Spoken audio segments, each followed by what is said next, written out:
and welcome to another episode of Ether Cosmology. Tonight we're going to be doing a live research night. We're going to be reading over the Yuri Galaev papers and doing like a live commentary, figuring things out, going over them. And before we do that, I wanted to give my boy Toby a plug, the host of Ether Cosmology, who brought us all together. This is his website where he sells coffee. If you're interested in fresh coffee, however you make it. I'm not sure how the process goes, but he makes it, fresh, grills it or fries it or whatever you do with it. He makes the beans. I ordered some for my family. Everyone loves it. So there's his website. It'll be in the description. All right, cool. We're gonna get into the PDFs now. Yo, Alan, what's going on, my man? What's up, dude? You ready to read? Relentlessly read? Are you ready to read some insanely dense ether kinematic papers Yes. from the brilliant Yuri Galaev? Indeed. I am ready to do such a thing. All right, here we go. Let's go ahead and kick off the event here in Discord. And so, yeah, if you are just tuning in here on YouTube or on Twitter or whatever, I just would like to give you a heads up that this is a casual, well, it's a focused research night. I don't know about casual, but the main point here is for us to ascertain our own knowledge and our own wisdom about what they're actually trying to say in these papers. And this isn't really a presentation per se. At least that's not the intention tonight. And that's not I don't believe that's going to be the intention on Thursday nights moving forward. This is like a live research session, and it's just kind of the whole point of this is to show how paper reading, I guess, can be done, how we do it, how Alan does it, how I do it, how anyone else here in the Ether Cosmology Discord server does it, and kind of how we brainstorm and how we try to ascertain, like tonight we're looking at ether kinematics, but also a lot of times we're just trying to ascertain what the high priests of relativism are telling to the world, how they're interpreting information. So yeah, thanks for tuning in. But yeah, again, if it's not really for entertainment necessarily, it's more for information. And yeah, Alan, anything you want to say? No, absolutely, bro. That's we're about to go through it, read up, and study the scriptures, as they say. Yeah. Well, so tonight, did you want to do both the Galev papers and then anything else you wanted to do? Yeah. So wanted to go over the Galev papers and maybe hit an Atsukovsky paper. At the end of at the end of it, but these I'm just kidding, dude. I'm just kidding. The Galev papers. Okay. The Galev. No way. The Galev papers are like Harry Potter 1 and 2, so we're gonna go through the Sleepy Hollow or whatever. So, did you want to start with the 2001? Like do them in chronological order, as they say. Yeah, that sounds good. Cool. So I think we kind of read a little bit from this one on stream first, but it'll be all right. I think we did. This was the radio one, right? The gas. Yeah, viscosity. no. So yeah, I have not finished this one yet. I had just got some highlights today. I just went through a bunch of it today. And then I've looked at the conclusions in the past and what Bennett had to say about it, but this was my first time actually reading through the entire paper, which I've not fully finished yet. It's pretty dense, as is with the other paper. Awesome. Yeah, that's about where I'm at with it. I've gone through sections of it, taken some notes, got some glimpses here and there. But yeah, it'll be nice to have a solid run through. Cool. Well, I'm going to pull my notes up as well while you're going through it, or at least my highlights up. And then that way we can kind of if I see anything that maybe I would want to bring up. But if you want to read, go ahead and start, and then we can just back and forth however you want to do it. Yeah, cool. All right, I'll head us off. All right, so the ethereal wind in experience of millimetric radio wave propagation by Yuri Galaev. Okay, here we go. So abstract. The phase method of anisotropic media parameters measurement of electromagnetic propagation is proposed. The elemental the experimental hypothesis check about the existence of such a fine medium of radio wave propagation in nature as ether is executed in 8 millimeter radio wave range. The ethereal wind speed and this speed vertical gradient near the Earth's surface have been measured. The systematic measurement results do not contradict the initial hypothesis rules and can be considered as an experimental imagination or experimental imagination confirmation about the ether existence as a material medium in nature. All right, introduction. The experimental research on the grounds of the channel phase characteristics of 8 millimeter range radio wave propagation have revealed the problems connected with its model elaboration, citation 1 through 4, and model 3 described the possible spatial efforts influence, but this idea has not been developed further due to quantitative divergence between the demanded and measured atmosphere parameters. The interference model, citation 4, as a whole explained the observed effects, but in some case of the qualitative divergence between the calculation and measured results took place.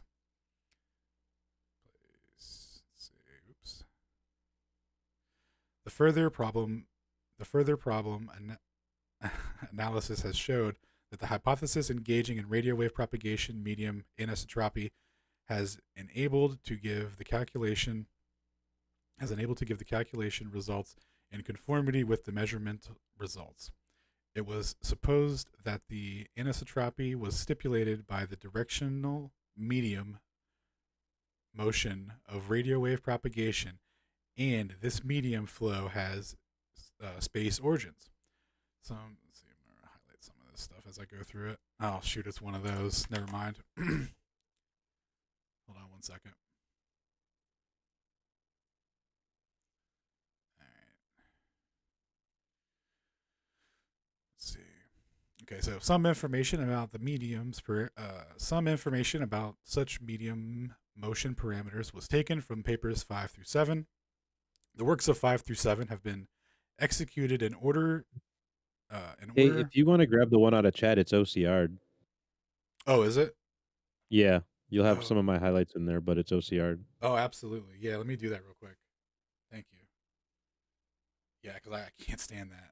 Okay, which one are we on? The first one. This one. Experimental hypothesis. The other one. The other one. Nice. Cool.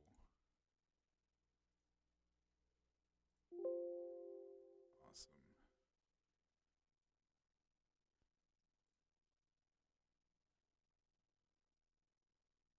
Yeah, millimetric radio waves.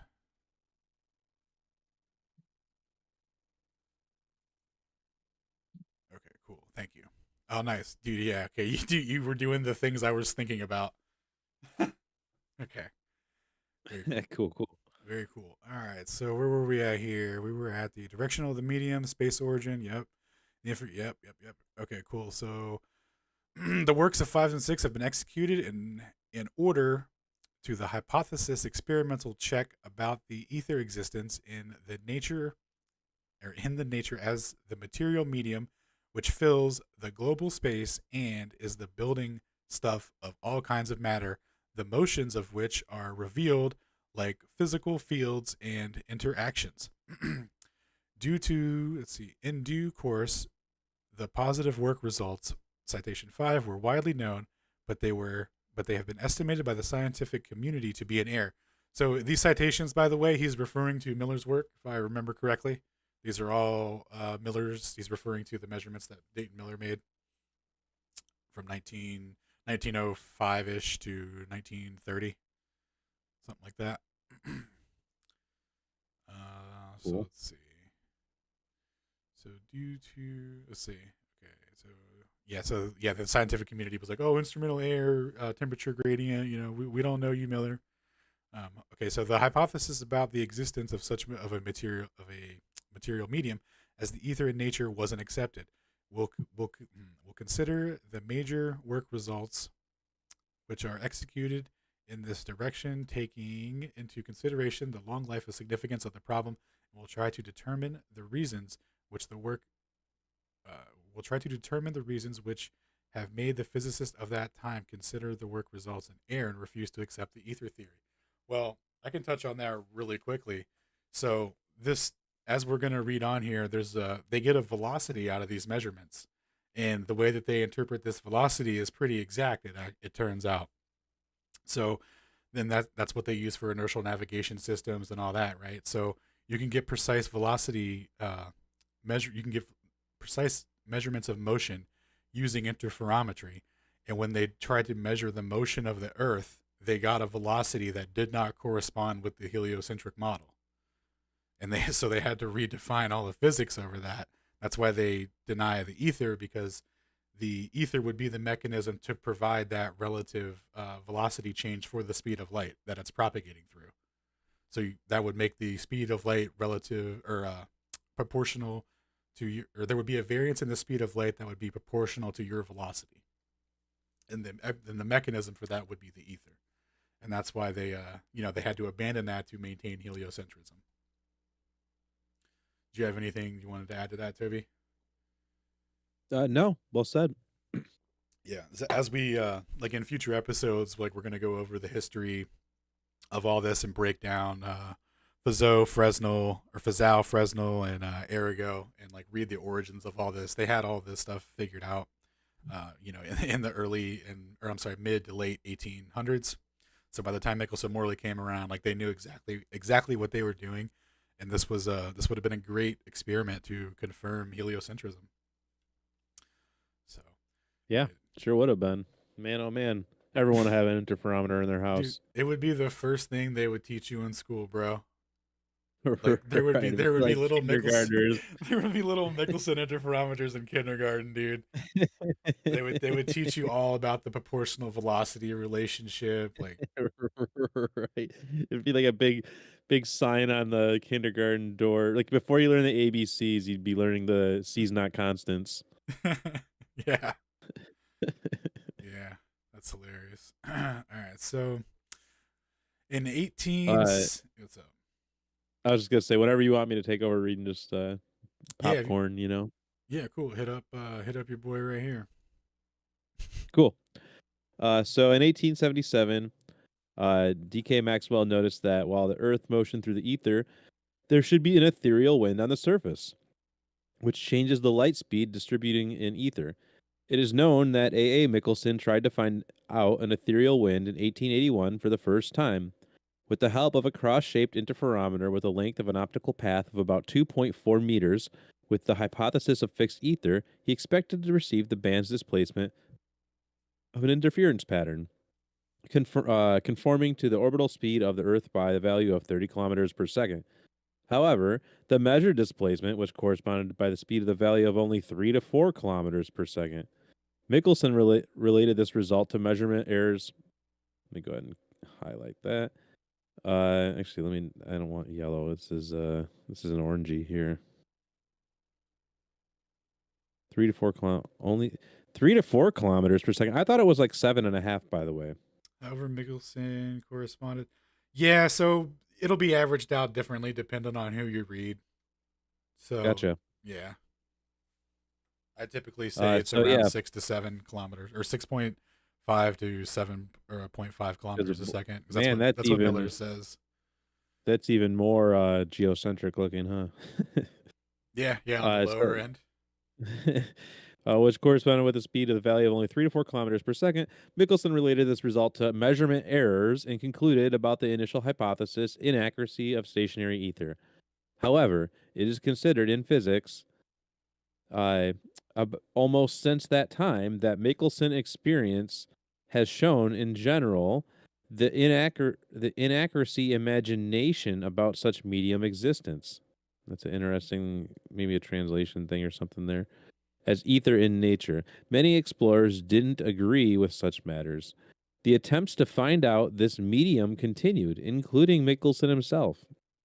In 1925, Dayton Miller received the optical path of the length about 64 meters with a cross-shaped interferometer as a result of long systematic measurements. That the suspected ethereal wind speed at the altitude of 265 meters above sea level in Cleveland has a value of about 3 kilometers per second, and at the altitude of 1,830 meters at the observatory in Mount Wilson in Pasadena, California, is about 10 kilometers per second. That's a big difference. Yeah, The motion aspect. if it varies at altitude, like you can't use it as a constant for any sort of measurements or ratios or anything like that. Throw a couple of arrows on there, huh? Yeah. All right. Moving on. Like yeah, because there's no mechanism for it to vary like that on the globe. And they've got right after that the motion apex coordinates with the solar system with the or the motion apex coordinates of the solar system were determined. The direct ascension 17.5 degrees per hour. Declination plus 65 degrees. Yeah, and what he's talking about there, like how he derived that, direction of motion, so to speak, right? Is he's plotting that when you plot these measurements against sidereal time and you read their minimum and maximum dimensions and you plot that against the celestial sphere, that's what he's talking about. So like when they're reaching the minimum and maximum dimensions, he's equating that to okay, the Earth must be intersecting with the plane of motion, for that speed, right? To actually measure that quote unquote orbital speed or the galactic speed, etc. Right? So when they're getting Mm. like they are getting fluctuations that correspond with sidereal time, but just not a measurement that corresponds with that actual motion. If that The plane of actual motion, velocity. yeah, if Yeah. that plane of motion had 30 kilometers a second to it, then that's when that's what they would read. But it doesn't. They're catching a literal ether drift. It's a fluctuation that corresponds to sidereal time that's going around us. Yeah, this kind of goes back to what I was saying yesterday, if anyone was listening to that kind of debate thing. But just in any case, Miller is in some cases, in some of his papers, he's actually trying to explain things. I think Galev doesn't really do so much of that. But basically, like he's trying to explain why there would be a correlation to the motion of the sun. And that's what Hector Monera tried to do, to the point that Monera even came up with his own measuring his own version of doing measurements, where he just added fringes together, or into what he integralized them or something like that, right? Like he like just he basically forced the measurement to match the orbital velocity. Um, Yep. and so And what's that? that's Go ahead. I was gonna say that's the mistake that Marinov made because he made the same measurements, right? But if you apply that way of looking at it, then you get through that scale you get a measurement that corresponds to like 30 to 300 kilometers a second. But that's not the way you actually ratio it out in inertial navigation systems. So like to actually apply the math to derive the velocity correctly, uh, that's where the difference comes from because you'll actually see some of these papers where they're like, oh dude, we got that orbital velocity, and it's like the reason why that doesn't take off, the reason why nobody cares and they ignore that is because it can't be substantiated. Yeah, and just to be clear, like that's exactly how the Sagnac effect works, just straight up. Like the that's how it works in a gyroscope. That's how it works in GPS. That's how Wang showed it explicitly to work. That's how Wang's speedometer patent works. So yeah, like this it's just there's no reason like to suddenly have to take a leap to start doing all this second order math to do like a layer of abstraction over top of the first order measurements that were taken. You're just theorizing. That's all you're doing, and you're actually, you're theorizing about things that we can't actually go verify because it's about quote unquote space, right? So that's what the important thing to look at with Miller, the important thing to look at with Monera, and the important thing to look at with Marinoff is what their actual first order measurements were, what they directly measured with regards to a a direct relation of motion, which we call the ether wind, or they may call it motion through Earth. Although you have to look at how they're doing the math on that essentially. Well said. Cool. So I'm gonna go on to this next page here then. The Miller works have attracted the great physicist's attention. The discussion has started about them, in which the influence of possible unaccounted factors on an optical interferometer was discussed first of all. Huh, that's a good point. Like it's like the first thing they wanted to do was talk about the problems. In the work, Vavilov. Have you looked at this guy, S.I. Vavilov, before? I have not. The, the common opinion formed, so it sounds like it's just a normie opinion.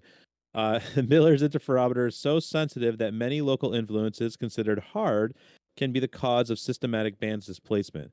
Here again, in any case, that experiment's repetition in the other place and by the other device is necessary at this situation.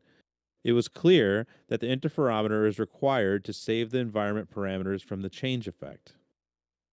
So his change effect is just talking, I think, about. I believe what he means by that is. Oh, he doesn't lay it out here. I think he does in his other paper. He's talking about. I think it's just basically regarding any motion that can cause aberration to your interferometry reading.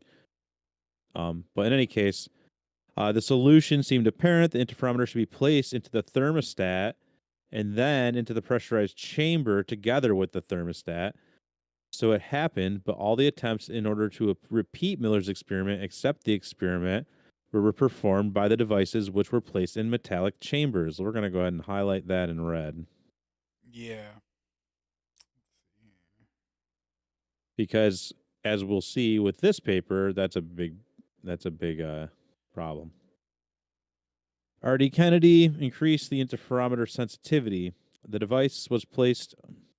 Huh. I never heard of that guy, have you? Yeah. So actually, after you finish reading this section, I'm gonna give a quick TLDR on these guys. Cool. Increased interferometer sensitivity. The device was placed in pressurized metallic chamber. The measurements were conducted at the same altitudes as in 5. The band's displacement was not observed. K.K. Illingworth improved Kennedy's device, but all these measurements showed a 0 result. Wow. E. Stale performed placed an interferometer in the metallic chamber. Let's go ahead and use our special color for the metallic chamber highlight because we just really love that. Where is no? It's gonna look really ugly. Cool. No, I can't. All right. Metallic chamber, i.e., thermostat, and raise it to an air balloon up to 2,500 meters. The effect was not observed. Ooh. Let's talk about that other air balloon later on, maybe. Yeah. So real quick, I'll pull these guys up. So let's see. So Kennedy, these guys with their interferometer, they actually measured. So they had like a disproportional length setup or whatever. They measured 26 kilometers a second, dude. They were so close to that delicious orbital velocity. But again, this can't be substantiated in a meaningful way with repeated measurements and actually doing it correctly.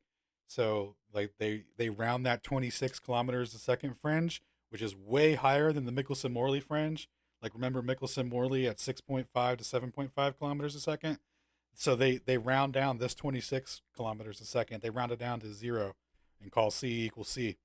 So they completely abandoned that, even though they did get a fringe displacement, but just not one that they could Whoa. substantiate. Yeah. And then the other balloon one, so Picard did multiple. Wait, whoa. That's the one he just cited, right? Yeah.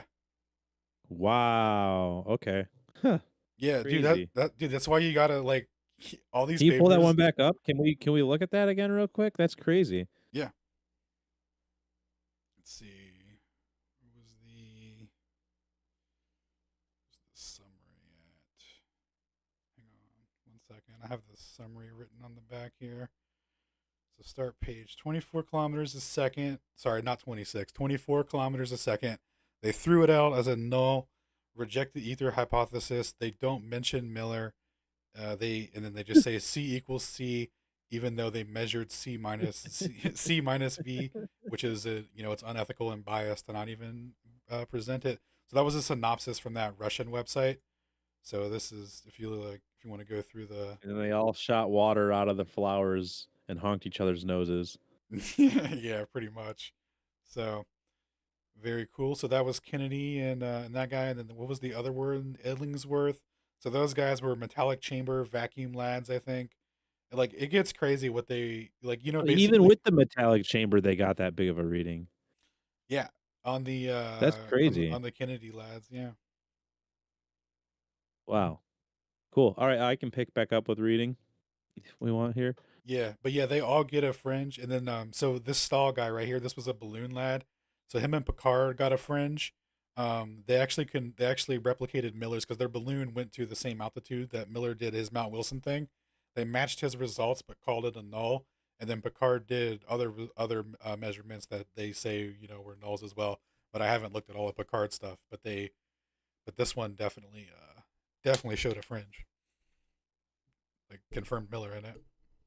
And then they say through the other ones that it was just some sort of error or something in this one. But obviously they they figured out how to zero it out and stuff. In my opinion, because Miller basically figured out how to zero it out for them, right? So he's the grandfather of interferometry, really. Cool. So raise it in an air balloon up to the altitude of 2,500 meters. The required effect was not observed. In 1929, the work by A. Michelson and Pearson appeared. Right? FGP's F prison. Why does he say it all? Why is I don't know why they do it like this, but it is just Michelson-Gale-Pearson. Anytime you see it like that, just I MGP figured. it. Yeah. In this experiment at the same observatory, Mount Wilson, the band's displacement of an interference pattern with no more than 1/50th of the expected effect was measured with the interferometer having the optical path length of about 26 meters connected with the solar system moving having the speed of 300 kilometers per second. So what's he saying?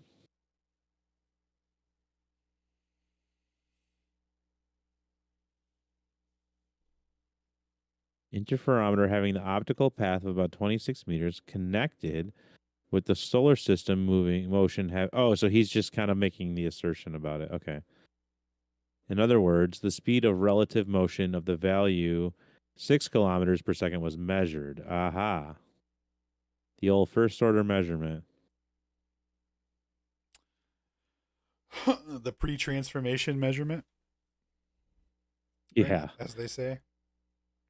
The interferometer has been placed into a fundamental building of the observatory optical workshop for work temperature regime stabilization. The pressurized metallic chamber was not applied. Unfortunately, we're still talking about Mount Wilson here, right? Yeah. Uh, Okay. yeah, Are we right? we're talking about this guy right here, Stahl, in the interferometer work that he did. Or no, I'm sorry, we're talking about Michelson, Gale, Pearson, and hold on, citation 11. We have to hold on.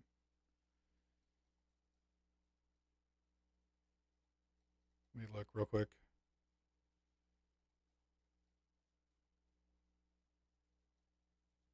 Number 11.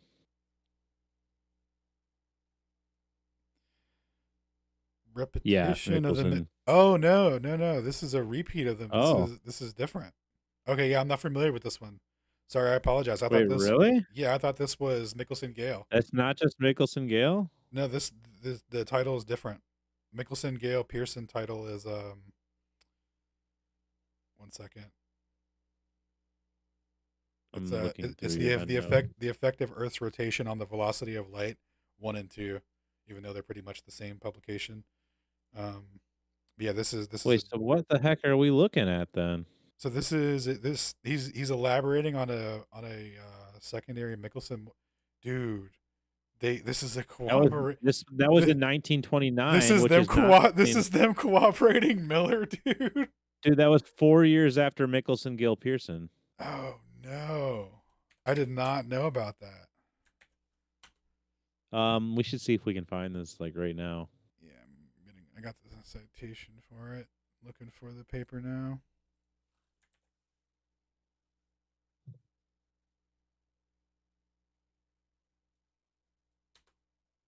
I'm just kind of curious if that's out there.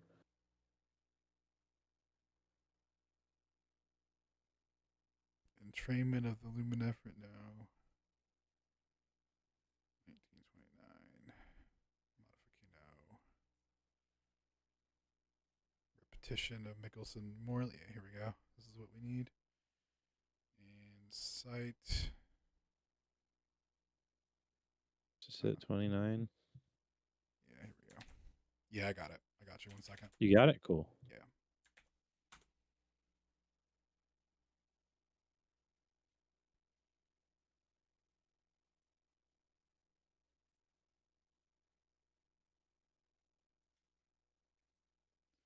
Are you gonna drop it in chat? Yeah. Thank you, sir. Then here's the citation import. All right. So 1 second, guys. Sorry. Got a quick intermission to import citations. no, that's why I gave the disclaimer at the beginning. Like, this is live research. This is not entertainment necessarily. This is live research, and so you're gonna get the full shebang of us importing references and looking things up and Cool. et cetera, et cetera.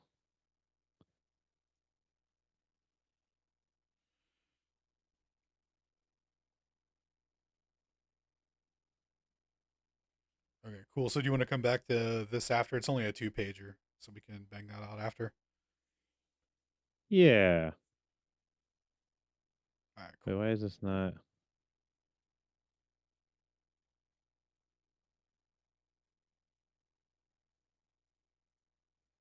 I'm gonna have to come back to it later. All right.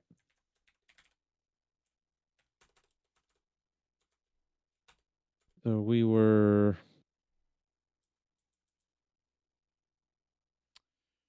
We were right here at discussing the Michelson-Gale-Pearson. So if you Control F to in 1929, it'll take you right to it. Cool. So in 1929, the work of A. Michelson, F.G. Pearson appeared in this experiment at the same observatory at Mount Wilson. The placement of an interference pattern with a value of no more than 1/50th the expected effect was measured, with the interferometer having the optical path length of about 26 meters, connected with the solar system motion having the speed of 300 kilometers per second. In other words, the speed of relative motion of the value of 6 kilometers per second was measured. The interferometer has been placed into a fundamental building of the observatory optical workshop for work temperature regime stabilization. The pressured metallic chamber was not applied. Unfortunately, the problems which the authors overcame at the experiment execution were listed in general in this extremely laconic work. The measured results are presented only in such kind as they were given in the above mentioned work.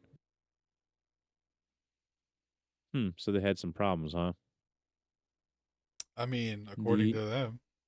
Like, Oh, good. I was going to say, according to them, right? Yeah. Kind of curious.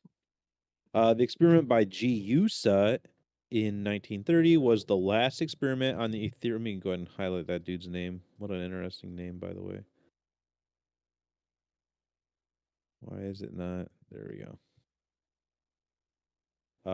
Was the last experiment on the ethereal wind detection, which was executed with an optical interferometer. The device was made on the quartz basis by the corporation Seas. It was hanged in the vacuum metallic chamber and supplied with the photographic registration. The measurement results showed that the required ethereal wind in any case does not exceed the value 1 kilometer per second. Miller's measurements should be considered finally as the error ones and stipulated by outside causes after zero work result. In 1933, Miller has marked the shielding property of metal covers in his work. However, the scientific community did not react properly to such a peculiarity, shown by him in his work as perhaps a positive work results, as there was a lot of experiments with zero results obtained with the interferometers screened by metallic chambers at that time. So they're like, yo, dog, stop talking about how we're doing it wrong, essentially. Don't Like, expose we're us, not gonna. bro. Yeah. We're talking. You stop trying to talk like we have to acknowledge no absolute motion. The physical shielding phenomena interpretation was given by V.A. Atasovsky for the first time, having explained it by the fact that the electrons in metals will create so-called Fermi surface. Interesting. Oh, the old Fermi surface. I don't think he mentioned that phrase in the other one. That's an interesting Yeah, I'm gonna add that concept. to We the want to hunt stuff to that look up down. Yeah. later. After 1930, Michelson-Miller's experiment ceased to take a central place in physics. Only in 50 years there was a capability of the experiment realization which didn't repeat Michelson's scheme, but being its analog in the results interpretation since after the device's appearance based on completely other ideas. Excuse me. Resonators, masers, Mossbauer effect, etc. Such experiments were conducted, and again, the common tool error of these experiments was the usage of the ethereal wind effects detection of different metallic chambers. So I didn't even look at that actually with the like the resonance experiment, for instance, in 2017. I'm actually now I'm thinking back. I'm pretty sure they did use something like that. What the They were metallic what's chamber? that? What was Yeah, that? Yeah. Oh yeah, they did. Yeah. yeah.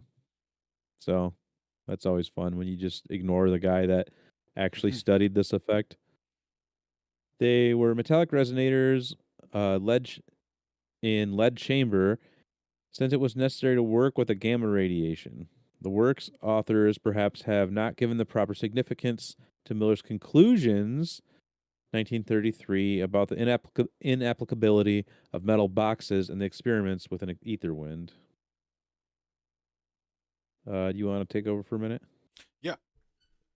Yep. All Cool. right. So scroll up for a sec.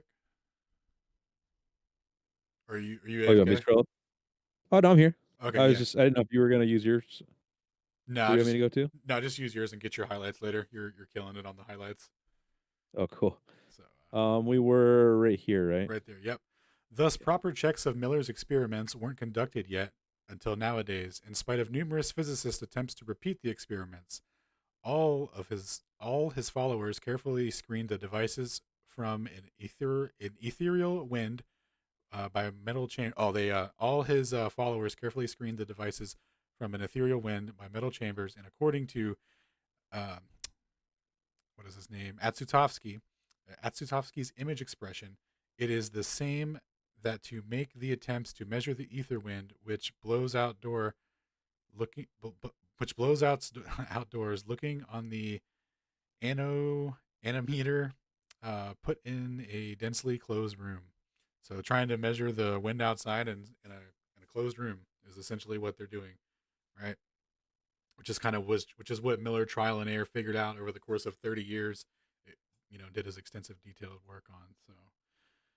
So the known works until nowadays cannot be ranked as experiments which confirm or deny Miller's results, confirm or deny the hypothesis about the ether's existence in nature. The measuring means unsuitable for ether wind effects measurements were applied to all of these works. Oh, interesting critique. Can you highlight that? Yeah, or you're on it.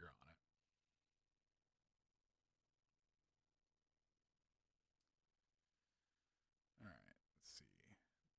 The great job for work collecting and analysis this dedicated to ethereal wind problems was performed by Atsutovsky in citation 7.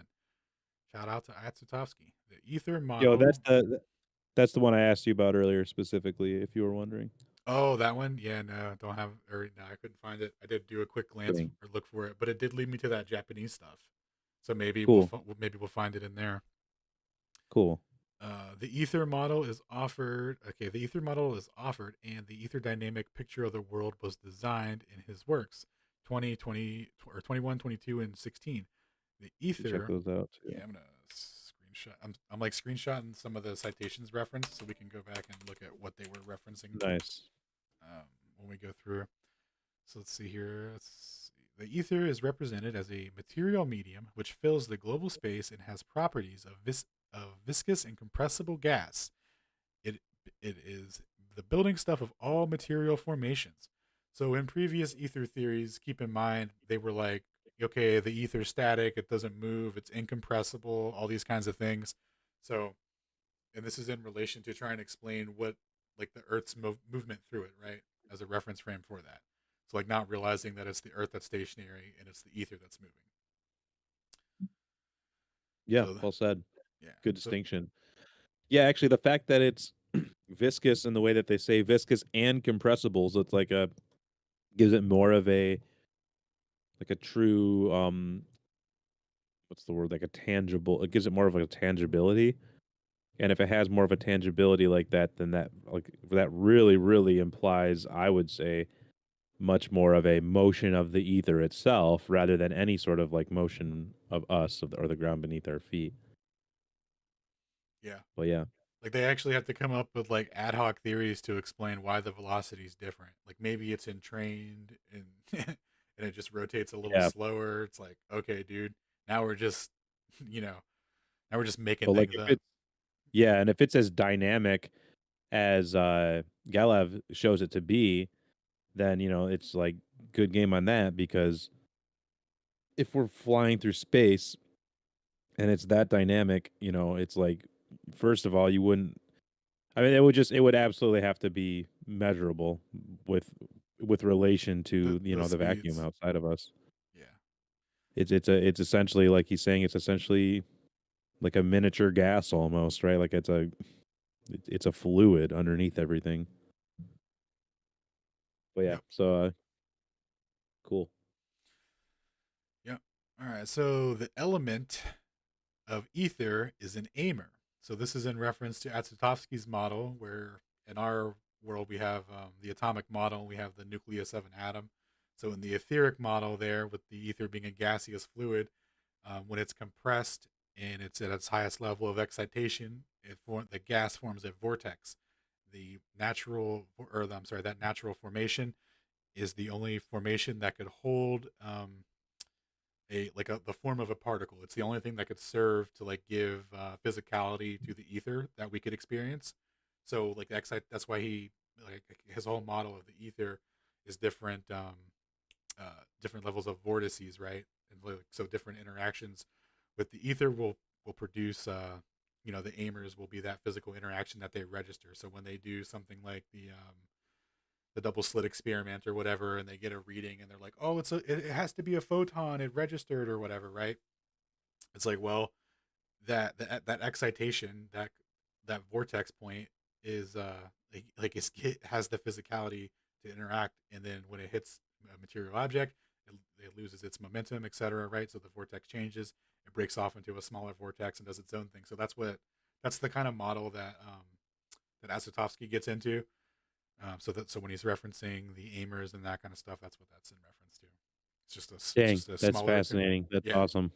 yeah. It's just and then he backs all this up like mathematically, like allegedly or whatever, right? So he's got like using fluid dynamics as the model for the compressed gas. So like the conclusion that um, that it's a compressed gas in a vortex, and that's the only thing that could maintain like physicality.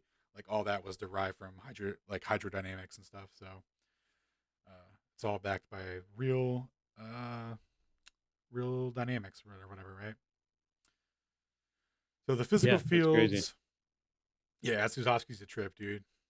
The physical Yeah. the physical fields represent different forms of ether and motion. So, and dude, shout out to Atsuzovsky. The ether is a material medium in electromagnetic wave propagation. The gradient boundary layer is formed at mutual motion of the solar system and the ether near the Earth's surface, in which the ether running speed, the ethereal wind, increases with altitude. The ethereal wind apex is northern. So again, this is in reference to when you take the time of the measurements and compare them with sidereal time and reference the so-called celestial sphere, right? But it's a celestial plane, right? So when you reference that's where he's extrapolating directionality for that, right? For the orbital velocity. So it is shown that the metals have a large ether dynamic resistance and interference and interfere the ether. I'm going to go ahead and say the next word's wind. Yeah. Oh, ether flows. That was close. And the ether flows. All right. Therefore, metering devices, arrangements, and metal chambers is inadmissible. So let's see. So the reason for the failures, is due to citation 1 through 14. The works of the authors 7, 16, 21, and 22 consider the experiments 5 and 11 are authentic. So this is in reference to Miller, and I'm not sure about the other ones. I think that was probably the Illingsworth and Kennedy and all that, because he was referencing the metallic chambers. So I think he was just reiterating what he cited earlier. Yeah. Yeah. Okay. So, however, the positive works result from Miller couldn't be considered as a final experiment currently, after which doubts were regarding the definite physical concepts are removed. The matter is that within modern imagination about the light speed constancy, the the fact finding of the Earth and the solar system motion in space availability is not enough to make the conclusion about the ether's existence as a material medium, i.e., medium consisting of separate particles. So, Sanyaks, oh, dude, don't you know it's, don't you know it's Sanyak or whatever, dude? Come on, That's all I guy. could think about when I saw Yeah. this. Dude, there's, yeah, it's funny. So Sagnak's known rotary effect in the relative movement discovered with it, for example, in Earth's diurnal rotation. So this is Michelson-Gale-Pearson right here, for sure. In modern physics, is interpreted without engaging the ether hypothesis, or I'm sorry, the ether hypothesis existence. Citation 24. Essentially, the attempt to show that the discovered motions is conditioned by the Earth's relative motion and ether material medium were made by two explorers, Miller and Stahl. But both made essential methodological errors. Miller placed the interferometer at different altitudes and obtained that the speed of the discovered motion raised with altitude and increased over the Earth's surface. There shouldn't be such relation in the case of movement in space. Sorry. Yeah, you're good. There shouldn't be such a relation in the case of movement in space without ether availability as medium flow. However, the major measurements executed in citation 5, so Miller's work, are methodically incorrect. The measurements are carried at different altitudes in time. The measurements are concluded in the environment, various conditions, temperature, humidity, pressure, solar radiation, airflow, and the interferometer is rather sensitive to environmental parameter variability, and the measurements, strictly speaking, are conducted by miscellaneous devices, since Miller's huge interferometer was disassembled, assembled again, and adjusted while moving from Cleveland to Mount Wilson Observatory. Therefore, the technique which Miller applied for the speed dependence measurement of the discovered motion from altitude above Earth's surface was unacceptable to make a final conclusion for the benefit of the ether's existence as a material medium. Wow. Yeah, that's a really good argument. So it's going to require secondary corroboration. Dude, so shout out to whoever it was that was saying, oh, experiments don't need to be corroborated, right? So we're going to get into the importance of that. So even though these, he points this out about the measurements, right? He's going to corroborate them. So, I mean, so I think really what he's pointing out is that Miller's conclusions about the about Mount Wilson data versus Cleveland data, like the comparison, the analysis of the difference in the altitudes, like Mhm. that's what's flawed because it was deconstructed and reconstructed, right? But it wouldn't cause any problems as far as the periodic effects that Miller experienced, like the periodicity of the correlation of the equinoxes, no matter what other variables, no matter what, the relative reading was at that time, the periodic effect was always observed. Hmm. Uh, so like that's kind of my thought about it, at least. Like I kind of agree with Miller that like I don't care, like if it goes up and down with temperature, I get why that's a problem. I get why it's not perfect. If it goes up and down with temperature, if there's variables you're not accounting for, and you're testing for all of them with vibration and shielding and this and that, but like if even though the reading is going up and down, it's varying. If the underlying reading, the effect at the end of the day, you still see the It's periodicity that yeah, matches with the right. equinoxes, then like, okay, who cares? Like I Yeah, get it's not you yeah, want to be as precise as possible, but yeah. yeah. No, well said. So let's see. But yeah, Stall. so you want me to take over reading? Yeah. Go ahead. Cool. So Stahl tried to apply more correct technique for this problem solution. The optical interferometer mounted on an air balloon rose up to the altitude of 2,500 mile or meters. The interferometer was placed into the pressurized metal chamber for stabilization of the working conditions. As has already been emphasized, the application of metal chambers is completely inadmissible in such measurements. Dang, man, Galev's like going hard. Like, that's not okay. Yeah. So S- Inadmissible. so when we're looking at the ones in the future that they've done where we've got this 1 second, excuse me, where the interferometers are where the fringes are trending towards zero, right, where they're getting rid of that variance, right, and we're when you look at the how they're doing the experiments, though, they're violating everything that would they're trying to eliminate the ether wind from it, and they don't know that they're doing it, right, but he's laying out here through Miller's work, like he already figured all this out. Yeah. Yep. Yeah, no, and that's I mean, he excruciatingly destroys it in the paper after this one. Um so yeah, inadmissible at such measurements.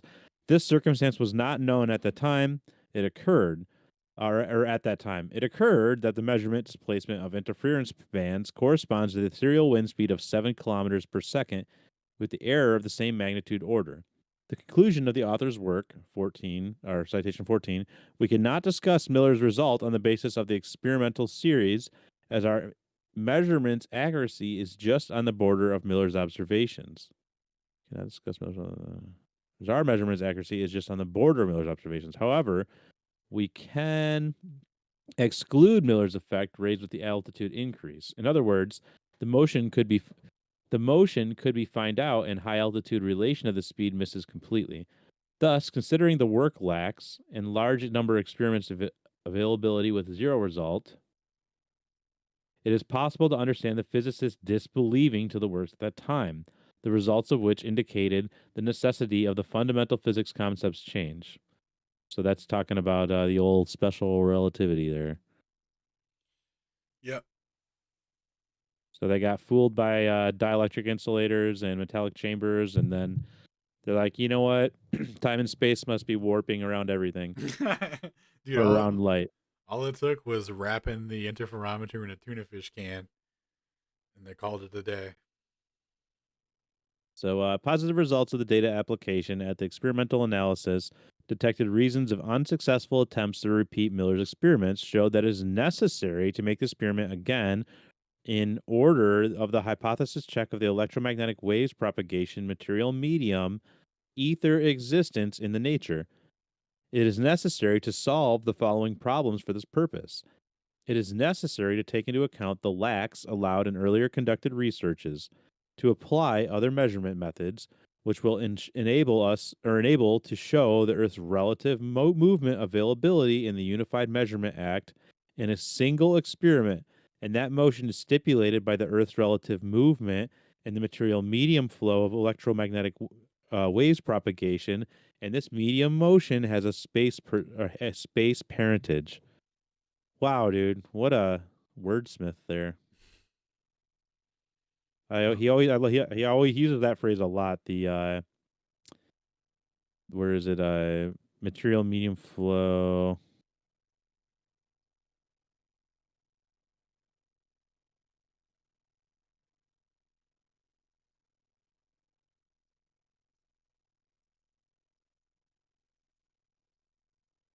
Wait, so are they saying that the ether is electromagnetic wave propagation? No, they're saying that that's what I was trying to find was where he always basically. Oh, here we go. Electromagnetic waves propagation material medium. That's what he's saying. It's the material medium for electromagnetic waves propagation. mm. And he uses that phraseology quite a bit. Actually, he talks about yeah, material I'm medium. now adopting it into Well, my vernacular.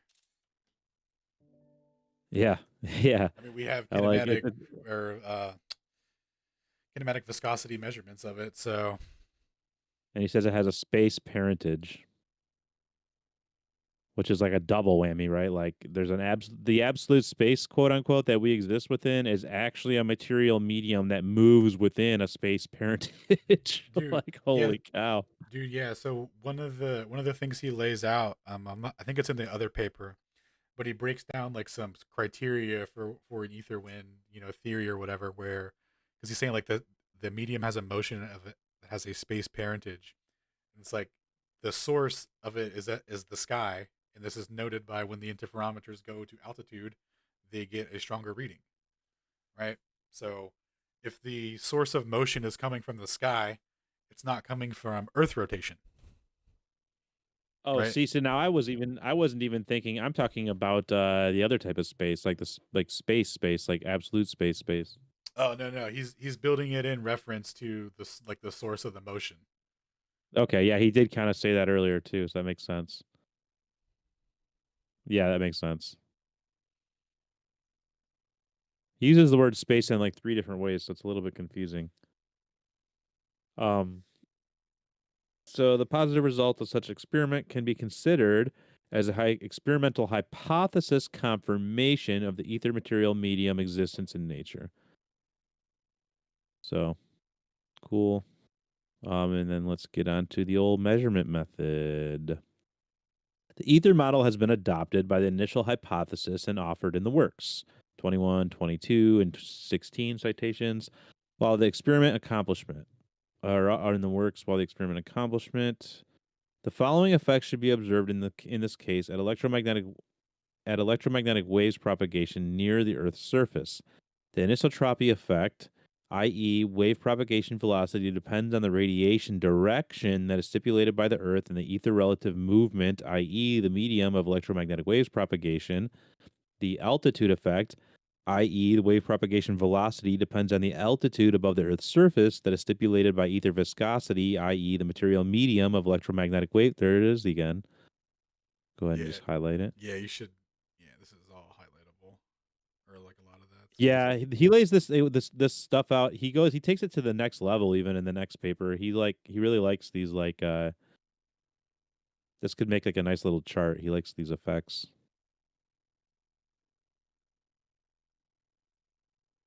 So the altitude effect, then the space effect. And this one was like when I first glanced it over, I thought he was referring to just like its motion through space, but no, what he actually is talking about is the wave propagation velocity along the Earth's surface changes the value within 1 day. That is stipulated by the space origin of ethereal wind. Thus, as a result of the Earth's diurnal rotation, the altitude, astronomical coordinate of the solar system motion apex will change its value within sidereal day, owing as for the other aster. Um, as for any other aster, I mean, I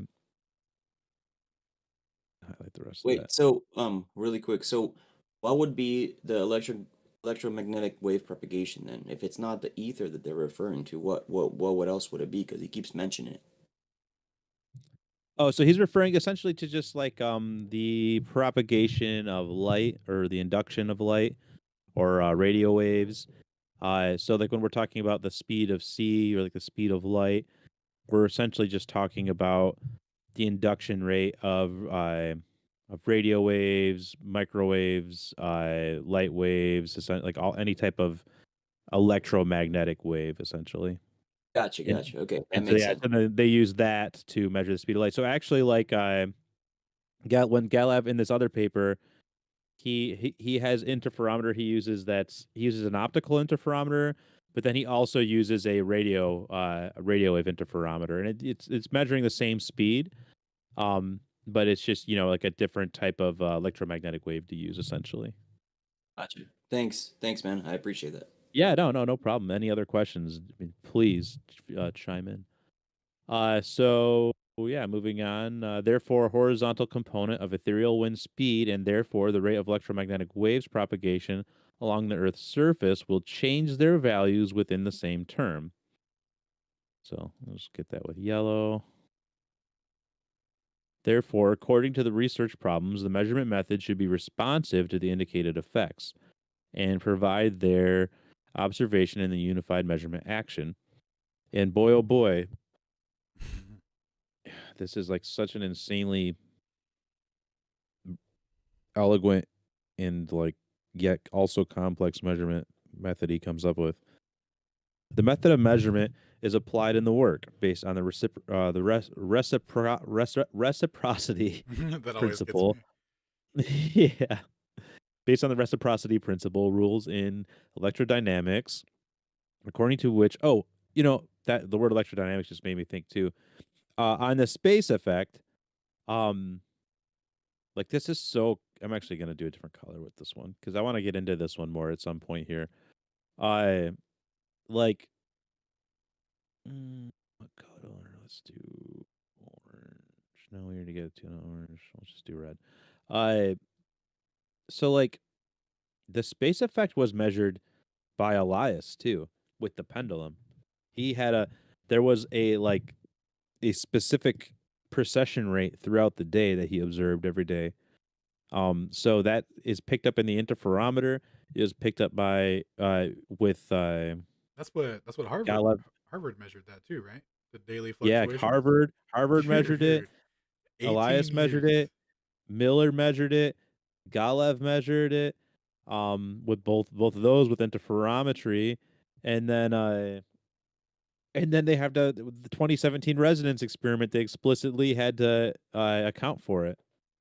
So yeah, something like I'm kind of curious what's going on with that. Like why does the Earth rotation rate, quote unquote, why does that change every day? Why does it speed up and slow down or something? That's crazy. I guess maybe they could. I don't know. There's a million ways they could try and Do you think of fudge it their like way out of it. an inhale exhale? Like how they say the Earth's breathing, and it's like because the ether wind's basically like a pulsation rate. I think it's like the field is it's breathing in and out.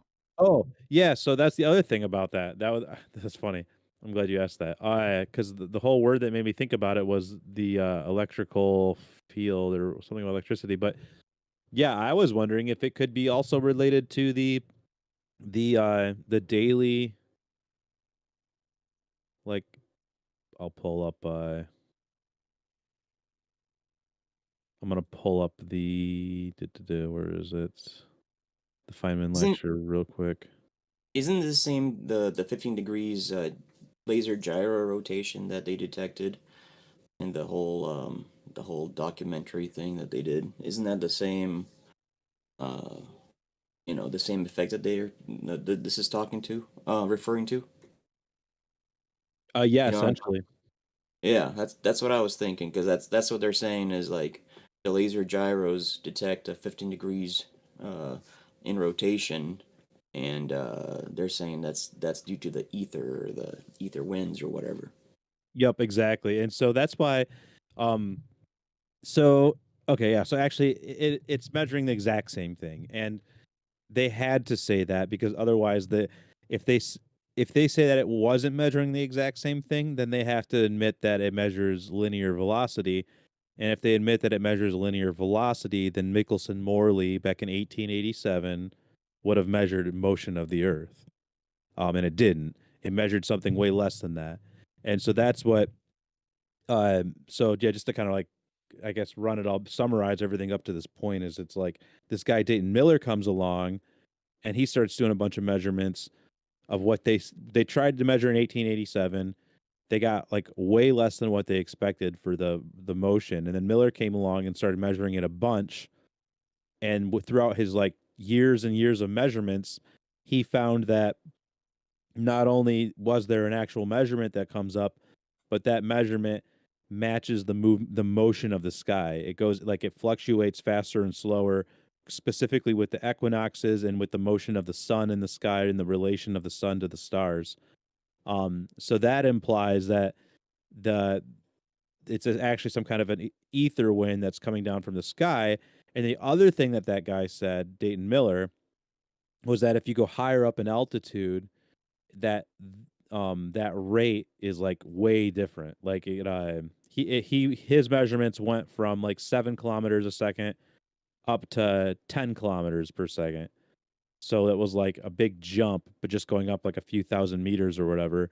And if that's the case, then them trying to, because what they ended up saying was that what is measured is a rotation. They have this thing called LIGO, right? They say that they measure Earth rotation.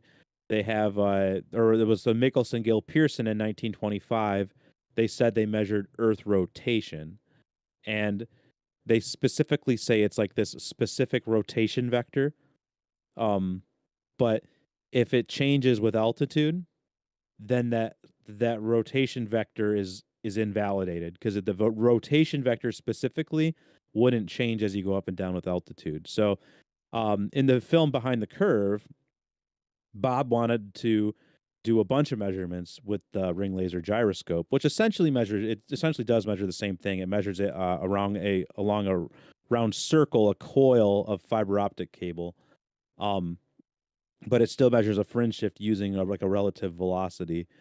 And he measured it, and they clipped one quick little measurement of him, and he says like 15 degrees per hour or whatever, and then they clipped that, and that's all they used for the film. And they specifically stated that they had an agenda for the film, and so that was why they turned to the film, and they made they specifically tried to make Bob look stupid.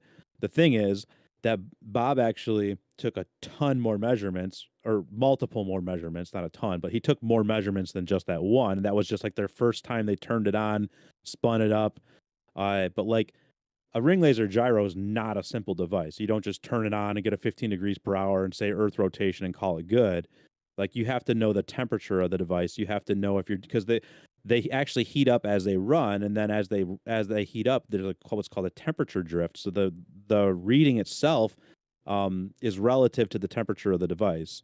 So and then not only that, but Bob also found a fluctuation at altitude. They went up to 2 different high altitude places and got totally different readings that were like a 1.3, 1.4 degree per hour variance from the quote unquote 15 degrees per hour.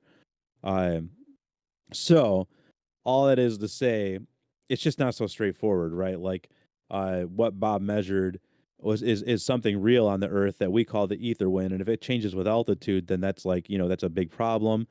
And if it matches the equinoxes, then that makes no sense whatsoever with them saying that it's Earth rotation, because it can't match the motion of the sun if it's Earth rotation. And that's the same thing that Maurice Elias saw with his pendulum, that the pendulum changes with the motion of the sun and the moon.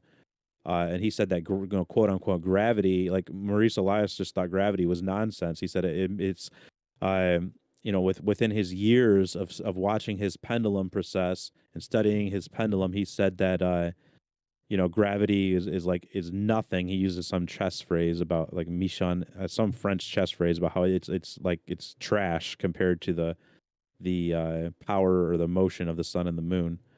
But yeah, so I hope you guys don't mind the monologue there. No, that was epic. No, yeah, Toby, thank you so much. That actually explains a lot, and that's what my thoughts on it exactly. It's always, there is a rotation of something that, and from what I understand it, I believe it follows the same rotation that the stars and everything. It's the the rotation that we see, and somehow if we're talking about electromagnetism, it kind of follows the same area. So everything has its own rotation, and I believe they are measuring it. And yes, of course, the higher you go, it's gonna change. Just like the lower you go, it's gonna change. So it makes total sense, and that's what I was getting at. So I appreciate that explanation. Awesome. Cool. So yeah, let's get back to the paper here. So let's just start from the top of this paragraph again. Let me go ahead and pull my paper back over here. All right. So the method of measurement is applied in the work. Am I sharing my? Yeah. Okay. The method of measurement is applied in the work based on the reciprocity principle rules in electrodynamics, according to which the radio wave's propagation conditions from one point of a radio link to the other are completely those, as well as backwards, and this symmetry does not depend on the interspace properties, which is only supposed to be isotropic. If the radio wave's propagation velocity depends on the radiation direction, such space is anisotropic, and the reciprocity principle is not applied. The ground radio link of a line of sight with a counter radio waves propagation of a millimeter wave is used at the method implementation. So, yeah, so this is just kind of him actually saying how they're using radio waves in this one. And here he's basically saying I love the way this guy lays things out, because he's basically he lays things out so eloquently, like from the ground up, right? Like right now he's explaining essentially how the Michelson-Morley interferometer works and like how that reading works, right? Like if there's a difference, if one way's isotropic, or if we're expecting isotropy, but then we get an anisotropic result, i.e., the light is moving different along the perpendicular axis than it is to the other axis, then then the reciprocity principle is not applied, as in light is anisotropic, or the motion of light, the velocity, quote unquote, of speed is anisotropic. So in this case, the main field's formation mechanism in the acceptance points is the interference of direct waves and waves reflected from the Earth's surface, i.e., wait, what? In this case, the main field's formation mechanism. Why is mechanism spelled with a Z? Anyways, in this case, the main field's formation mechanism in the acceptance points is the interference of direct waves and waves reflected from the Earth's surface. Yeah. So, i.e., oh, sorry. Go ahead. I was gonna say, do you remember the picture that's set up where they're reflecting off of? Oh yeah. Yeah. So this is that. Or down here, even the main the whole idea of the whole thing. Okay, where is it? Actually, that's a good idea for everyone listening along or watching along, whatever. Yeah. Let me pull up that diagram. To check real that. Quick. There it is. Here it is. Yep. This is what you're talking about, right? Yep. Yeah. Can you pull that up real quick? Yeah. So what he's talking about there, what this whole experiment is doing with these millimeter waves and all that, he's got the source. He's sending out signals at altitude, and then he has reflectors, at various locations. So he'll send that out, and then it will have horizontal propagation at that altitude. So what he's doing is he's doing like long distance horizontal propagation tests at different altitudes to see if the speed of light changes and how much does it change. Right. So not only just measuring it like at the location, but like getting a whole variance, to the gradient and adding it up. You know what I'm saying? Yeah. So he takes. I guess we'll get into it just a second here, huh? So essentially, you just do the math to find the differences between the different points and what you expect to, or what the speed would give you between those different points, and then you can kind of deduce what the difference between the equations would be, right? Yes. Or you'd have an equation to get the difference between the formulas, I guess. Would be the way to put it. So yeah, cool. So in this case, the main fields of acceptance points Interference, let me zoom back in a little bit. There we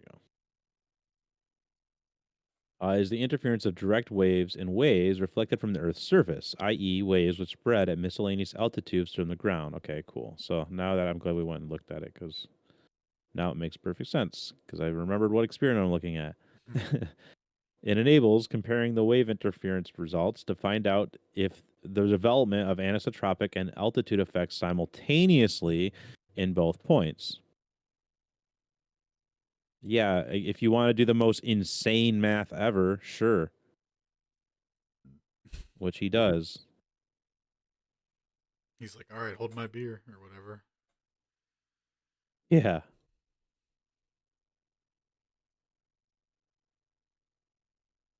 Cool. So the space effect was found out as well as in 5.6 by the results averaging of the systematic measurements executed to scale. Whoa, wait, how many measurements did he take?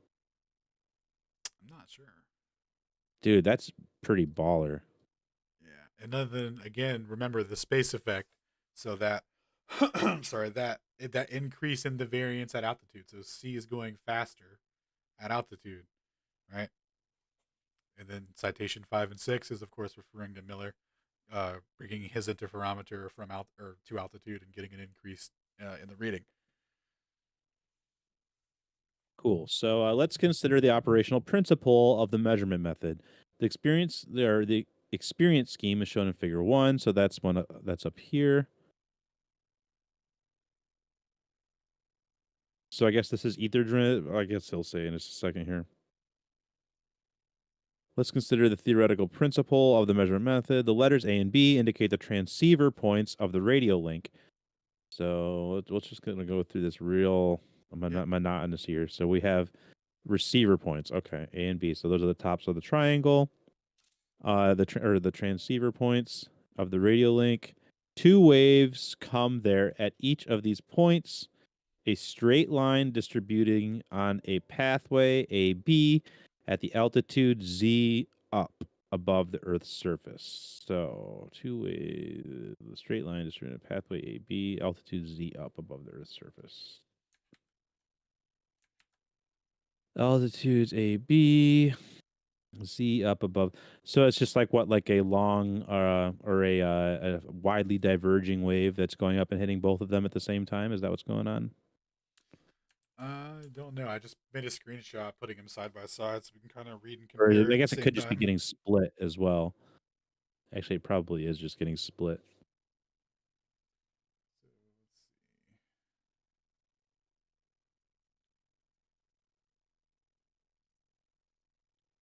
And the wave reflected from the Earth's surface in the point C. Wait, oh, whoops. Where was point C? Okay, so yeah, it's reflected.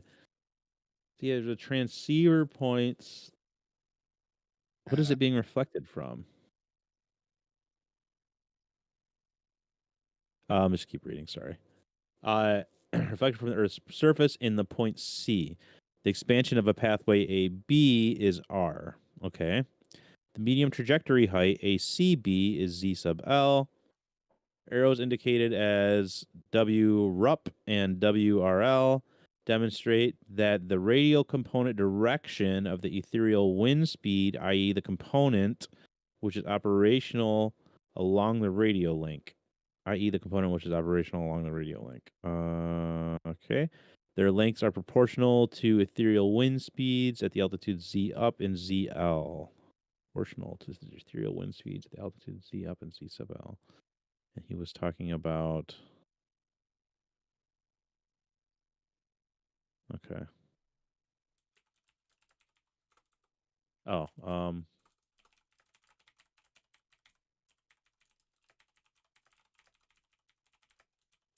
the wave velocity, or the direct wave propagation velocity, Wait, what? Did I screw something up here? I skipped the page. Whoops. Here we go. Okay. The radio link represents the radio interferometer, which, due to the Earth's diurnal rotation, turns into the ether flow. The characteristics measurement method of the radio tracks is applied for observation of. What's up? No, I just think it's funny. Go back to the last sentence real quick. So it's like I'm sorry, he measures like the radial motion of it, and then they equate it to it being caused by the diurnal rotation of the Earth. I know. I thought that. But I thought that was funny too. Yeah. but it's just He, it's you just the know, rotation of the sky. Galaev might have earned himself a moderately pink highlight for the first time. Nice try, Galaev. It somehow correlates to the equinoxes, and I don't know. You can come up with some kind of static ether theory with all this, right? I'm Yeah, sure you it's can come up with just something. it's stationary somewhere out there, just not where we're moving through it. We're in like a protective field shield, you know, heliospheric current sheet, something. I don't know. Something like that. Yeah. The characteristics measurement method of the radio tracks is applied for observation of the wave interference. Characteristics measurement of the radio tracks is applied for observation of the wave interference. Cool. The method essence is in the following: the Zonding modulation signal I with a carrier frequency. What is this called again? Integral. Integral. My bad. With a carrier frequency integral 0 and frequencies lower integral 1 equals integral 0 minus f, and upper integral 1 equals integral 0 plus f. The lateral components, f is a modulating frequency. Okay. Emits from the transmitting point. At propagation, each I signal component I receives the phase increment. What's this called? Squiggly?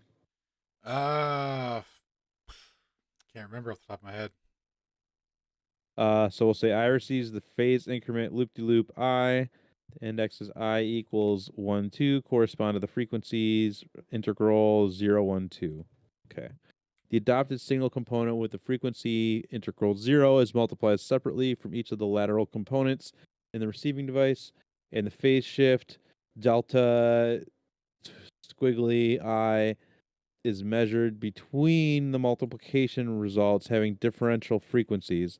The expression for delta squiggly I looks like delta whooshy equals, or I'll just stick with squiggly, sorry. Delta squiggly equals squiggly's sub 0 minus squiggly sub 1 minus squiggly minus or sub 2 minus squiggly sub 0. Such phases combination is invariant to the time 0 change, and the received the name a phase invariant in the paper. Such phases combination is invariant to the time 0 change, invariant to the time 0 change, and received the name a phase invariant in the paper 28. Let's find the value delta squiggly I at a wave interference in the radial link points shown in the figure 1. In this case, the resultant oscillation phase with I frequency can be determined with the following known expression. Squiggly I equals KIR plus arctg multiplied by R to the sine multiplied by K sub I delta R plus what's that thing called, man? Which That one? 0 thing. Huh? Oh, dude, the old inverted phi. I have no idea. I haven't seen that one before. Okay. It's theta. Theta. That's theta? Yep. Yo, what's the Oh. P, bro? Do you know the P? The cursive P? Oh, where's the cursive P? This thank, one. Thank God Oh, you're that's here. phi. Phi. Phi. Or phi or phi or phi phi. It's phi Gotcha. Phi. Gotcha. Excellent. Thank you. or So phi. phi I equals KIR plus arctg It's times arctangent. arctangent. Thank you. Plus arctangent times R sine times K sub R delta R plus what is it again? Theta. Theta. Plus theta. That's theta. Okay. Plus theta. Over 1 plus R cosine times K sub R delta R plus theta. Where K sub R equals 2 pi divided by lambda, thank you, I is the wave number. Lambda I equals C divided by fractal I, or integral I, sorry, is the wavelength. Well, I'm sorry, that's an F. Oh, that is enough. Oh, my bad. That's probably the frequency. Well, it is frequency. Well, they had a different F for frequency, actually, if I recall correctly. Yeah, it was F equals, and then they gave integrals for it. Yeah. Okay. Oh, there's F. There's different frequency. Well, that's another frequency. The Oh yeah, you're modulating. right. So it's a carrier frequency, and then the sounding modulation signal with a carrier frequency. So what they're doing is they're getting like two frequency on either side of big F. So F1 is well, or I should say F naught or F0. So, and F is the distance. So F1 is big F below F naught, and the upper frequency is F. Why do they say the same thing? F1. I don't know. Well, one of them is supposed to be F, big F, lower than F naught, and the other is supposed to be big F above F naught. Well, it is, but they do have a plus and a minus. Right. They could do that. Okay. Anyway, I'll let you continue. No, I've always appreciate the math help, like Yeah, big dude, time. always, dude. Feel free to step in anytime and break this down. This is much Anytime, needed yeah. in our community, You're bro. never gonna offend me by like educating me. That's for sure. And I'm sorry if I'm not the best learner always. I do my best. So where were we? C is the radio wave propagation velocity in fixed ether. W equals 0 in vacuum. R is the module of reflection coefficient. Theta is the phase of the reflection coefficient. Delta R is the propagation difference between direct and reflected waves. As in the experiment, Z up is You can read that is as inc- much less. Much is that less. okay? That's not incrementing down. That's much less. Okay. Yeah. Much less than R. Much less than R. Okay. It is possible to consider that theta is approximately pi. Then will be like so what was this one again? Phi. Oh, I mean that's Phi. the Phi, thank V. you. Yeah, V. So phi I equals is that a K? Yes. Okay, equals Ki R plus arctangent times negative R to the sine times Ki delta R over 1 minus R to the cosine times Ki delta R. Let's designate Mi equals the arctangent of negative R to the sine times Ki delta R over 1 minus R cosine Ki delta R. Let's record as phi I equals Ki plus Mi, and we shall substitute phi I into allowing that K21 equals K0 plus or minus delta K. Delta K equals K0 minus K1 equals K2 minus K0. We shall receive delta phi equals M0 minus M1 minus M2 minus M0. We'll decompose into Taylor rows in the point neighborhood K0 delta R according to the powers delta K, delta R, limiting by the first four decomposing members. We shall record M1 equals M0 minus delta K, delta R, M0 plus 1/2 delta K to the or squared times delta R squared times M0 degrees. Double prime. Double prime. So this was 0 prime and that's double prime. Thank you, sir. All right. I'm not gonna read all these. Yeah, dude, we're at a triple prime now. I'm tapping out. Yeah, the more you read, the more confused I'm getting, man. Like what? So basically, it looks like they're deriving angles to get their measurements. They're comparing the angles or whatever to get the speeds. Does that sound about right, Eric? Close. Well, wait. Where's my? I was on mute. I don't. I'd have to look at it, but I know what they're doing. They're expanding it in a power series to get an approximation here. Hmm. What does that mean exactly? Well, it's like an equation 7. They're written, well, I don't know what, I wasn't here at the beginning, but he's getting M2 is equal to M naught plus the next quantity that involves delta K, delta R, and M prime naught. So that gives a better approximation. Then you get an even better approximation for M2 by adding the square term, which is 1/2 delta K squared, delta R squared, and M double prime naught.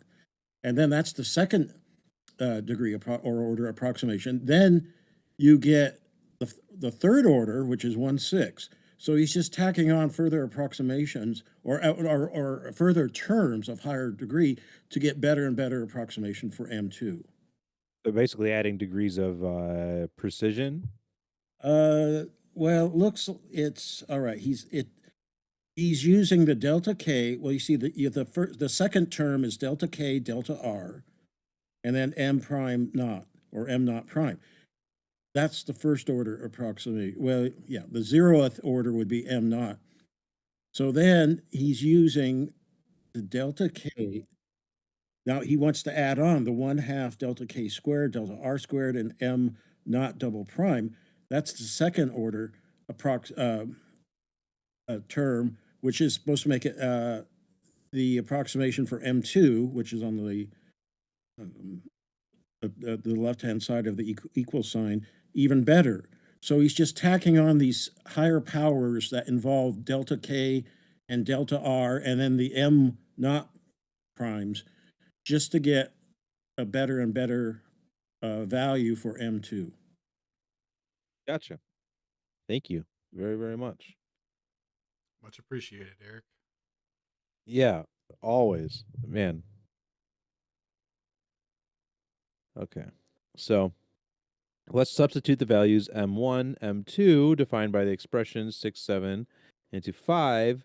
We shall obtain delta phi equals minus delta K times delta R squared M to the, or M0 double prime. What's it called again? M naught double prime.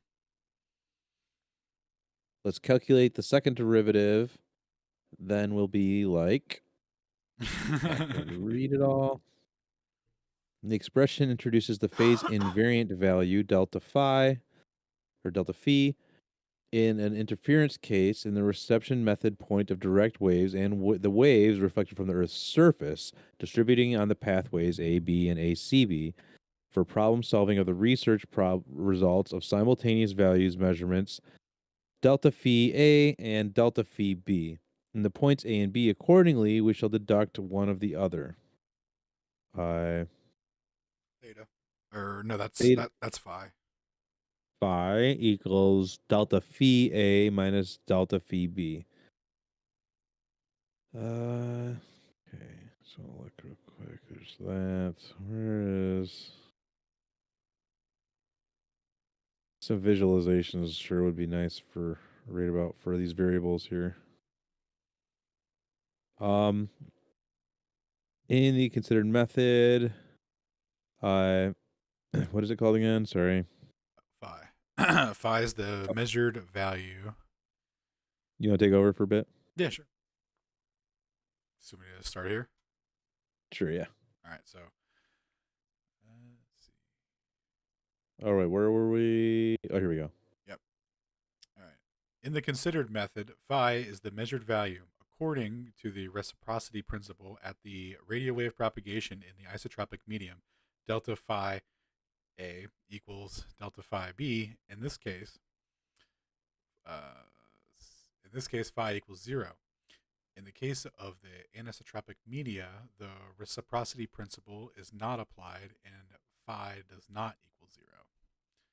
It follows form 9 that a fixed value of delta K and delta K naught, the value of delta phi depends on R and delta R. In the paper, the data about the actual values are, i.e., having a place in the radio link selected for measurements are obtained experimentally at this radio link characteristics analysis. Or I'm sorry, oops, read that wrong. Are obtained experimentally at the radio link characteristics analysis. I did read that correct. The information about the value R change range can be found, for example, in the paper 26. The propagation difference in delta R is determined by the radio link geometry, but at the radio wave propagation in the atmosphere, owing to radio wave refraction as well as the value delta R depends on the gradient value of G sub n. Of the high altitude profile, the atmosphere inception factor N times Z, citation 29, at the linear and close to it relation N times Z, the value G sub N at the atmospheric layer, delta Z equals Z up or Z sub up minus Z sub L can be determined as G sub N equals N sub up equals NL over delta Z, where N sub up and N sub I is the index coefficient of air heights. N sub L, that's Z. I'm confused now. Z up and ZL, right? So the gradient, so the coefficient for the atmospheric gradient to express like the change. That's what they're deriving there. That's what it sounds like. Yeah, makes sense. So like how much it'll change based on the expected atmospheric. Yeah, once we got into conditions. this paragraph, a lot of things kind of came together. Yeah. Or at least somewhat. Yep. So the wave propagation velocity is W up equals WL equals 0. The velocity propagation of a direct wave is equal to V sub up equals C over N sub up. The wave velocity reflected from the Earth's surface is V sub L equals V over N sub L in the isotropic case. Then equation 11, taking into account that V sub up times V sub L is approximately C squared, can be written like this: G sub N equals V sub L minus V up over C squared. Over C delta C times delta Z. All right. Whew. Okay. Oh, Go ahead, Eric. Eric, do you want us to go to the diagram real quick? It might just to kind of show what they're trying to do. right. I just wanted to say quickly, you know, they're using Snell's law here.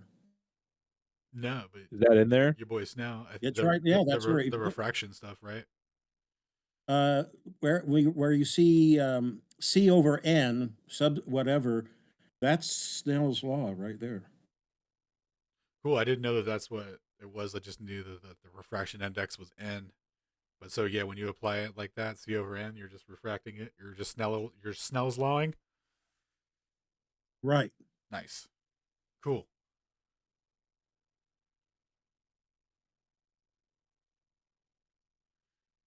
Cool. All right. Are we ready to continue? So yeah, I think we're right here, right? Yep. In the anisotropic case, W up is greater than WL and greater than 0. That corresponds to the position of initial hypothesis.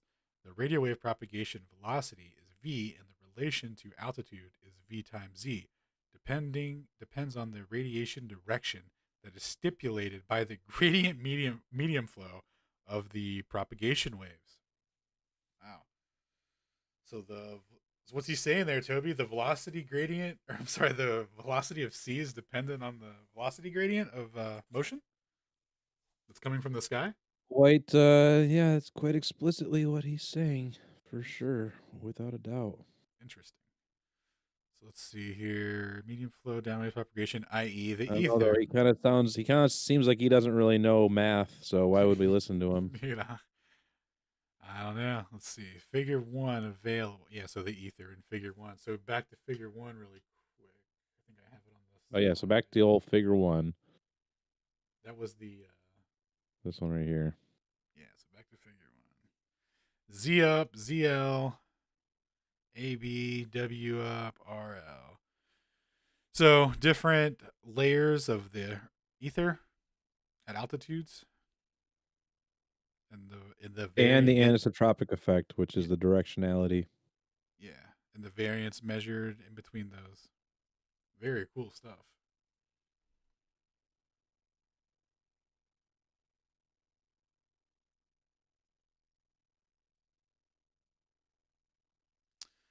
All right, Pardon me. you're good. Cool. So yeah, I think we're here, right? Yep. In the case of wave propagation, velocities at altitudes Z up and ZL are V up equals C over N up plus or minus W up. VL equals C over NL plus or minus WRL, where the sign plus is applied, the radio wave propagation direction coincides to the direction sign, and when the direction of motion, and when the minus sign is applied, it's the inverse. So we will coincides the direction of motion. So it goes against the direction of motion, right? Yep, we want to go ahead and put that one in red because that's just the old Yeah, anisotropic effect that he's describing, right? yeah. So let us put the values Z Yeah. up and ZL in equation 12. If the propagation direction of radio waves and ethereal wind coincide, we shall receive G sub n plus, G sub n plus, that's the coordinate. So with the direction, or no, with against the direction, right? And 1 over C delta Z, or delta 1 over C times delta Z, parentheses C over NL plus WRL minus C over, fuck, I'm not reading that. Fair enough. The open bracket, yeah, and then this one too. So cool. More Cool. more distributions of that, allowing that N, L, and N up are approximately 1. So what is that? What is it when the refraction index is 1 or 0? What does that mean? I can't remember. 1 would be at its most refractive, right? Or how's that work again? I think you're right. I don't really know. I can't remember. I think you wanted it like If 0. if Go ahead. that looks like they're multiplying the two values. It's when you multiply the two n values, L and if it's about 1, then he proceeds with that assumption. He's making approximations here. So Yeah. What does that mean though in the refractive index when it's 1? Because isn't it like a scale between 1 and 2 or something like that?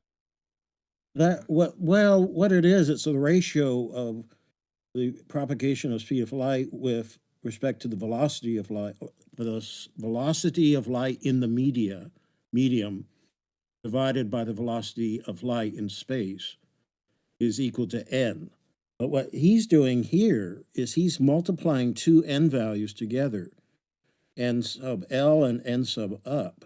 And he's saying, I don't know now what, he's saying if that product is about 1, then we can do these approximations. Mm. So I have to think why he's doing that. I should really read this whole paper in detail one day. So, but it's very interesting. Yeah, it's a lengthy one. We've been at it for a minute, and we still got a ways to go. I think it's a pretty clever methodology. But yeah, it just takes a lot of math. Because you kind of do have to make a lot of approximations and assumptions in order to assume the exact differentials that you would get between those different propagation and reception points, or I guess the difference between propagation and reception. But yeah, so you want me to take over for a minute? Oh yeah, sure. So we're right here, right? Let's see. Allowing that in something radio ethereal speed radio component. Yeah, right there. So, sorry. Pardon me. So the first sub member 16, equation 16 represents the high altitude profile gradient of the atmosphere refraction coefficient, Gn, in the layer delta Z. The second member represents the additional component to Gn stipulated by the velocity gradient availability in ethereal wind flow, GWR. At the radio wave's propagation towards the ethereal wind motion, it is possible to receive G sub n minus approximately, or wait, G sub n minus is approximately Gn plus GWR divided by C. And in that case, GWR was the velocity gradient availability in the ether wind flow. Okay. It follows from equation 16 and 17 that if the ether gradient flow is available, the wave refraction distribution or distributing in counter directions, the wave refraction distributing in counter directions will be different by virtue of Gn plus not equal to Gn minus. Let's consider the offered measurement method. Oh, What's that?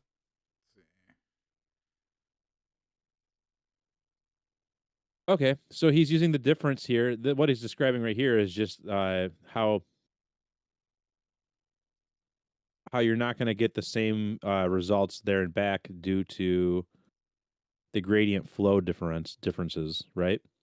If the flow is greater at higher altitude, then your reception, then so let's go down to the chart. So if you're here and the flow is say faster this way, and you're here, then you're going to have a faster propagation. So the negative, the benefit that your light wave would receive coming this way, if the flow is greater at greater altitude, there's gonna be a differential there, but then between it is going against it this way, right? It's not going to be directly proportional. You're not going to get a perfectly Oh yeah. So it's negative. just the differential and the gradient to get the variance. So yes, he's literally Exactly. he's literally modeling out the like the ether wind speed relative to the altitude. Exactly. And he's using the preferred directionality to do that. like Yeah. he's using the anisotropic effect to calculate Dude, the differences at altitude. I was just thinking about that. I was like, dude, so you could literally derive the exact speed relative to the latitude and altitude. Pretty awesome. I'm actually going to highlight this little section Or, here. a close approximation or what have you, but down to the millimeter accuracy. Let's consider the offered measurement method action with reference to a concrete experimental radio link, taking into account the features of hardware implementation of this method now, or taking into features of this implementation method now. Let's estimate the values of probable hardware and methodical measurement errors.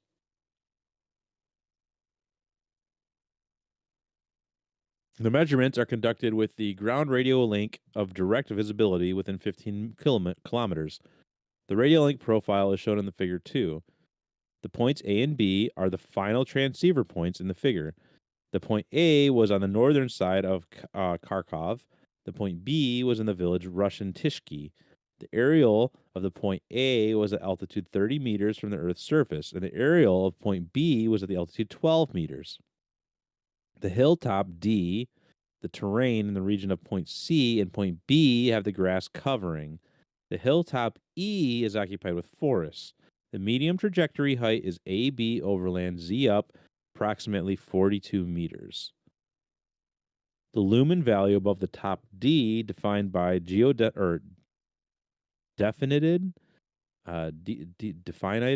by geodesic method, is H1, approximately 25.3 meters.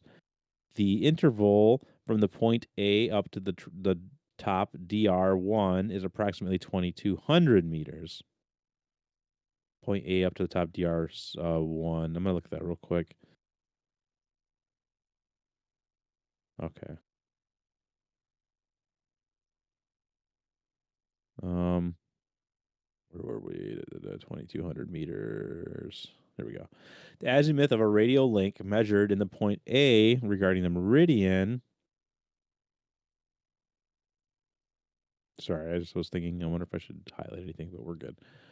Where was I? Meridian. There we go. Regarding the meridian, alpha approximately 45 degrees. To specify the field's formation mechanism in radial link points, the vertical field structure is measured in the point A. The measurements are executed in summer and August. Give that a light highlight. The radiation was conducted by aerial of the point B on a carrier frequency of this point zonding signal.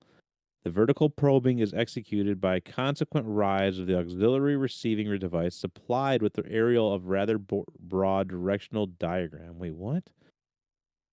The vertical probing is executed by consequent rise of the auxiliary receiving device supplied with the aerial of rather broad directional diagram around approximately 10 degrees. All right, I'm just going to keep reading. The rise started from an aerial arrangement level of the point A. Oh.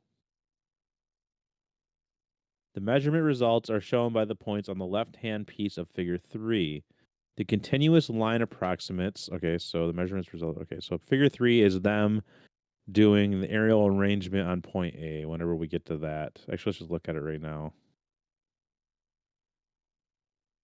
Where's figure 3?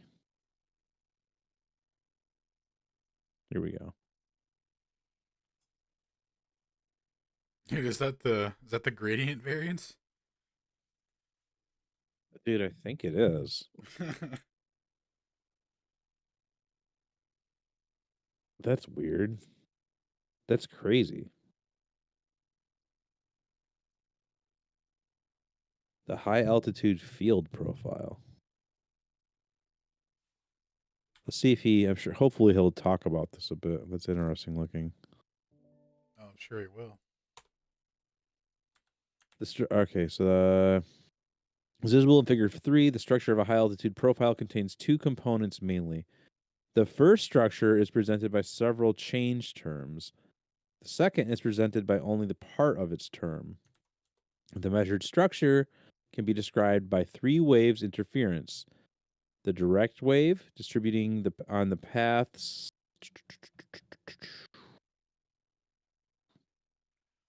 The waves reflected from the top D on the top path BDA, and the waves reflected from the terrain in neighborhood of the point C on the path BCA. The problem solution of a field calculation at several waves interference is described in the work. Citation 29. The factor attenuation model or module is determined by the following formula at vertical probing. Q times Z to the A, or Z sub A equals, what do the squiggly brackets mean? I think it's Like an a integral. function or something? Integral, okay. Something I think that's a brace. So what does a brace mean here? Oh, that's like a big glorified parentheses. Ah, thank you. Okay. Oh, I'm sorry. I thought you meant the E. What's the E? The E? Where's the E? Or I'm sorry, the thing that looks kind of like an E. That Oh, that's a capital sigma. That means a summation. summation. Okay.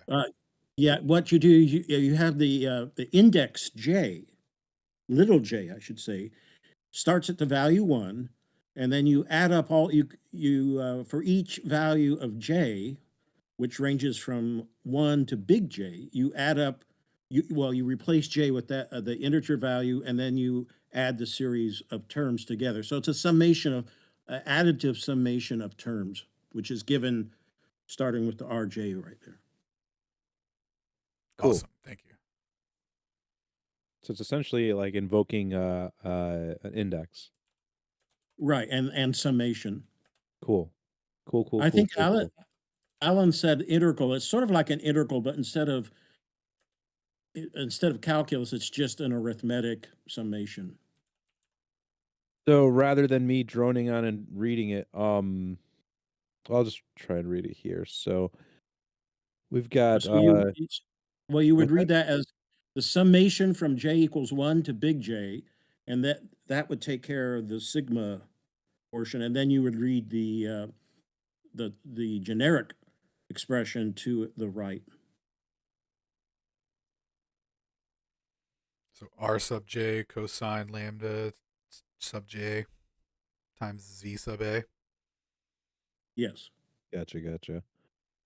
Plus another The j what did you call it summation. again? Yes, summation. Another summation of J times R sub J sine to the sine of what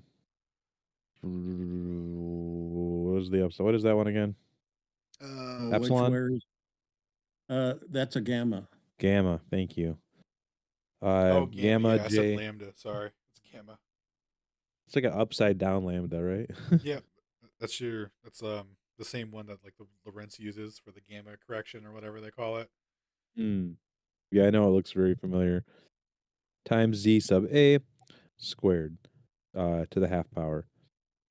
Where Z sub A is the auxiliary device uprise height, J is the interfering wave's quantity, or that's big J. Little j is the wave number reflected from J point on Earth's surface.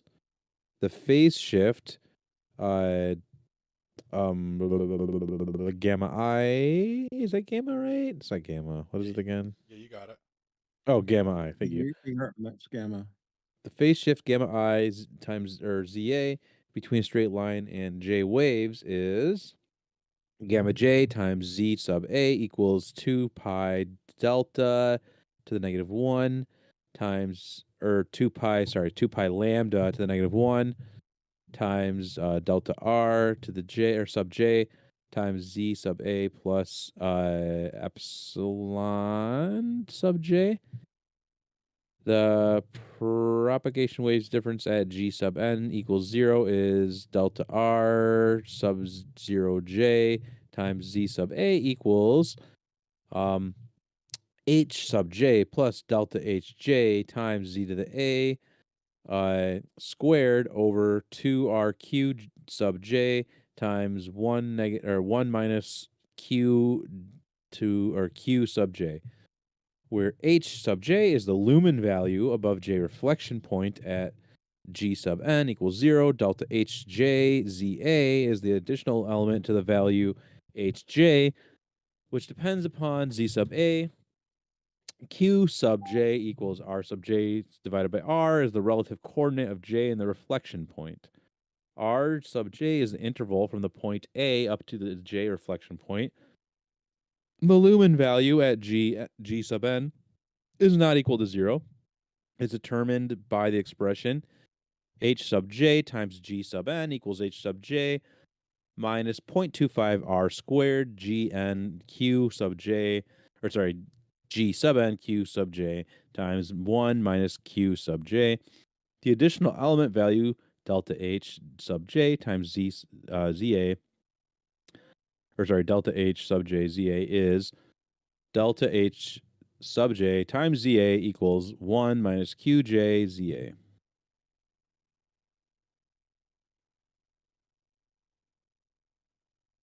The calculation result is given on the right piece of the figure 3 executed in the formulas 18 through 22. The following parameters values of reflection points are adopted at calculations theta, thank you. Theta sub 1, 2 equals pi. R1 equals 2200 meters. H sub 1 equals 25.3 meters. R sub 1 equals 0.7.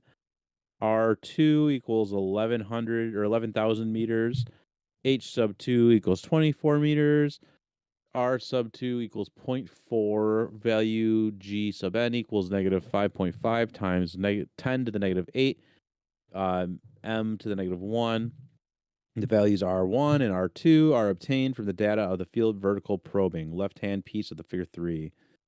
They're rather small values, for example, in comparison with the work data from citation 26, are stipulated by the following features of reflected wave formation in an experimental radio link.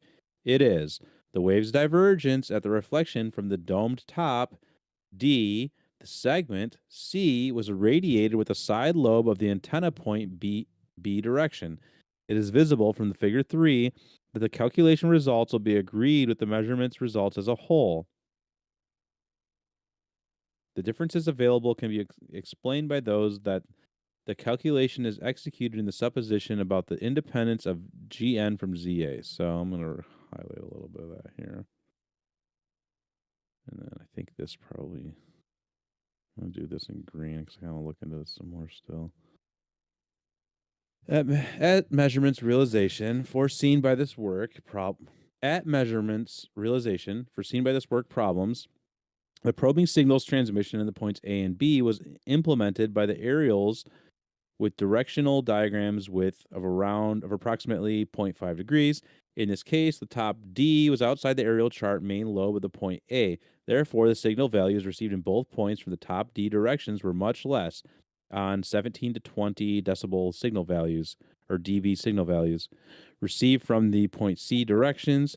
As it was marked, the auxiliary aerial with the directional diagram width of about 10 degrees was applied at vertical probing to the top D was in a main lobe of such aerial, or was applied at vertical probing and the top D was in main lobe of such aerial. Therefore, further assumptions were executed within the following supposition. The signals received in the points A and B represent the wave interference results, which come to these points on pathways AB and ACB. So let's look at that really quick. AB and ACB, is that illustrated here? AB and ABC or whatever. Let's see. Yeah, it's the top one. Okay, yeah. AB and ACB. Perfect.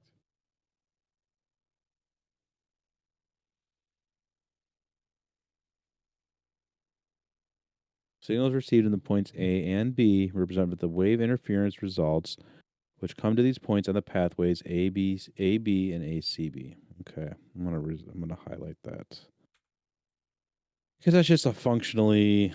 Like that sentence could have been useful a few pages ago.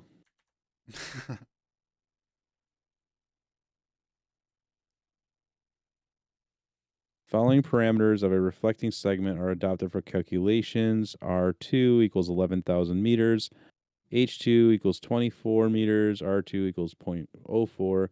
As only this segment is considered below, the index's writing is omitted and considered that H2 equals H, R2 equals R, Q2 equals Q, delta R, O2 equals delta RO. We shall substitute the value H to 20, equation 20, defined by equation 21 for the relation calculation delta R from Gn. We shall receive delta R equals H squared over 2RQ times 1 minus Q minus RH over 4 times Gn, or G sub n, plus R to the, or R cubed times G squared times N, to the, or over 32 times Q times 1 minus Q. That is equation 23. The first member of equation 23, according to equation 20, represents the value delta R0 at Gn equals 0, Za equals 0. The second and third members depend on G sub n. Thus, within the changed range G sub n peculiar for the atmosphere, the value of the third member does not exceed 0.01 from the second value. The values delta R sub 0 and RH divided by 4 are determined only in geometrical parameters of a radio link. In this case, neglecting third member of the expression, 23, and having designated RH divided by 4 equals D, we shall receive delta R is approximately delta R0 minus DGN. And what was DGN again? DGN... something refraction. It was you had to scroll up. It was like a minute ago. Oh, I knew it was gonna be dense. Yeah. You know, Hey, I'm just going with something with refraction. That's good enough for me right now. Let's keep powering through for the moment. yeah. See if we can get some. Well, let's see. Is there anything in here I could highlight for coming back through it later that would make it? Let me just figure if I get some green. You know what would be good is to like do a first pass on these papers and just like highlight all the variables and what they are, Yeah. and then Yeah. with That's a like great way to specific do it colors or because something. yeah, I notice when I break down the equations like that, you've seen it. Like it's way easier to read Yeah, when you exactly. know exactly what it's relating to. Yeah, we'll do Yeah, it's like you could just like replace all the variables with the actual things that they are, and then like, oh, now it makes sense. All right, let's just move along. So equals DGN or minus DGN. Well, actually, I just want to see.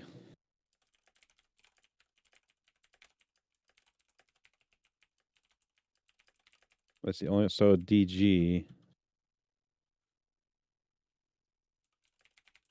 That's the only time. Come on now. No way. So I gotta look up D. Well, D is right there, Oh, was it right there? right above, right where. Well, now I can't find it. I'm sorry. Wait, it's right there. See, RH over 4 equals D, Ah. right above 21. No, go down to 21 and Oh, I just see. That's right. the no, I'm below that. I mean, I'm sorry, not 21, 24, 24. And then it says RH4 equals D, if that's the D. Yes, it is. Thank you.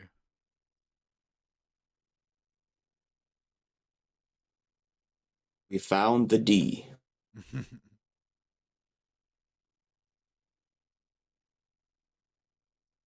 No, let's find the RH.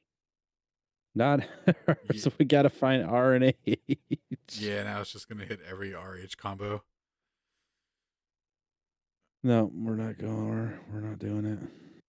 What's the value H?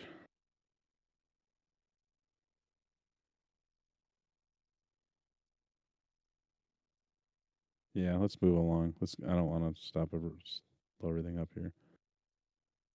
It follows that anisotropic effects and altitudes result in the component's occurrence to Gn by value plus or minus Gw sub R divided by C. In an anisotropic case, W sub up is greater than W sub L is greater than 0 from equations 16 and 17. Let's substitute values G sub n defined by equations 16, 17, and 24. Let's receive that the propagation differences at propagation directions, a concurrence of radio waves and ethereal wind is delta R plus equals delta R 0 minus D times GN minus GWR divided by C. It is at a radio wave's propagation towards the ethereal wind motion. Delta R minus equals delta R0 minus minus D times GN plus GWR divided by C. It follows that delta R plus is greater than delta R minus, which is less than delta R, and delta R plus is not equal. Wow, that's okay. Not equal to delta R minus from equations 25 and 26. The difference in these values is determined by the velocity gradient of the ethereal wind value GWR. We shall estimate the possible value GWR. The estimations will be executed for a case when the horizontal component of the ethereal wind speed receives the maximum value.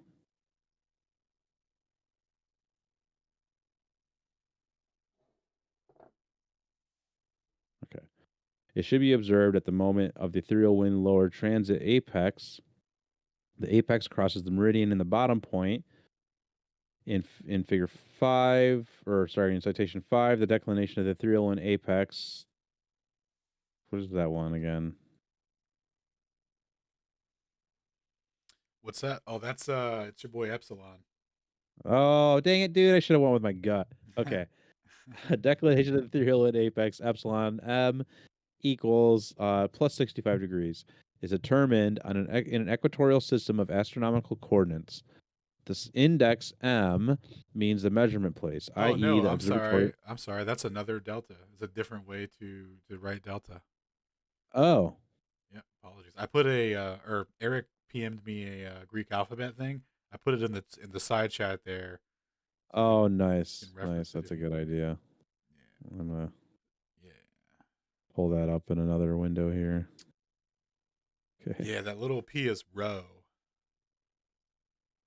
row. Okay, Yeah, that's a fun name.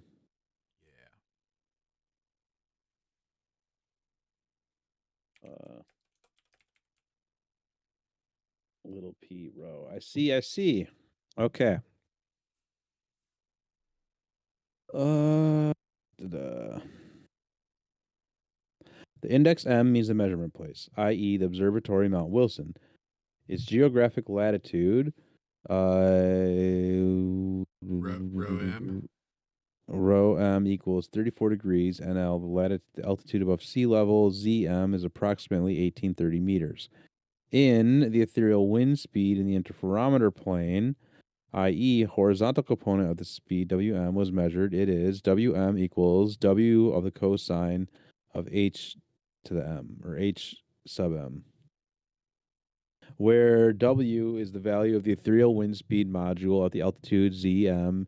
Hm is the apex height in a horizontal system of astronomical coordinates at the latitude. So you're saying that's rho? Yep.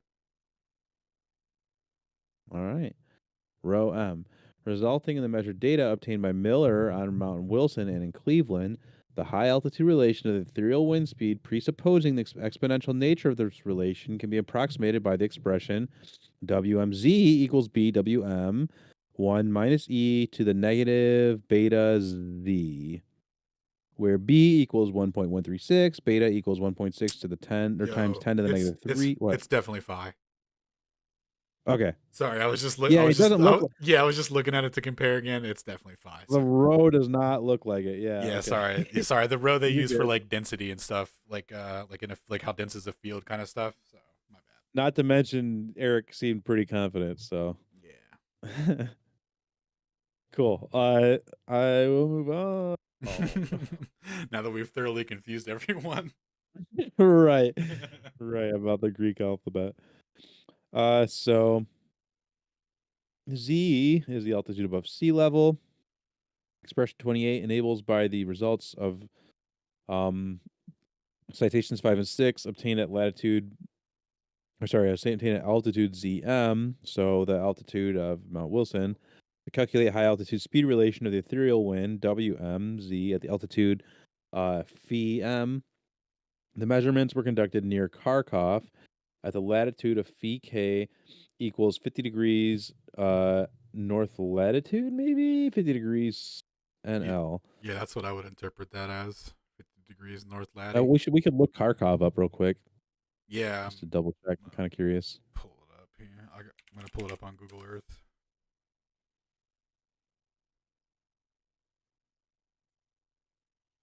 Capital city of Kharkov Oblast in eastern Ukraine. How do you spell it? CAR. KHARKOV. I just pulled it up. Actually, I guess I forgot that the whole point of this was to look up the altitude or the latitude. But there she is.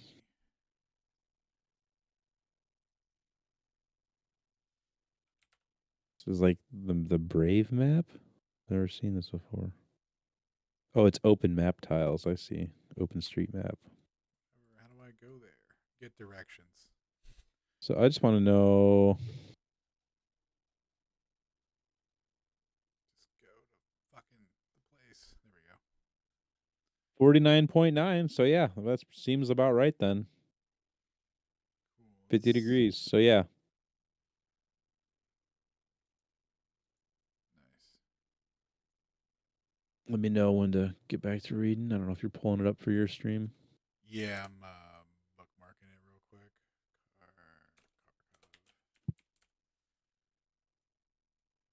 So I'm gonna add Mount Oh, Wilson. excuse me, I have to go outside for a moment, so in case you ask me questions and I don't answer, well, I'll be back soon. Cool. Sounds good. Thanks, Eric. That was in California. Okay. Yeah, I'm just waiting for you, but no rush, Alan. I'm gonna take a drink of water here. No worries. Quick question: you guys didn't hear about Kharkov during the Ukrainian war? Currently, it's not much of a city anymore. Unfortunately, it's pretty much destroyed at this point. Just kind of a segue with everything that's going on while everyone's taking a break. But yeah, it's Ukraine in general is aside from the big cities, it's all a shithole now. So, but yeah, Sad. It's really sad. yeah, it's unfortunate. Well, with like even the science part, there's a lot of history there, and yeah, it's just sucks. Just all everything. Can you imagine like Constantinople? How everything was lost there. All that, yeah, all of that. Just man, all that knowledge just lost. Man, Sucks. unimaginable. Anyway, just a happy little segue there. Yeah. I'm Ukrainian. That's why I Gotcha. it's close there. Ukrainian in the happy U.S. of A. Happy to be here, so that I'm. If I was back in the Ukraine, like my other family, I'd be drafted and I'd probably be dead by now. So Wow. thank God I'm in the States. That's for sure. Well, we're definitely glad to have you here. Hey, thanks, Toby. I appreciate it, man. Man, I The mean, math, what the math is kind of go ahead. killing me. I'm just saying, but I'm trying to follow everything, and it's very interesting. I'm getting a good understanding of what's going on. I'm glad you guys are on it, though. Yeah, I mean, I'd be lying to say that. I mean, obviously, I'm not comprehending everything. Obviously, but I'm doing my best, and hopefully, we'll do another pass at this paper another time in the future. Most importantly, I think me and Alan both are just we like to just go through and make sure that the math is meaningful and that it's being derived meaningfully, and that there's at least like a line of logic of where the variables are being used. But I'm certainly not the top person to be reviewing someone's math. Well, compared to what other people are doing, I think I know, like a lot of people are, on the other side are saying like, oh, you guys don't have a model, you don't have anything, any standing. At least you guys are, trying to do some work, trying to review the past papers, and everything. That's pretty meaningful. I mean, most of the people that are on X and YouTube and other platforms, they're just spewing whatever they need to spew to discredit everyone.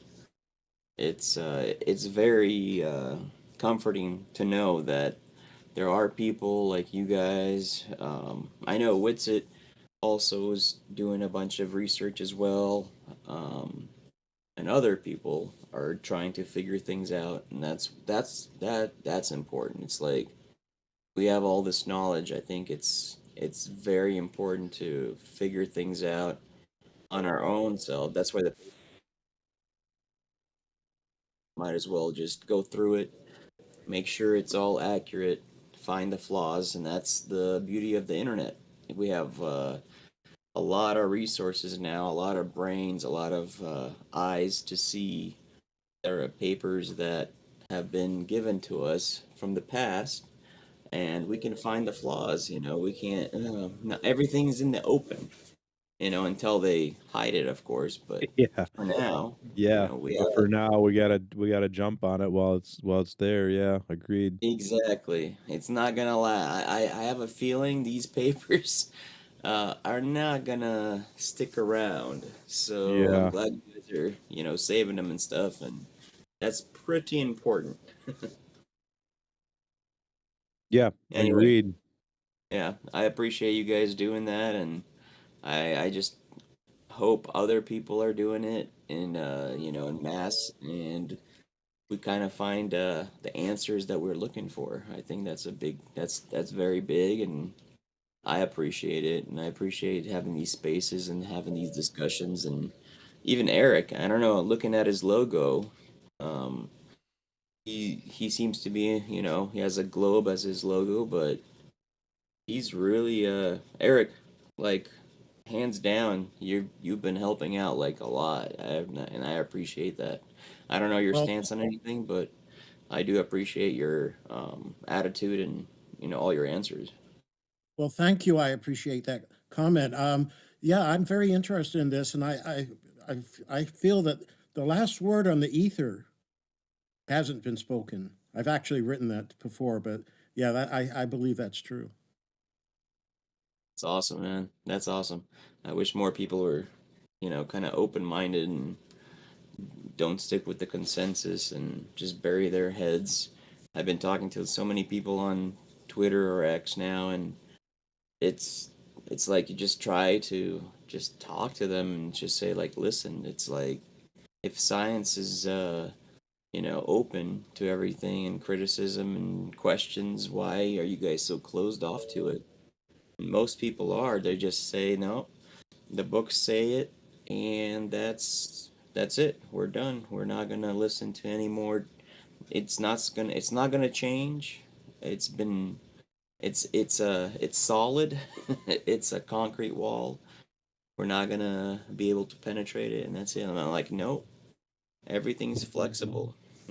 That's the way I see it. So I appreciate anyone that has an open mind and able to kind of question things. So I'm happy that you're here, Eric.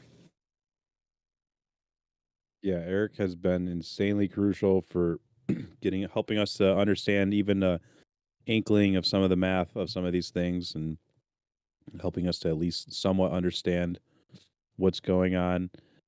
With the other paper, it was super useful. We were able to get into stuff about the fluid dynamics that Galaev was using for measuring the ether viscosity. That was super interesting. And yeah, man, it's just, true scientific minds should never shy away from this stuff. As a matter of fact, like true scientific minds should be all for questioning things and for testing all of the claims of science, testing the shape of the earth or whatever, testing the existence of the ether, testing the theory of relativity. That's the whole point of testing all these things and trying to understand them, trying to understand how they've been substantiated. That's proven science. You can't do that. No, no, no, don't do that. It's proven science. Yeah, right, right. So are you there, Alan? Yes, sir. What's up? You So may take where over for a were little bit. we? Yeah, sure. Let's see. I think we're right around here, right? Sounds good to me. Yeah, actually, that's exactly where we're at. The index K, as above or as well as above, means the measurement place, so the location or whatever. Supposing that the nature of high altitude speed relation of the ethereal wind in this point of a terrestrial globe looks like the relation to 28, we shall write WK, this equation 20, and we should write equation 29, where WK, yeah, that's how we're doing that from now on. All right, so we will write equation 29, where WK times, W sub K times Z is the horizontal speed component of the ethereal. Dude, that's what I was saying earlier. They brought it down relative to the latitude and altitude. But then obviously he thinks it's a globe, but it's just over a flat plane, like a vortex. So Horizontal speed of component, the speed of the ethereal wind at latitude, at the altitude. Okay. at 5K and an altitude Zm, which is determined to be equation 30, where HK is the apex altitude of the ether wind at the latitude 5K. Wow, so the minimum and maximum. Let's see, so the apex altitude of the ether wind. It is possible to receive from the equations 27 and 30 what equation 31 will do. Let's write down h sub k and h sub m through the appendix declination value of delta sub m and the latitude phi k comma phi m. Let us take the ratio for this transition from the first equatorial system of the astronomical coordinates to the horizontal ones in citation 33. Can you highlight citation 33? Definitely going to hit that up. Oh, citation 33, my bad. Yes. Yeah, my bad. Make that there we go. But actually I'll go highlight it in the actual citations as well. Let's see what it is. Yeah. Let's see. So Abalakhan?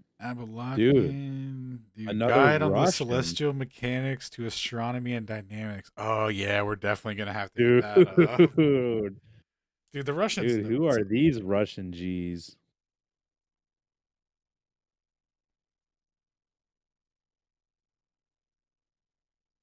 Yeah, so we need to check this one out, and we need to check this out.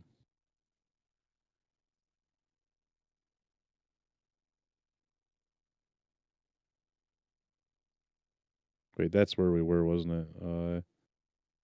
Wait, no. Pardon me. It's Control F bracket 33. Good call. Should have been green highlighted, but there we go. All right. All right. Let's see here. So equation 32, where A is the apex azimuth of the horizontal system of the astronomical coordinates, T and delta is the hour angle and the apex declination in the equatorial coordinate system accordingly. Phi is the geographical latitude of the observation place. So yeah, they're like literally. So this is kind of how Miller mapped his readings through sidereal time and tried to extrapolate like a direction of motion out of it. So like this is kind of similar to what's going on there, and relating the coordinates to the measurements or to the velocity measurements. So at the lower point of the apex transition, as well for any aster, A equals 180 degrees, T equals 12 hours. This is degree in measurements. T and the other little t is 180 degrees. 33, or so citation 33. In this case, equation 32 becomes the cosine h equals the sine of delta plus phi. Let us substitute the values cosine times h defined by the expression 33 in 31, allowing the latitude values are phi k and phi m, where the value defined in citation 5, so that would be Miller, the apex, so Mount Wilson, so defined at Mount Wilson, appendix declination, delta m, we shall receive. So there looks like, equation 34, and then allowing 34, the expression 29 will be like equation 35. So he's doing some kind of comparison to Mount Wilson. So he's comparing Mount Wilson to Kharkov, yeah. Yeah, cool. All right, so let's see. The expression 35 will calculate the high altitude relationals. Yeah, he's about to say it right here, I think. So the expression 35 calculates the high altitude relation of the ethereal wind speed horizontal component for the latitude phi k by the result works of Miller, obtained at altitude Zm as the radio link is declined from a meridian with an angle A at high altitude. Relation of the ether wind radio component in the radio link location at the moment of the lower apex culmination is that comparison between Kharkov and Wilson. In equation 36, we shall find that the high altitude gradient relation of the speed differentiating in equation 36 on the variable z, we will obtain equation 37.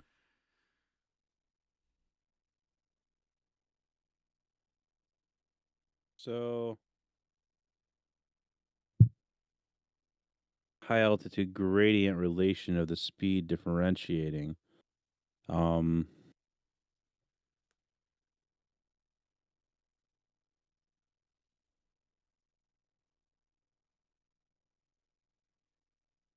Oops. Okay. All right.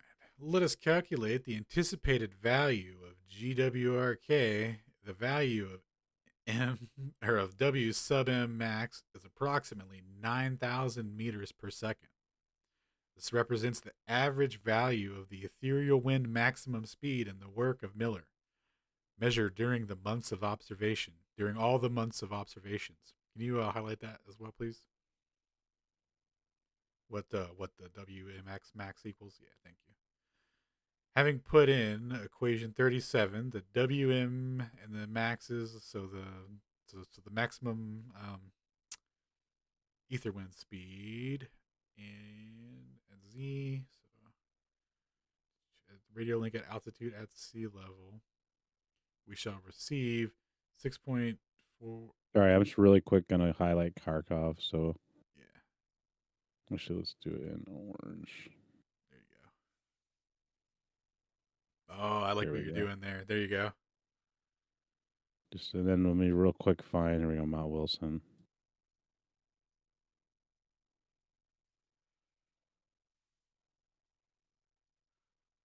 There we go.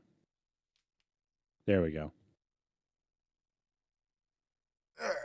So I think we're here, right? Yes, sir. So instrumentation.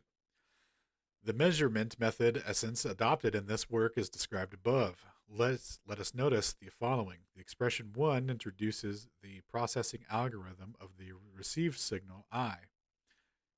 It was shown in the work citation 27 that at such processing of the sources, instability of the carrier and the modulating frequencies do not enter in expression 1 and do not influence on the value of delta phi, on the measurement of the accuracy of delta phi. So what's he saying there? There's no see the signal processing instability. Let's look at expression 1 real quick. Yeah. All the way back to expression 1. So that was So we've got delta phi. So the differential in the frequencies. It was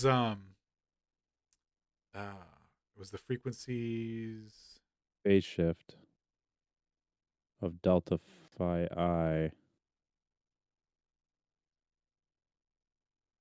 Where's delta I and delta phi? Yeah, the radio link represents radio interferometer, which is due to the ether flow. Zoning modulation frequency with the carrier frequency.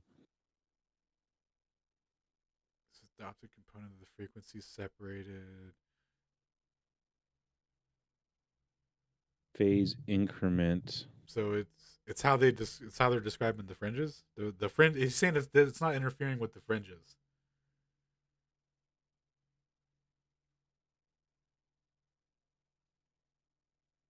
Like Gotcha. the actual fringe displacement. Okay, cool.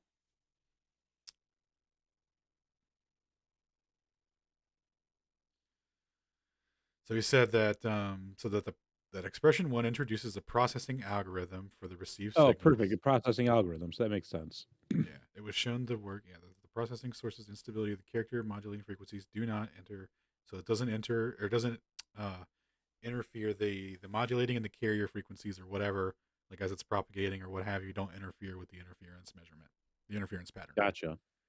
Okay. It has been enabled to facilitate the creation and exploitation problem of devices intended for phase characteristics of radio measurements essentially. It has enabled to facilitate the creation. Oh, I see. So the fact that that doesn't interfere with it allows them to make tools to measure it precisely, or instruments to measure it precisely. Okay. Okay. The self-excited generators with parametric stabilization of their frequencies are applied at the way of implementation as emission sources. The way realized in radio wave lengths range 8 millimeters. The way realized in radio waves lengths range 8. Does that sentence make sense? Or am I tripping? The way realized in radio waves lengths range 8 millimeters and earlier was probed in 1 to 4. Okay, okay. The radio. Sorry, that was tripping me up. So it's the way realized in radio waves lengths range. What? Yeah, it almost seems like there's like a missing article or something. Or like the way realized in radio earlier was probed in 1 to 4. Okay, that makes sense, I guess. Yeah. Okay. The final radio link points were equipped with identical component transceiver sets as well as the recording equipment. The transmission and sounding signal reception at each of the points were conducted with the same aerial. The aerials of both points are identical and have a mirror of a diameter of 1.1 millimeters. Or I'm sorry, 1.1 meter. The generators of the carrier frequencies had the value frequencies of 37 gigahertz, and the generators of the modulating oscillators of 0.5 gigahertz. The generator frequency carrier oscillations differed each other in 50 megahertz for radiated and received signal separation. The carrier frequency is F0A equals 36.95 gigahertz in the point A, and the carrier frequency is F0B equals 37 gigahertz in point B. The resulting power of each transmission device executed in GUNS diodes is about 70 milliwatts. The generators of the carrier and modulating oscillations with the containment clusters are located in thermostats. The hardware complex contained in the systems of the frequencies atomic tuning. The hardware complex contained the systems of the frequencies atomic tuning. The hardware has passed the comprehensive lab test on board and into the measuring complex structure with the environment of temperatures of minus 25 degrees Celsius and plus 25 degrees Celsius in different meteorological conditions. One-channel recorders were used for registration in both the final points. The additional recorder was used at point A for the amplitude registration of the received signal. This information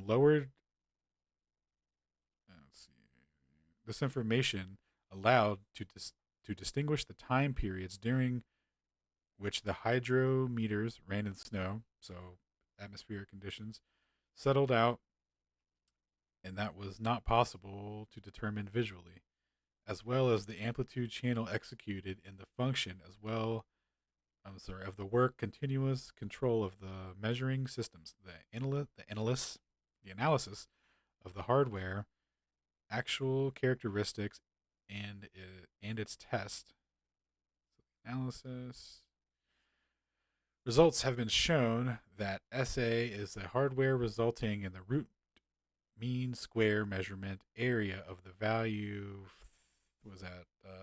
phi do not exceed 2.4 degrees. All right. The radio interferometric work. In the accepted measurement method, according to citation 10, the measured value of phi represents the difference phase invariance values of the radio link probing signals received simultaneously in the radio link points. I'm assuming that would be A and B, allowing 9, or equation 9, 25, and 26, which shall write the expression for phi as follows. So equation 38 is that right there. Very nice. Where the indexes K naught A and K naught B reflect the difference of the probing signal carrier frequencies received in the points A and B accordingly. So it's, what is it, just it's the differential between those.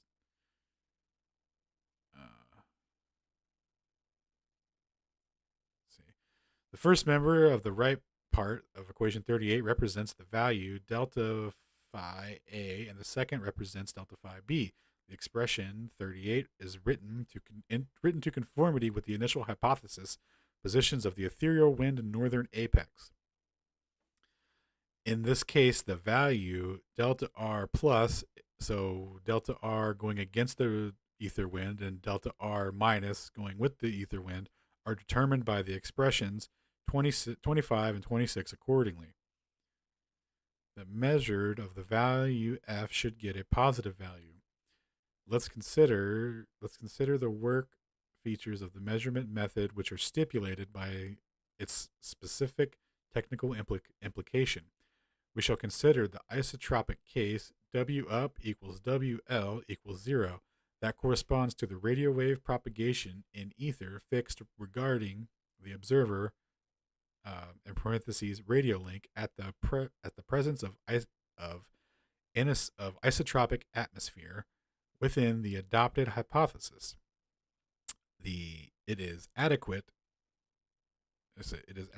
to such a medium as the ether, absence in nature within the modern generally accepted imaginations. It is inadequate to such a medium. Okay. In this case, the radio wave propagation velocity does not depend on the radiation direction, but it depends on the altitude above the Earth's surface, and that's represented by V times Z equals C over N times Z,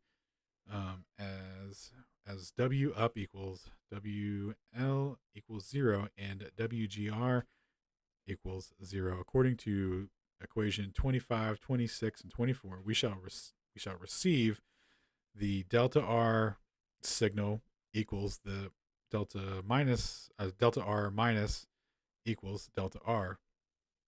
Then if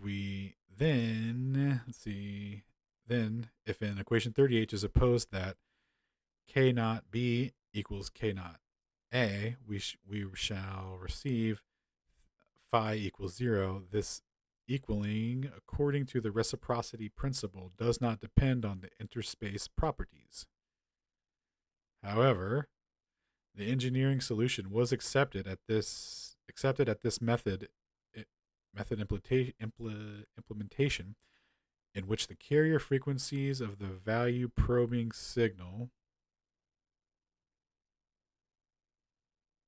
emitted at each of the radio points differed, as K naught B equals K naught A. So, and they found that phi does not equal 0. So that we consider delta phi as a measurement error. We shall identify the values of delta phi depending on the parameter changes such as Gn and R. With equation 38 and 24, we shall estimate the probable ranges of the changes G and N and R for the calculation fulfillment, with the averages G sub N change from minus 4.5 times 10 to the minus 8 meters. I don't know, how do you say that? Negative exponent, or to the minus 1? M to the negative 1. M to the negative 1. Meters to the negative.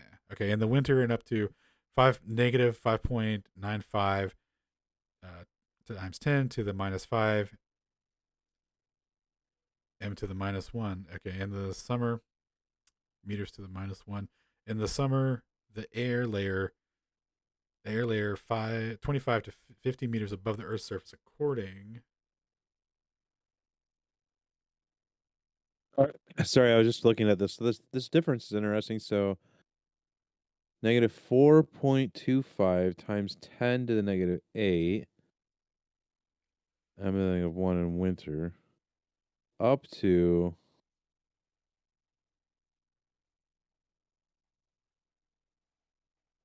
Guys, Alan, sorry to interrupt, Alan, Toby. I just want to say I appreciate you guys doing all the research. I gotta head out, but I really appreciated working with you guys on this.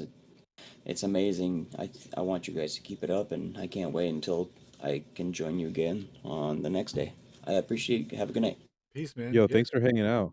yeah. We'll be here on Tuesday at 7 p.m. Eastern, and then again on Thursday. We're gonna make the Thursday thing a regular. Awesome. I can't wait, guys. Yeah, peace. Yo, Can't wait to see you guys again. should we take a 5, Alan? We've been at it for 3 hours now. Oh, dude, has it been a it's been quite a sash. Yeah, absolutely, bro. Let's take a quick 5 piece, and so I'm gonna set a timer. I'll be back Sounds at five. good. I'll be back at 5 minutes, and by 20. 5 minutes, I mean about 6 minutes exactly. Cool. Talk to you guys in a few. All right, see you guys in 10.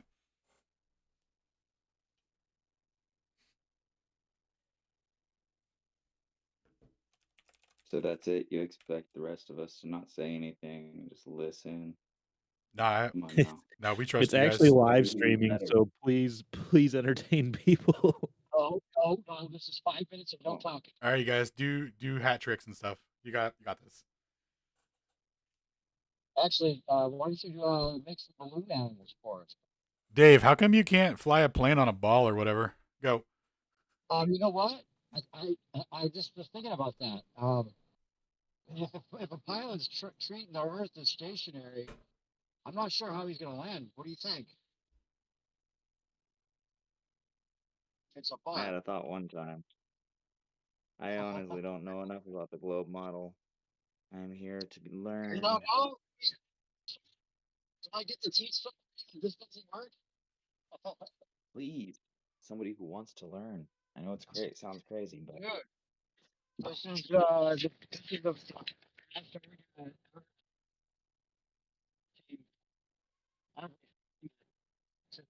I hate to say it, bro, but right now you're teaching me how to do the robot.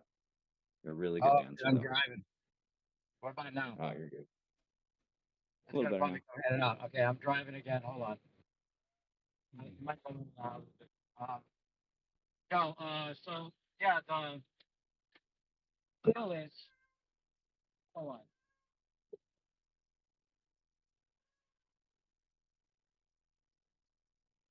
All right, I'm right. Hold on, I getting got it. He said, "How does somebody supposed to land a plane, assuming this Earth is a stationary flat plane? Are they flying east or west?" So it really wouldn't matter, to be honest. But if they were flying south or north, it would make a bigger difference than than even east or west. It wouldn't be possible at all. Like they could take off and try to land right away, it still wouldn't work. Just because And of the blow model. being to one side or the other, depending on the direction, north or south. And so they'd have to keep course correcting all the way down. I don't know. I don't know all the details, though. Well, even so, okay, I'm just trying to get to where I'm parking, so I don't go through the whole thing. But if you want to hear the argument, I'm surprised. It was kind of a joke that Alan brought it up because it's one of those things that I've talked about so many times that joke of me. Since you didn't really argue about it, it's interesting that Hey. tell it to really display.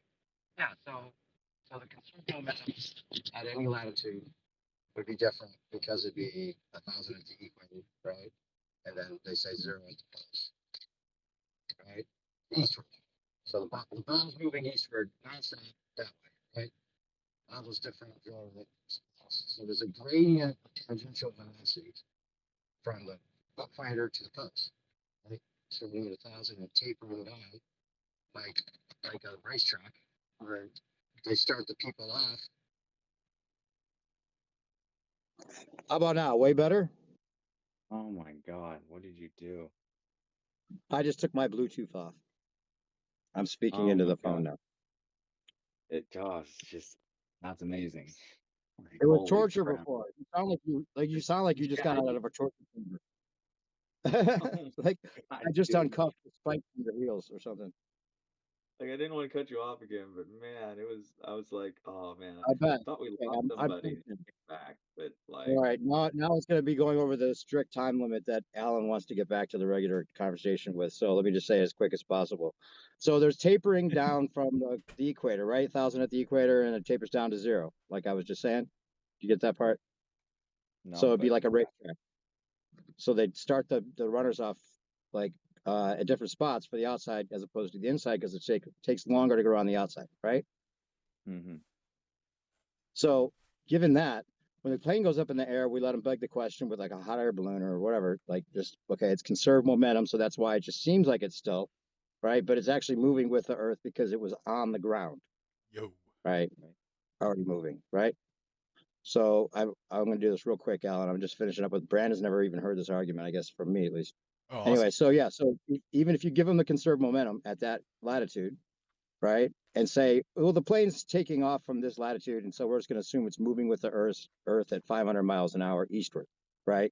Even though there's no indication in the cockpit that tells them that the plane's moving sideways. Let's say they're heading south, right, towards the equator. So there's no indication that they're moving in that direction, right, at all for the pilot to even know that that's happening. So that's a problem to begin with, because he would have to know how fast he's moving sideways as opposed to forward, you would think, right? You'd think. Yeah, you would think that would help. And so the pilot's taught to just treat the Earth as stationary and level. And then you ask people like left lane, what would be the difference in training someone to fly over a stationary Earth as opposed to a spinning ball Earth? And he says none. And he's a pilot. So he thinks there'd be no difference in how you would fly as opposed like one opposed to the other. So what are we even arguing about? What's this even about then if it's the exact same thing? I mean, there's no way a spinning ball could be the exact same as a level Earth for pilots, right? There's just not. And they have to say that it's in a separate reference frame, and then you'll hear them talk about, oh well, it would just have to it would have to correct this much over this much time, and it would just be a simple calculation to do this. But the pilots aren't trained to correct, right? And even if they were, right, even if they were to correct, they would have to continue accelerating that extra amount because they can't gain momentum, right? You can accelerate, but you don't gain that momentum. That means like if you're like correcting and all of a sudden you're 500 miles per hour faster sideways eastward than where you started out, that means that you would have to accelerate and then continue accelerating. But if just accelerating in that direction added momentum to the plane, they would be fucked. That means like anytime they had one direction, they would have to somehow then think about subtracting that momentum from their plane when they're turning the other way. Like, okay, now I'm going this way. And since I was headed that direction, now I'm going that direction no matter what. No matter how I try, I'm not going to get rid of it. No, it doesn't work that way, right? It wouldn't work that way anyway. All of it's begging the question to even give them that the plane would be moving with the Earth and is in eastward rotation because it was on the Earth. That's ridiculous to begin with. The whole thing's ridiculous. Doesn't work. Can't be a ball. But even if they were to accelerate and add that 500 miles an hour, they would have to continue accelerating to keep up in sync with the Earth as they're trying to land on the runway and slow down. One question real quick. How fast does the Earth spin? How fast would they have to keep up with? They would be 500 miles per hour faster than where they started. So it'd be 500 where they started from, and then they're going to the equator where it's 1,000.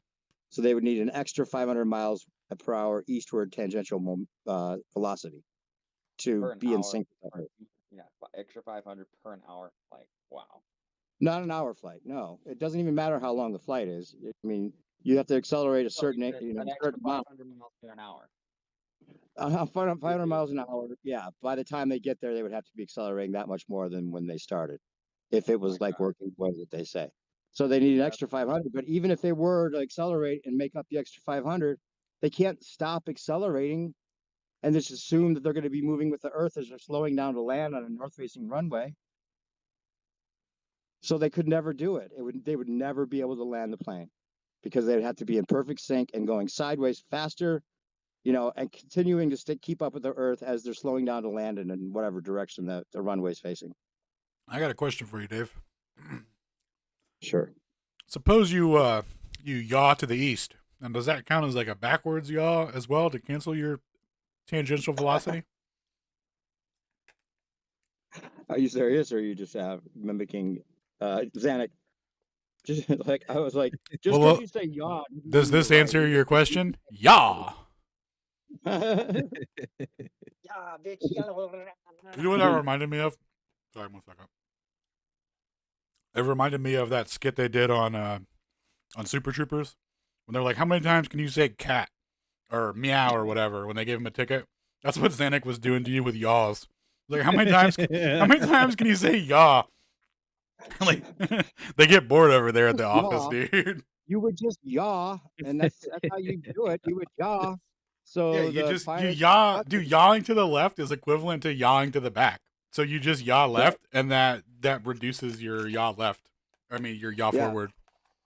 He's using left as if we know what he means. Like what east, west, south, what? Oh, yeah, left. What do you mean left?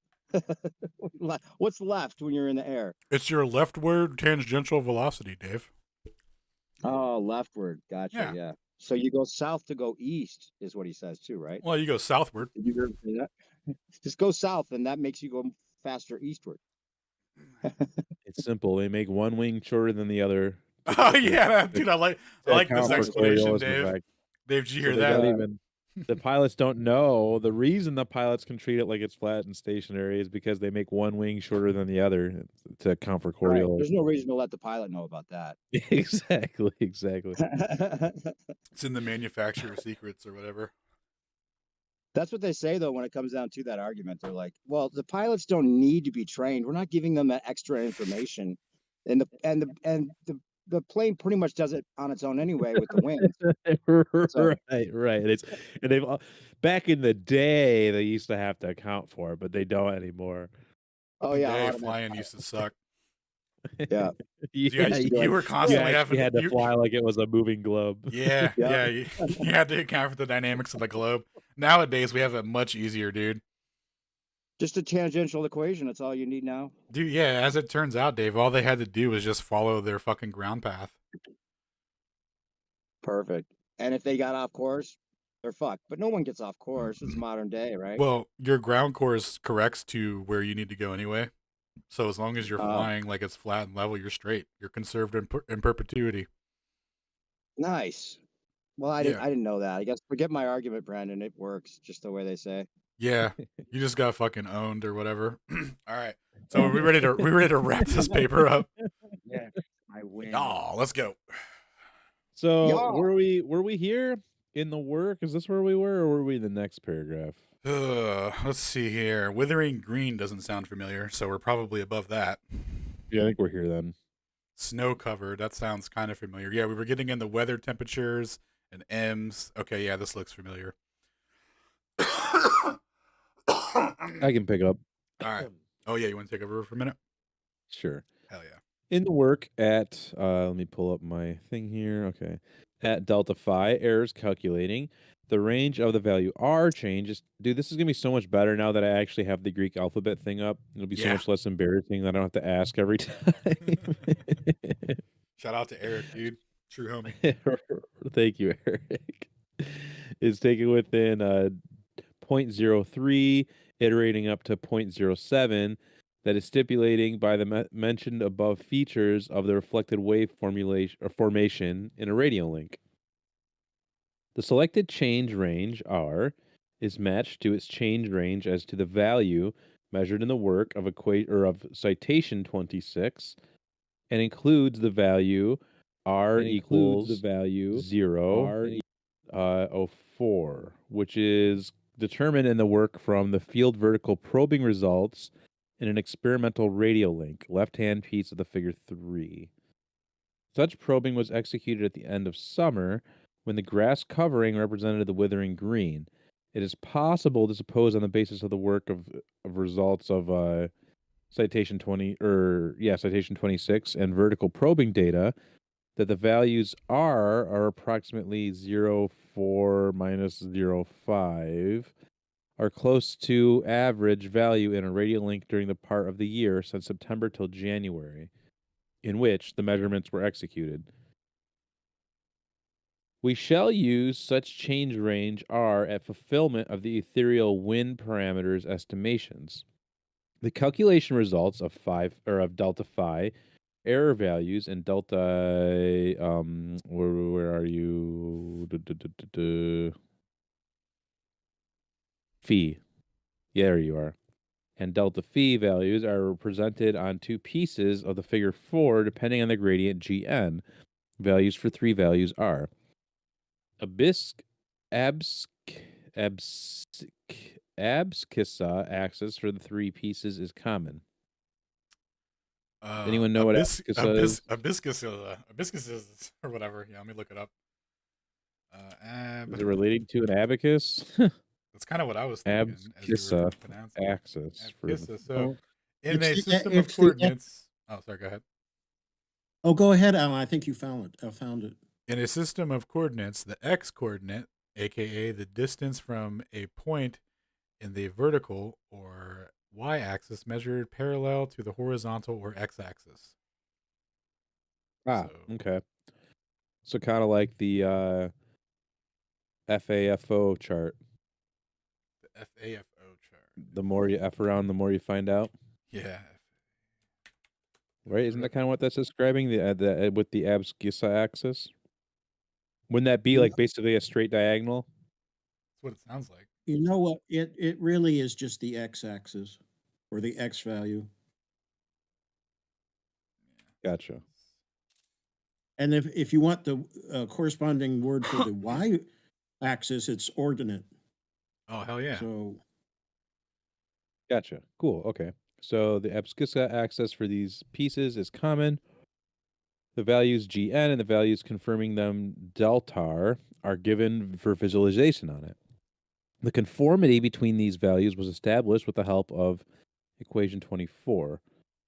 The values delta phi delta phi and delta phi, big phi and delta little phi in grades. Oh, okay. We're taken on ordinate axes. On the lower piece, for r equals 0.05, two curves are given, i.e. delta phi a times gn is the continuous line and delta phi b times gn is the broken line. So Eric, we just hit up your boy Ordinate.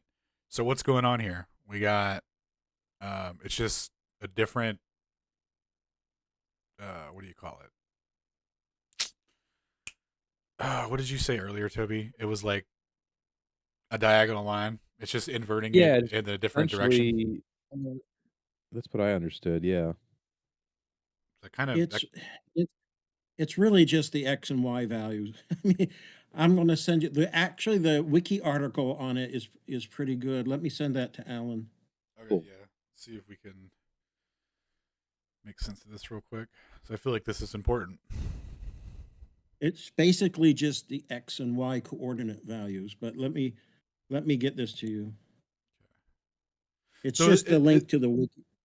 I was gonna say, is that similar to like, you know how they say the Lorentz rotation is changing the x and y values? Is that kind of what happened there, or is it just that's not it? It's just I don't know. I think I just closed the stream. No, you're good. Toby just brought it up. I just reshared, just pulling up the Wikipedia page about abscissa and ordinate. Right. I sent that to Alan just now. It's basically, if you have the graph paper and you pick an origin, the abscissa is the x value, x coordinate, and the ordinate is the y coordinate. Okay. Yeah, you're right. That's pretty straightforward. Yeah. Oh, okay. Thank you, Eric. Cool. You're welcome. So let me reshare here. Excellent.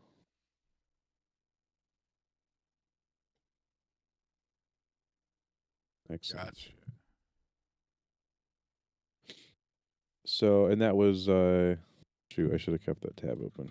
You said it's the y-axis, right? For the ordinate. Or the x. Yeah, the x is for the x-axis. Yeah. Okay, so the x-axis for these pieces is common. The values Gn and the values confirming to the delta are given for visualization on it. Conformity between these values was established with the help of equation 24. The values delta or uppercase phi and or capital phi and lowercase phi and grades were taken on ordinate axes. On the lower piece, for r equals 0.05, two curves are given, i.e., delta phi a times gn is the continuous line, and delta phi b times gn is the broken line. As is visible, wait, so actually, they're talking about figure 3 here, right? Let's see. I got figure 3 on the side. What was that? Or figure 2, maybe? No, they're not. Or yeah, they said the full line in the vertical or in the dotted line, yeah.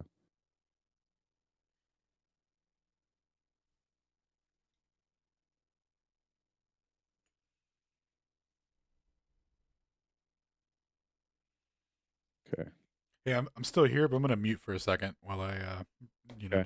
do something. So this is. So one thing I didn't realize before I looked at this paper previously, or when we actually even tonight, I didn't realize it until actually we took our intermission, is that these are just essentially still interferometer loops. You're splitting the light here. Wait, right?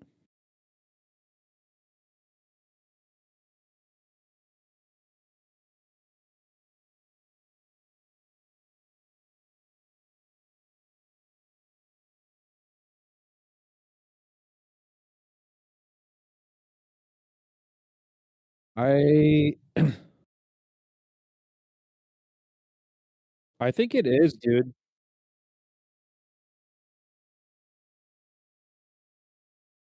Yeah, I think it is split. And he also went pretty explicitly into detail about calculating the difference of this to this and how the proportional relationship. Remember up there when I highlighted that proportion right here. Or is this it? No, that's not it. Where was that? Remember I highlighted it earlier because it was like he was trying to explain that it doesn't equate out to be like a C plus or minus V because of the gradient. It's specifically because of that gradient math. Oh, were they? Okay, is that and then is that where he said they throw out the they cancel out the one thing they count out as a measurement error? Where was that? Oh, it's way up there. Here it is, I think, right? Propagation towards the. No, that's not what I was thinking of.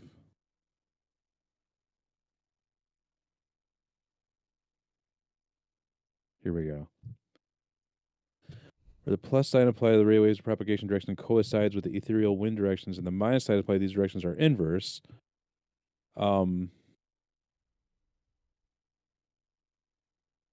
The radio wave propagation velocity is v, and in relation to the altitude is vz, depending on the radiation direction, is stipulated by the stipulated by the gradient medium flow of radio waves propagation, i.e., either. And that's also why I remember he was talking so much about the that's why this math is so crazy, because they have to do that.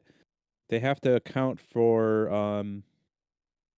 for the both beams essentially. They have to be calculating the differential of the anisotropic effect of this way and this way. And they have to account for the gradient essentially. Because that's the only way you could do it. Otherwise, you'd have to use an atomic clock. Yeah, dude. Wow, this experiment just It's got awesome. even better.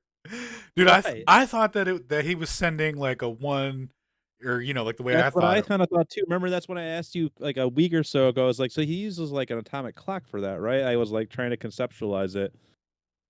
Wow. But So no. yeah, he did. So he gets the ether wind through the differential and the variance. That's so G, dude. See, this is the It kind of math really I like is. when they do cool stuff like this. And he took it for like a long period of time. He took the measurements of this versus this. So you're actually getting like 4 different Yeah, you're getting like the whole gradient over the course of different altitudes. It's really like genius, and like how the way he's thorough is he's really, really clever with his like milking the measurements. That's like the same thing with the other paper. He was really clever with, or just, I don't know, he's just a true engineer, really. Really like engineered these tests like brilliantly. Yeah. So where were we? We're like somewhere around I here, have I no think, right? idea. Let's see. We were just reading about Visca axis yeah, this is curves. close. Right here. Yep. Okay, cool. I'm gonna AFK for a couple of seconds, but I'm still listening. But Well, AFK, just so I'll muted. just go from here. The analog is the interference pattern in an optical interferometer. Or actually, let me just rather we don't skip anything. As is visible, the curves are shifted regarding each other. It was stipulated by the values difference of probing signals carrier frequencies as a result in delta phi occurrence. The curves delta phi or delta lowercase phi a gn and delta phi b gn represent the maxima and minima position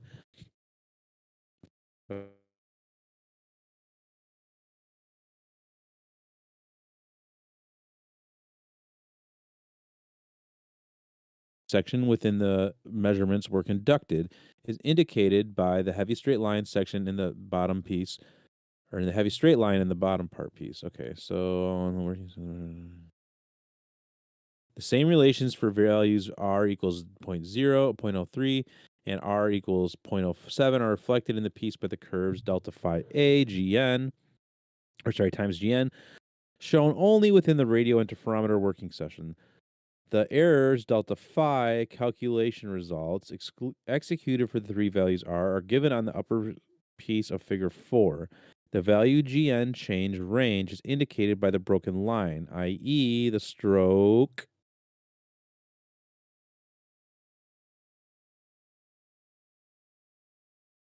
section in this piece bottom, which was determined from the works of citations 30 to 32. It follows from the figure 4 and calculations results that the value delta phi changes in all the indicated gradient change in follow limits.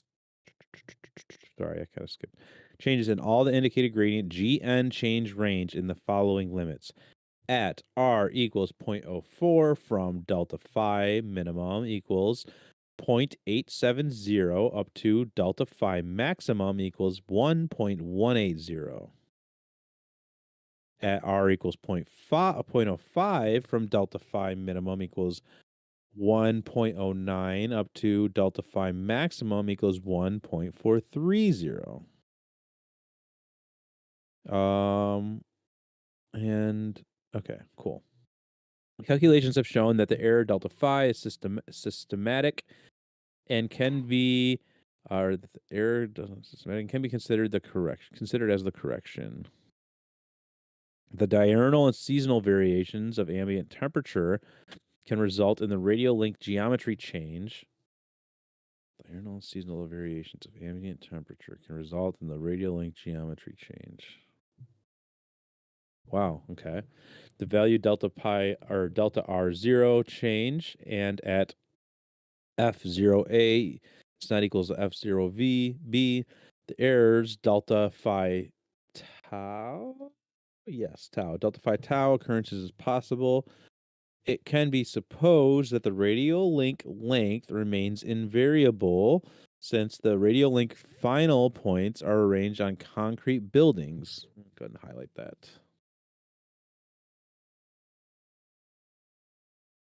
The foundations of which are in an ice-free soil. Ice-free soil there at almost constant temperature. Nevertheless, the errors calculation DFT was executed in the supposition that the whole radial link was located on concrete foundation with a length of 13,000 meters.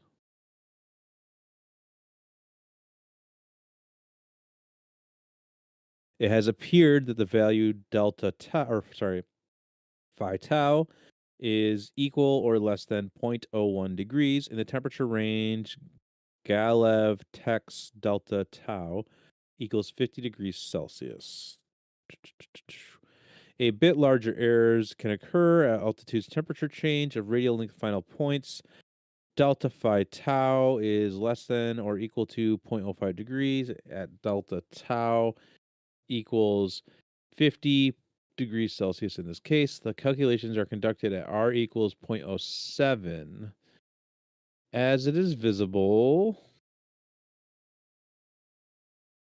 did we cover either of these figures yet? We didn't, right? I don't think he's invoked either of them yet. No.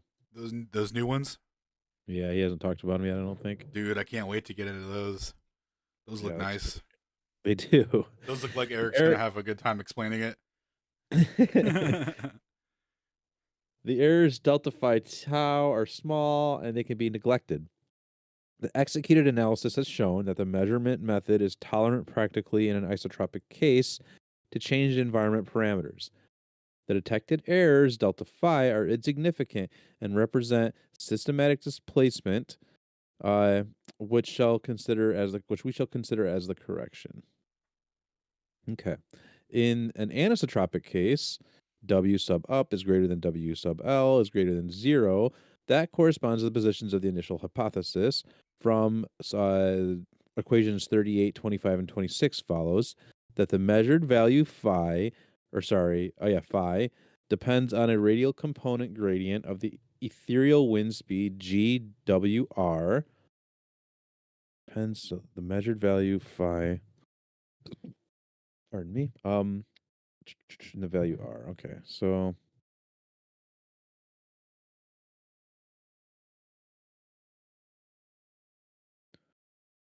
ethereal and the value R. The calculation results. The calculation results of the relations phi GWR executed at Gn equals -5 times 10 to the -8 meter m to the -1 are given for 4 values R in the figure 5. Figure 5. Let's take a peeky. Oh, we skipped figure 4, I guess. Whoops. Oh, we did skip figure 4. My bad. Let's go back to figure 4 here. The radio interferometer working section within which the measurements were conducted is indicated by the heavy straight line section in the bottom part of the piece. Same relations for values R equals 0.03 and R equals 0.04 reflected in the piece by curve.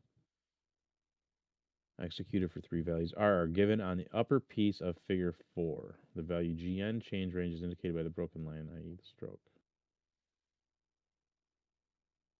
Oh, this is what he was talking about with the, okay. So delta phi.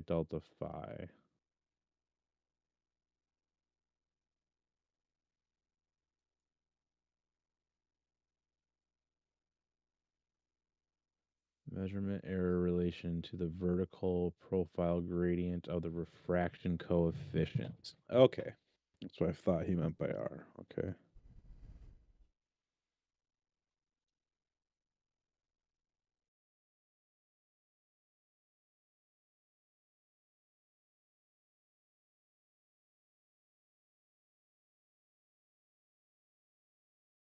The relation to the vertical profile gradient of the refraction coefficient.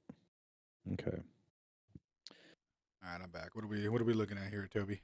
We were looking at the vertical gradient or the vertical profile gradient of the refraction coefficient. So that would be the refraction index at altitude? Yes, essentially. Okay. And how that played into Oh, the there's measurements. the measurement relation error. to the ether wind one to the right. Nice. Yeah, we haven't gotten to that one yet. Oh, dude. I went back because I realized we skipped figure 4, so I figured we should let's keep Dude. going because we just got to figure 5. Nice. So, we're done here. All right. Where was the figure 5 first invoked? 'Cause that's where we just were.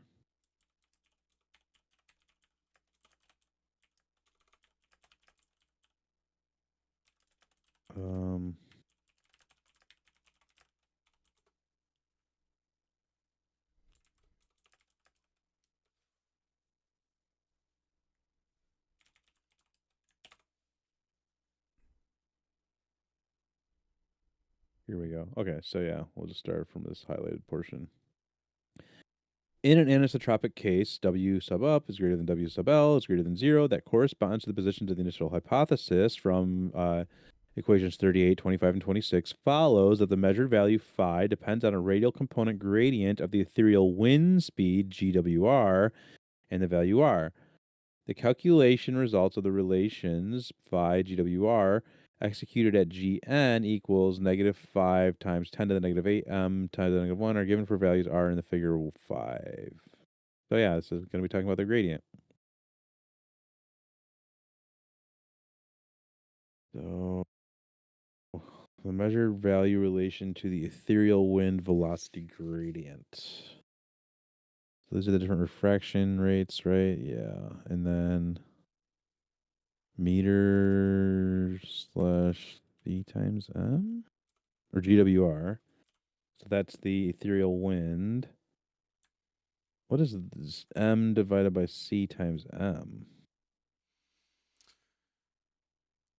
And Oh, I think speed. So it's the proportional. What does M stand for? I think M was the location.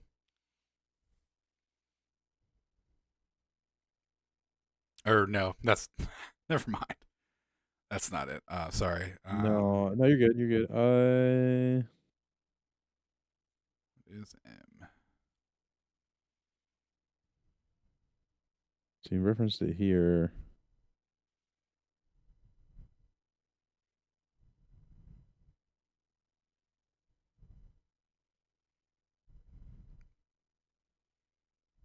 No, that's not gonna work. M divided by C. So it's gotta. There has to be a velocity. The velocity at altitude, it would have to be. Yeah, the measured value relation to the ethereal wind velocity. Oh, so it's the Oh, yeah, wait, yeah, he says it right there. It's the ethereal wind velocity gradient. So that would be, but it would have to be. So what is the M? It would have to be some kind of. Oh, C times M over C times M. M over C times M.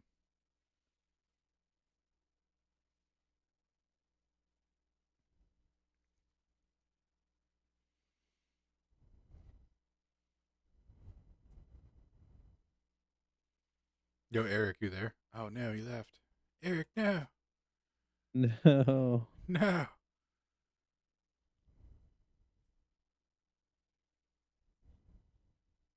It has to be some kind of a velocity differential. I think. I mean, Ethereal wind it can't not velocity be. gradient.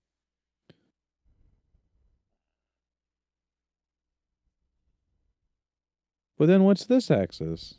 This is delta. This is phi degrees. Phi 0. So phi 0 would be the altitude, I think, right?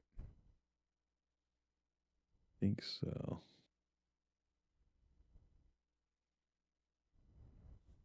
Whoa, where'd my OCR go? What the heck? I had the wrong tool selected. My bad. I think. Wait. Oh, you can just copy paste the triangles. Oh no way.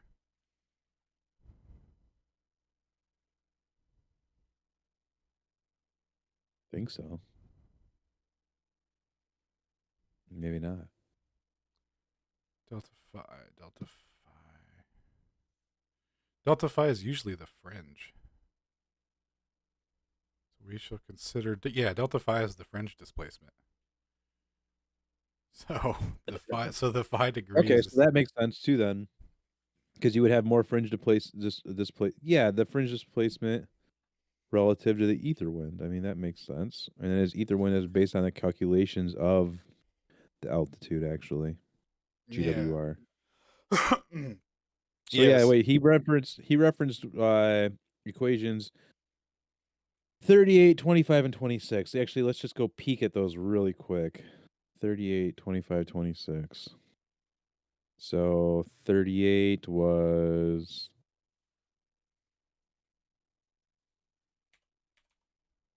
here. So 38. This is the expression. All this to get phi. Okay. So So the fringe amount will be equal to the variance on like going with or against, and then I think k sub naught was like the distances, right, at altitude. So it's the differential at altitude.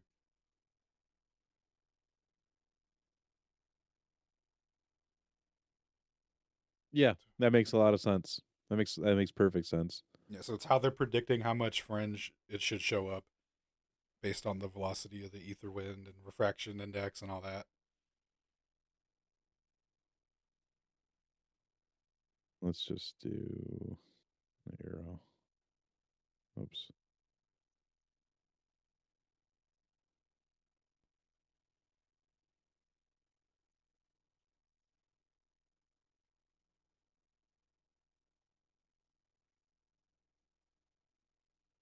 There we go.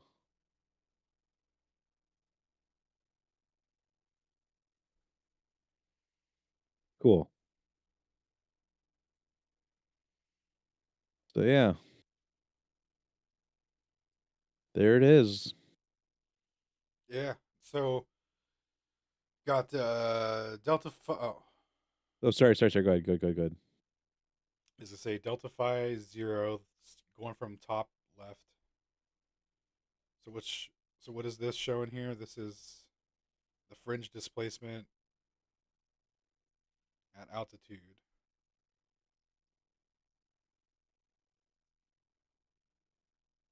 Or really just fringe displacement relative to the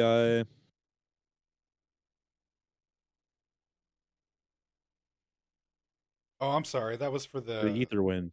no. The That was ether wind. sorry. For the first one was for the refraction. Oh, so we need to keep going back. We need to keep going back through let's go back to what were the other equations? 25 and 26. Because let's see Yeah. the GWR where he derived those real quick. Yeah. 25 and 26. GWR. So it's delta. So these were actually the equations he used to get to that equation. Essentially, right? Yeah. Yeah, they are. Where did he? I want to go back to where he derived GWR really quick. Or that's just. Yeah, that's what I want to see actually. Yeah, we need it. We need to know. I don't think he derives them all together. It's G, W, and R.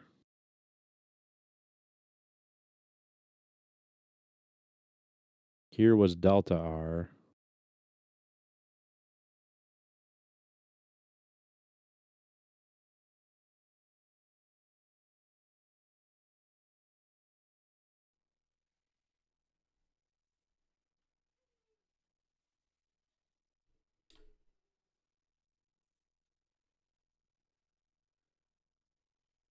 Gn equals 0.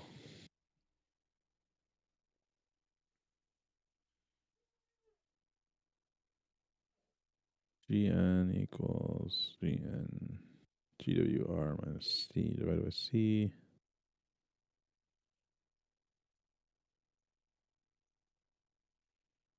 I wonder if I can actually just copy and paste search it.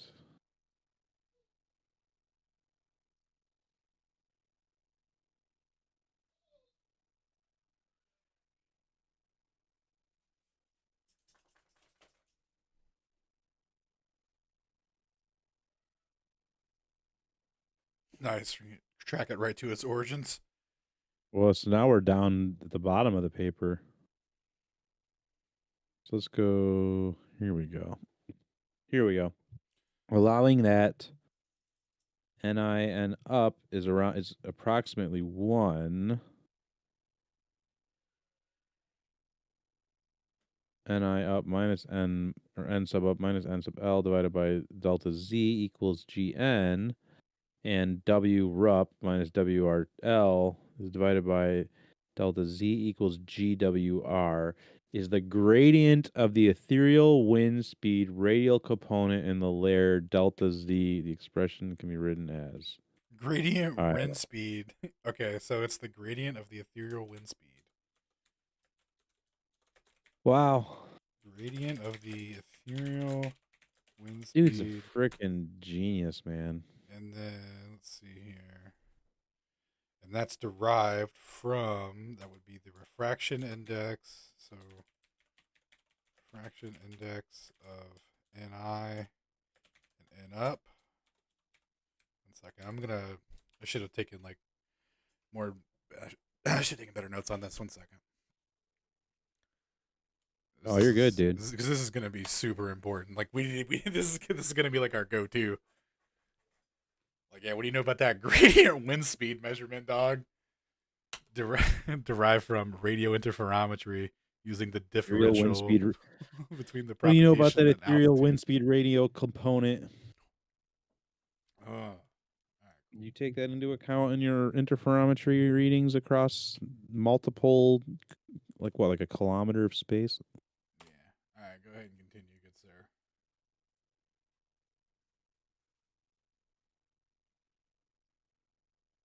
All right. Calculation results of the relations phi GWR executed as GN equals figure 5.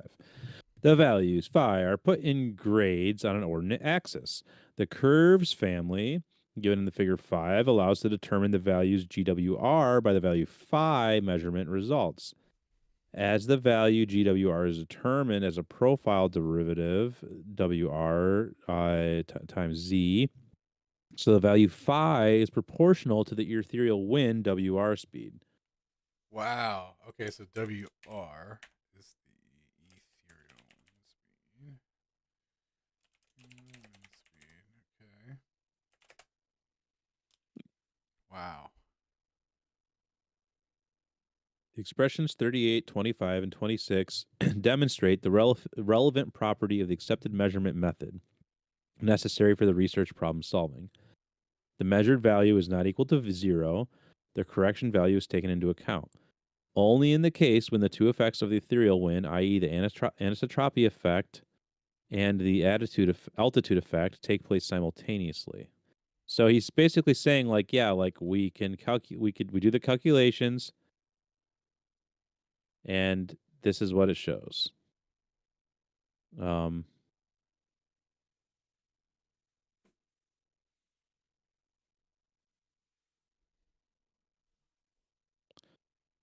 So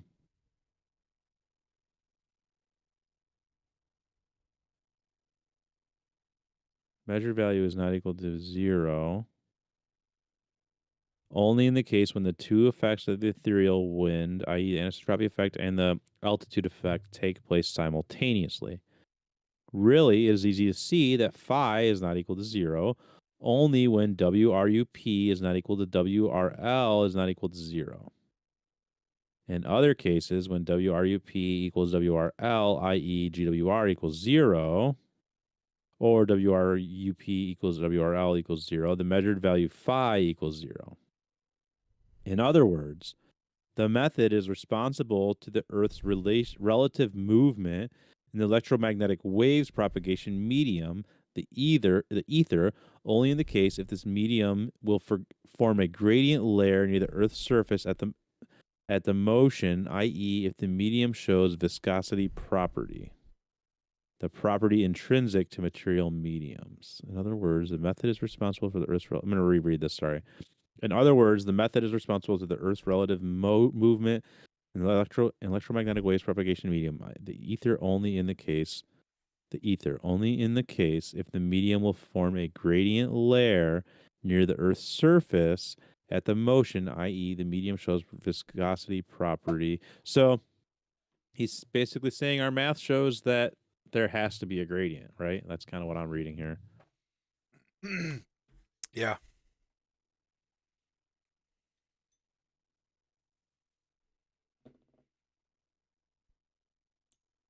Otherwise, the fringe wouldn't change. Yeah. Which are derivated from the property intrinsic to material mediums, which are derivated from separate fragments. True. Therefore, the anisotropic effects and altitudes can be found out with the reviewed measurement method in the Unified Measurement Act. Like, which is just so insanely elegant. Therefore, the anisotropic effect altitudes can be found with our new reviewed measurement method. Dude. So yeah, he's proposed like he gives you the way to derive the gradient, like through that differential like he's walking you through the process. That's badass. Thanks Yuri Galaev. Much appreciated, homie. And then like, oh dude.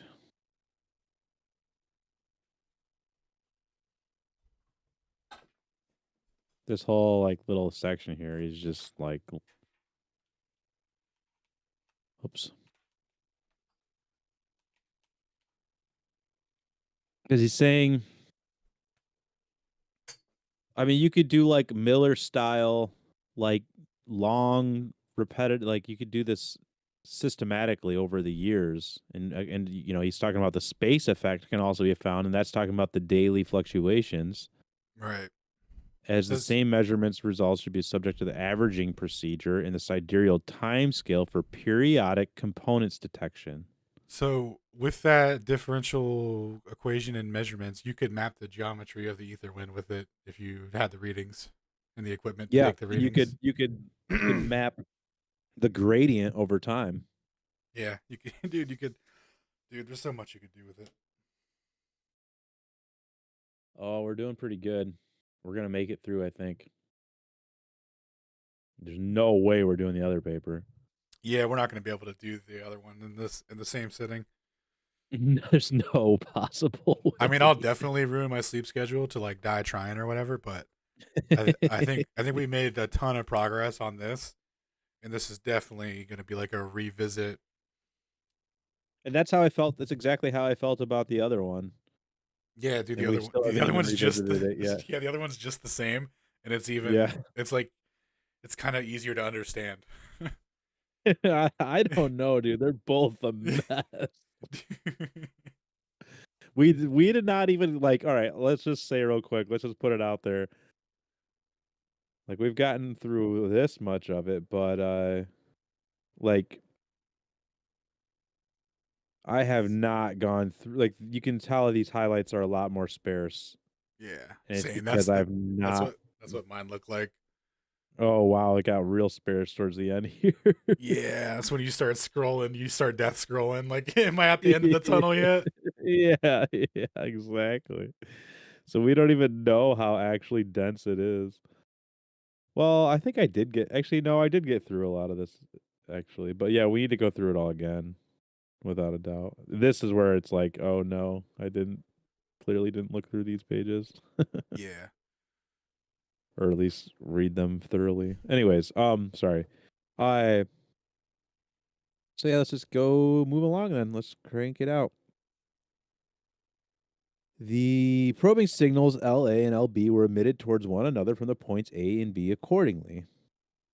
Dude, now we're talking about the measuring technique. Wouldn't it be more useful to put that like before all the math? Good grief. Measurement method and now measurement technique. Okay, that's interesting. Where were we? The probing signals LA and LB were emitted towards one another from the points A and B accordingly. Simultaneously, the probing signals reception and their processing according to the adopted measurements way were performed in each of the points.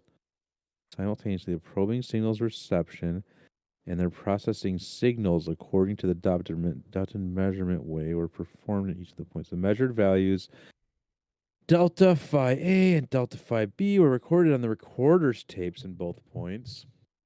The time marks were performed in the point A and were transmitted with the signal LA, or was that IA, sorry. IA to the point B. These marks were recorded synchronically with both points of the recorders in such a way. The measurements were conducted simultaneously around the clock. The instrumentation calibration and control of its operation implemented with the self-contained device, which performed the testing signal with the controlled parameters and the spectrum similar to the probing signal spectrum. Such operations were conducted at regular intervals, as a rule, one time for one operating hour. Oh, let me know if you want me to take over and read for a little bit, man. You've been reading for a hot minute. Did that make sense to you? Let's see. The probing signals match the what now? What part was that? I'm just trying to understand. He's like, so they're using some kind of tapes? Oh, the measurement technique. So he's talking about the measured values delta pi A or delta phi A and delta phi B recorded in the on the recorder's tapes in both points. The time marks were performed in the point A and were transmitted with the signal IA to the point B. Let me go back to.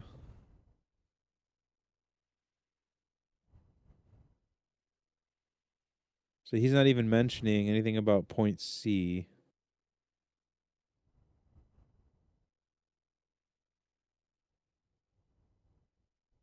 Dude, we haven't even got the C measurement yet. Well, so the time marks were performed in the point A and were transmitted with the signal IA. So the time marks were transmitted with the signal to the point B. These marks were recorded synchronically with both points Okay. of the recorder in such a way. So it's given the time of signal sent and then time of signal received, and as it's passing through those points, it like the measurements are taken or whatever on the recorders, right? Okay, so this is in addition to So the measured the values of detector. delta phi A and delta phi B were recorded on the recorder tapes at both points. So the fringe displacement value, that's where that would be recorded. Okay, so the measured values of the fringe displacement at A and B were recorded with the recorder tapes at both points. Okay, and the time marks were performed in point A were transmitted with the signal frequency sub A or whatever, right? Or for signal sub A to point B. These marks were recorded synchronically. So what is that? What does synchronically mean? Like in order in which I they think were it just means received? like in yeah. That's what I understand with that. Yeah. Okay, so synchronically. Or wait. Does that mean at the same time? Yeah, well then that would have been, was that synchronistically? Yeah, synchronically. Yeah. Okay, measured at the same time with both points for the recorders in such a way.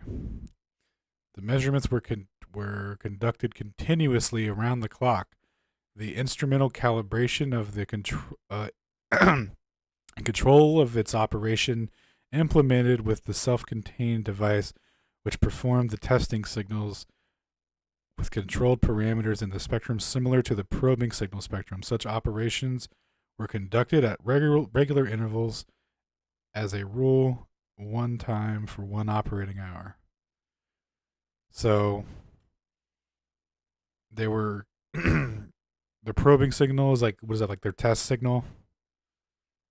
And it matched closely the regular one, like the fringe displacements or something. Is that kind of what they're saying? Calibration control implemented the self-contained device, which performed the testing signal on the control parameters. Okay. The probing signals A and B were emitted towards one another. Oh, okay. So they were sending them back and forth. And okay. Oh, that makes sense. Yeah, now we're getting somewhere. All right. So they were taking those times and comparing it, the fringe displacements. So that was the technique. So the probing signals, They were comparing that to fringe displacements? frequency A and B, were emitted towards one another from points A and B accordingly. Simultaneously, the probing signal. So they sent the probing signal and they send the what is it? Simultaneously, the probing signal and reception processing according to the adopted measurement way were performed at each points. So the probing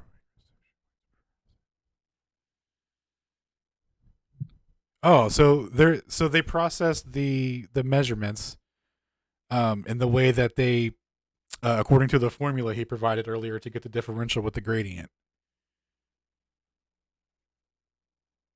Gotcha. So to the adopted measurement way were performed at each point. So he measured the differential from A to B and from B to A. The measured values provide delta phi A and delta phi B were recorded on the recorder tapes at both points. So the fringe displacement that corresponds with that was recorded at A and B respectively. So they have their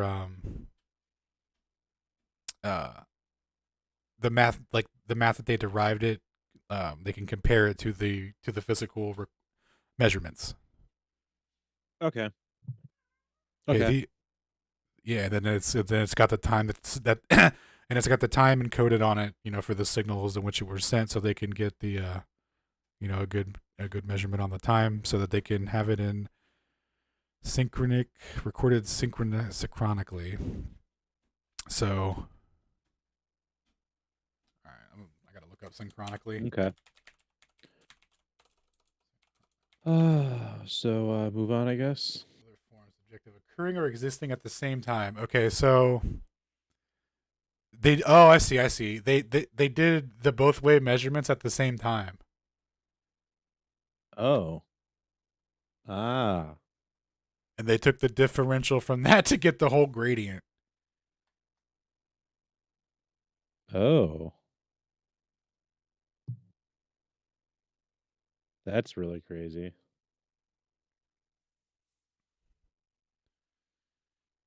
Okay. Because Just yet another because yet another piece of information he's gathering. Yeah, because their adopted measurement method tells you the differential between those 2 points, A and B, right? And then your and then that's the fringe that was recorded. So then they can compare their predictions, for their adopted measurements, to the actual fringe displacement recorded. Gotcha. Okay, cool. Thank you. This Alex. guy's a legend. Dude, he seriously, like, everything he comes up with is like, I see the experiment, I'm like, oh yeah, that makes sense. That's really clever. And then you get into the details and it's like, oh, you didn't just measure it. You like measured the crap out of it. Like you like turned it, you started it slow and then turned the speed up. You like every possible way you could milk it for more information you did. It's pretty brilliant. And with this one, it's like, yeah, you not only did you do what I thought you did, but you also synchronized, used calibration by shooting light in 2 different directions from every point in a specific intervals, so that you could then have These measurements from dude, both these directions. measurements were okay. You got to highlight some stuff in here. So they did that around the clock, bro. I know. Dude, so oh, dude, That's Galaev, dude. UG. Okay, dude, oh my god, he literally mapped the geometry of it between that distance, like between A and B. He figured out that gradient to a T.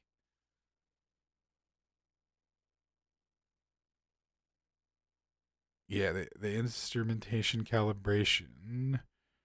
The control automation implemented with the self-contained device, which performed the testing signals control parameters with a similar spectrum of the probing spectrum. Such operations were conducted at regular intervals, as a rule, 1 time for 1 hour operating. Well, you guys enjoy this. I wish I could stay up longer. Y'all have a good night, though. Night, bro. Yo, later, Quinn. Thanks for chilling, man.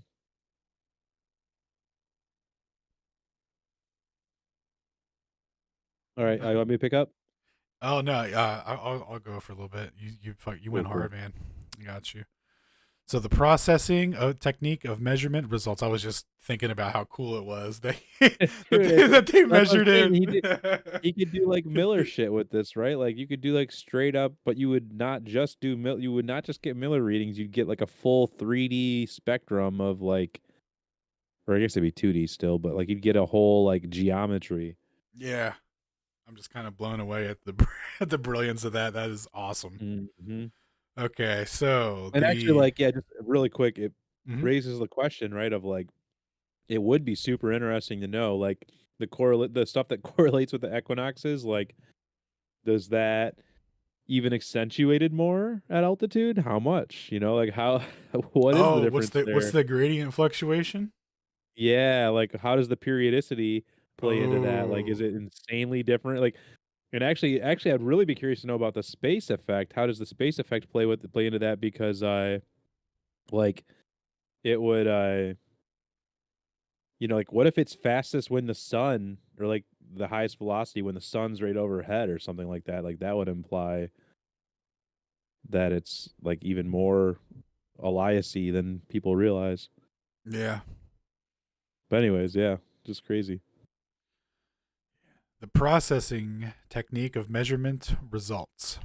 The measurement results processing the values of delta phi A and delta phi B, so the fringe displacement recorded at A and B respectively, included the calculation procedures of the measurement phi, and its diurnal variation with separate sidereal day, phi sub D times S, its diurnal variation with sidereal day over phi times S is, okay, sorry, averaged over the whole day measurement of the cycles. Okay, sorry, I read that as a fraction. My bad. 1 second.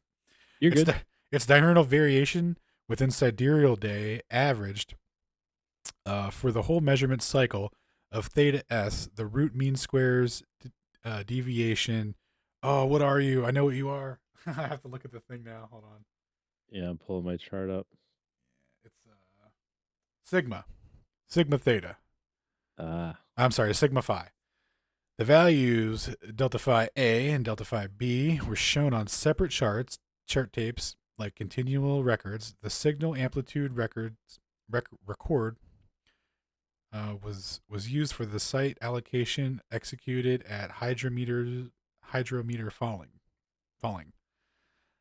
Such sites were removed from further processing. The sidereal time marks were synchro recorded on all tapes. The values delta phi A times S, so the sidereal time displacement, and the delta phi B sidereal time displacement readouts were made. They were recorded in the table on the conforming observation date from these tapes with a separate slide scale in 1 hour of the sidereal time. In the same table, the values of the measured value phi sidereal time were recorded, calculated on the formula 10. For each of these sidereal hours, the sequence of numbers obtained in a separate sidereal day describes the diurnal variation phi d sidereal. The calculated values were recorded on the other table. Oh, so phi diurnal sidereal. So a comparison between these two. So the average values of the measured one was calculated for each hour of this table sidereal day. So we have phi sidereal equals 1 rho is the summation of rho of the index of ji or rho or whatever, however you say that. So the summation of that or whatever, right? Times phi sub j it is times row. You're right about sub row. yeah, times sidereal time, where rho is the quantity of the value phi readouts made during the whole cycle of measurements in sidereal time equal to s, and I think s was the the sidereal time or whatever. So the root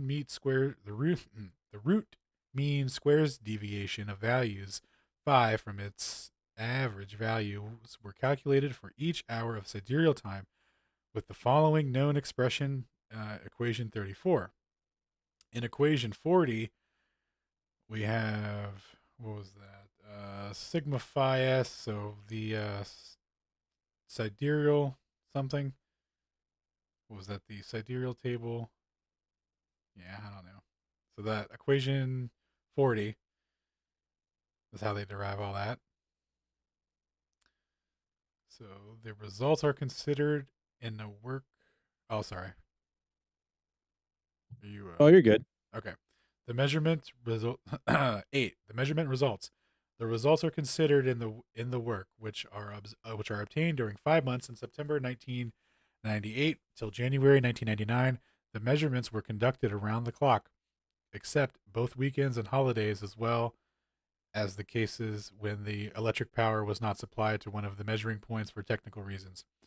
The general time of continuous transmissions was 1,288 hours. The measurement time distribution of the months of the year is shown in Table 1. Oh, cool. So just, okay. So month measurement time of the year, measurement hour. So that's the distribution of their almost 1,300 hours over the months of the year.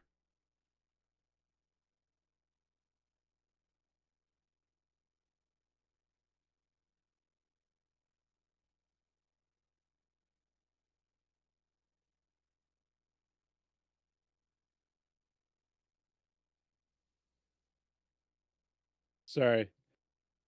It's just not worth highlighting. Never mind. You're good.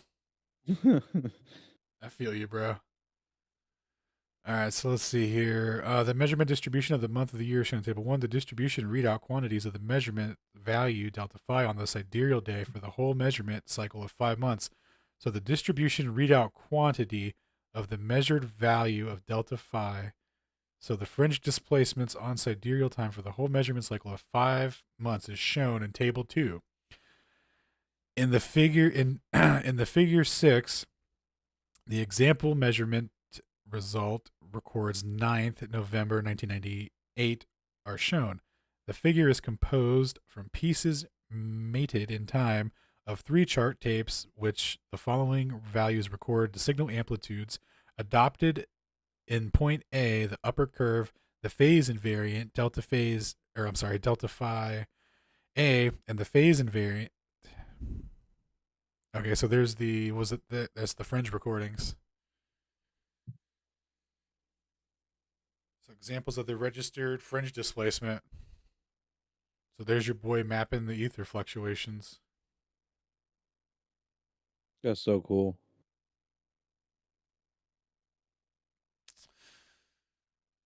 Yeah. All right, continue.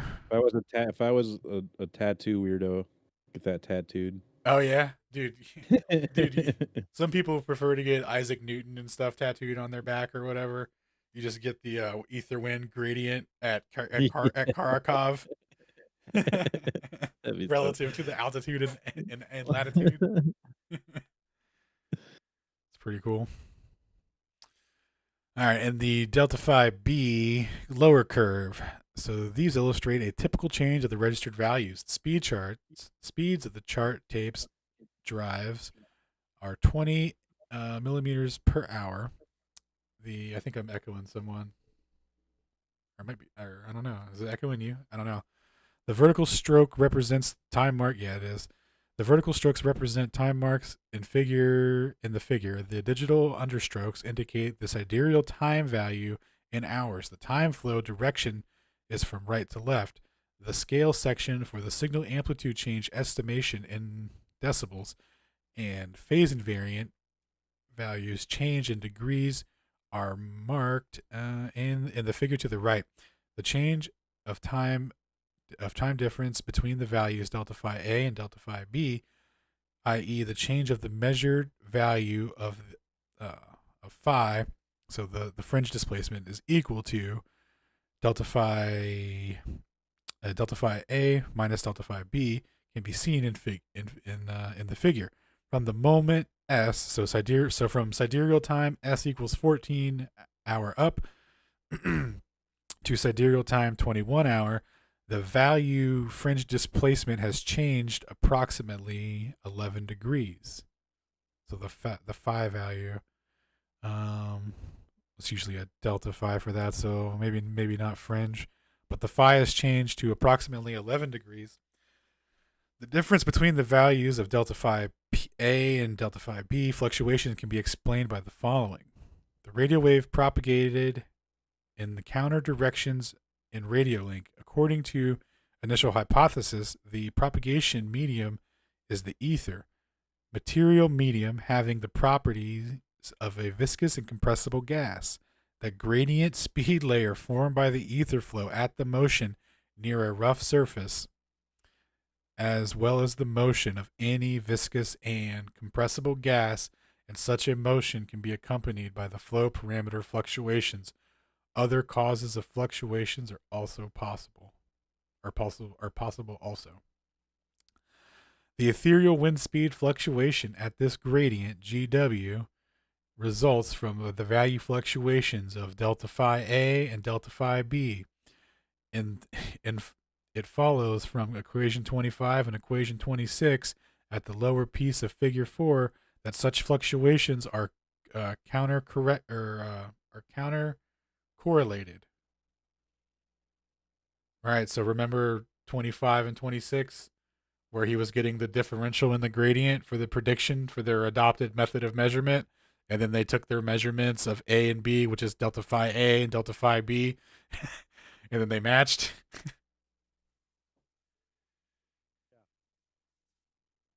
Sorry, I couldn't hear you, Toby. Oh, sorry, I was muted. I just said yeah. Sorry, I got a little sidetracked highlighting, but yeah, I know what you're talking about. Yes, epic, man. So, counter correlated. So I'm actually kind of behind because I've got sidetracked highlighting here. Oh, you're straight.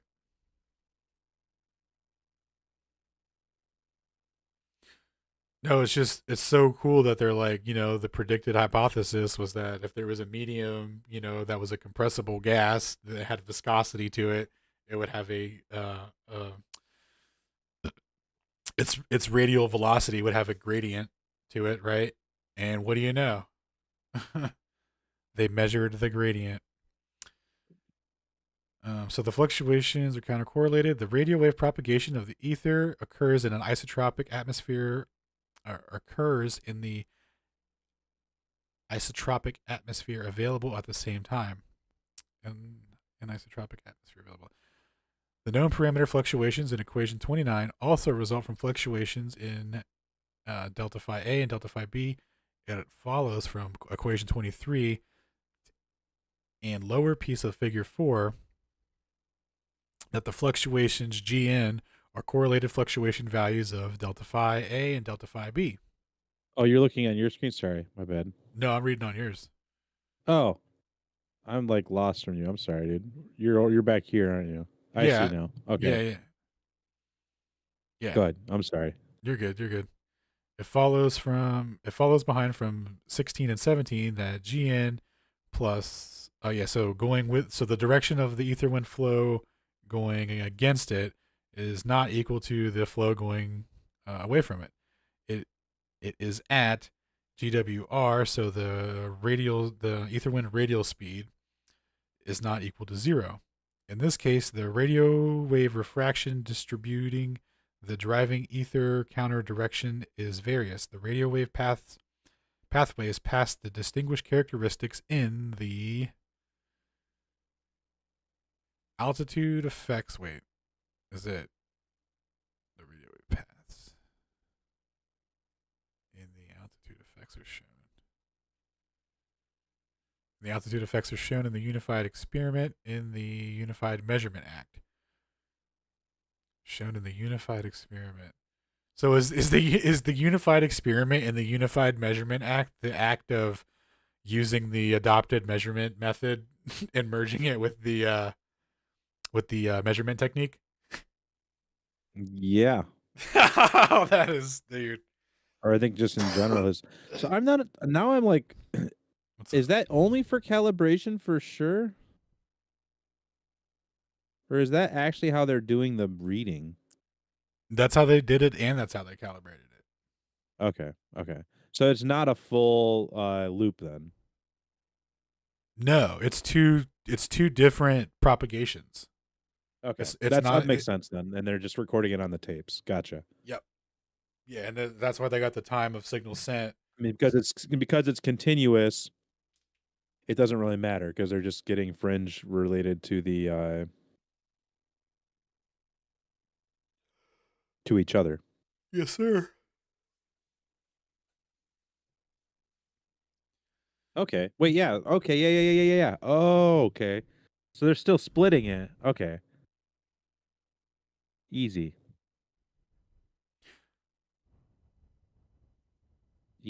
Okay. My brain was having a hard time with that for a second. My bad. Yeah, so those those reflector mirrors, they got them going both ways. I would assume. Wait, did I screw this up? Did we screw this up? The radio waves pathways with distinguished characteristics in the. I think it's actually supposed to be here. Dude, Space I field. knew that was gonna happen. I knew it. I almost told you to scroll down a little bit below that graph. All right, so the radio waves pathways. I can take over for a minute. Okay. The radio waves pathways pass with the distinguished characteristics in the space field. And the reflecting sites on the Earth's surface are shifted regarding each other. Oh, I see. So the altitude is moving. It's moving faster at altitude, right? So the radio wave characteristics are distinguished with the space field. So the space field being at altitude, it's going faster, right? And then the reflecting sites on the surface of Earth are shifted regarding to one another, to each other. So it's that makes sense. So it's the differential in the gradient, basically. Wait. And the reflecting sites on the Earth's surface are shifted regarding each other.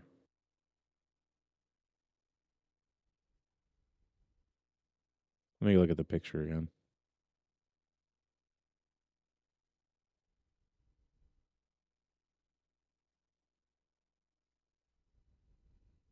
Okay, that makes a lot of sense. Yeah, because you'd have different altitude or different angles, right? What's that? Essentially. So essentially, you just have different angles here. Yes. And then, or just it'd be there. Okay, cool.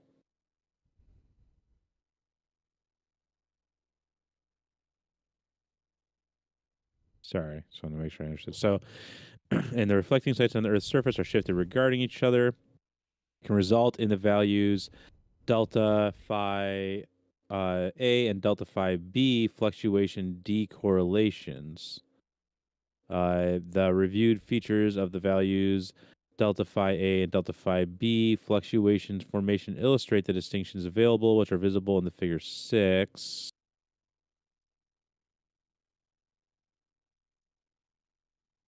Wait, they're talking about fluctuations result in the values fluctuations decorrelations.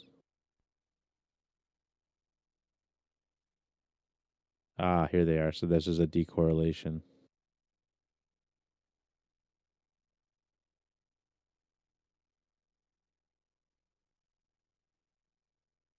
Wow. That's interesting. What did he say caused that?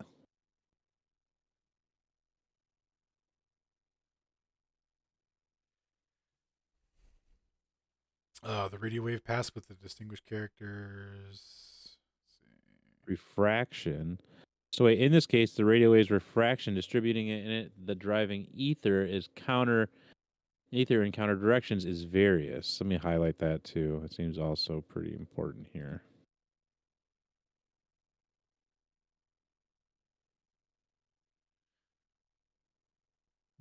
Get all of it. So, and so then it says the radio waves pathways pass with the distinguished characteristics in the space field, and the reflecting sites on the Earth's surface are shifted regarding each other. It can result in the values delta phi A and delta phi B fluctuation decorrelations. Yo, real The quick, reviewed. I'm sorry, the space field's the distance between A and B. I think. I don't think it was how I was interpreting, because like we were looking at the altitude effect, like we read the sentence wrong. So I think the space field is the distance between A and B. So the refractive index between A and B when going against the ether wind or with the ether wind, he's saying, creates that that decorrelation is what I'm is what I'm reading. That's why they still have the same fluctuations, Right. but it's just the atmosphere or atmos changing refractive rates at different layers. Yep. And so that's how you get a yep. And that's why, oh dude, and this is such a good example of showing periodicity, right? Like, and like when they try to bury Miller, but it's like if you like the core, like this is clearly not the same level of correlation that he saw with the equinoxes to, well, I don't know, like it's just like periodicity is periodicity. And so maybe as it would heat up, maybe it would do this, but you would still see. Well, he ends up the- confirming Miller. So Well, yeah, exactly. out of That's this, what, that's what he's. That's. I mean, this is the space effect right here. This is the daily stuff right here. That's where I'm pretty sure that's what that all is that we're seeing, right? the I mean, daily it could be- fluctuations in the gradient between A and B. Yeah. Well, and then just the daily fluctuations in general is where you're seeing those correlations. That would be the space effect right there. Like that is presumably space effect. That spike, that's a daily thing. This spike, that's a daily thing. Hmm. You know, that time of the day when the Earth rotation just goes a little faster real quick When and it then just slows back down. You catch a little Lorentz boost. yeah, exactly. Yeah. All right, so cool. So, and the reflecting sites on the Earth's surface are shifted regarding each other, can result in the values. Yeah. So cool. I'm gonna highlight this in light yellow because it's kind of a good distinction to know. The systematic measurement results were subjected to statistical processing. The mean diurnal variation of the measured value with the sidereal day is it's the sidereal day phi s is given in the figure 7. Wow, here you go. Here's your old space effect, as he calls it in the other paper. How cool is that? I'm sorry, say that again. The mean diurnal This is- variation of the measured So this is phi. So this is the fringe displacement. And this is the minimum and maximum dimensions of it. I wonder what if we can put like a number to that. If we can put like a meters per second to that. You know? Yeah, he does. Oh, he does. Okay. Yeah, like he equals Miller speeds. He gets So I wonder what this daily variation is. Does he say? Does he tell specific? Like what? I wonder what how big this fluctuation is. You know what I mean? right. Yeah. That's a good question. I bet we could get Eric to wrestle it out of the equations for us. That'd be so cool. Yeah, I'd but be really curious to know like how much the ether wind fluctuates in one day. yeah, what's the variation?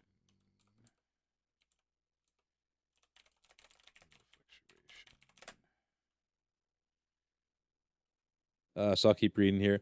Yep. The systematic measurement results were subjected to statistical oh, we already read that. The sidereal time S in hours is marked on an abscissa axis.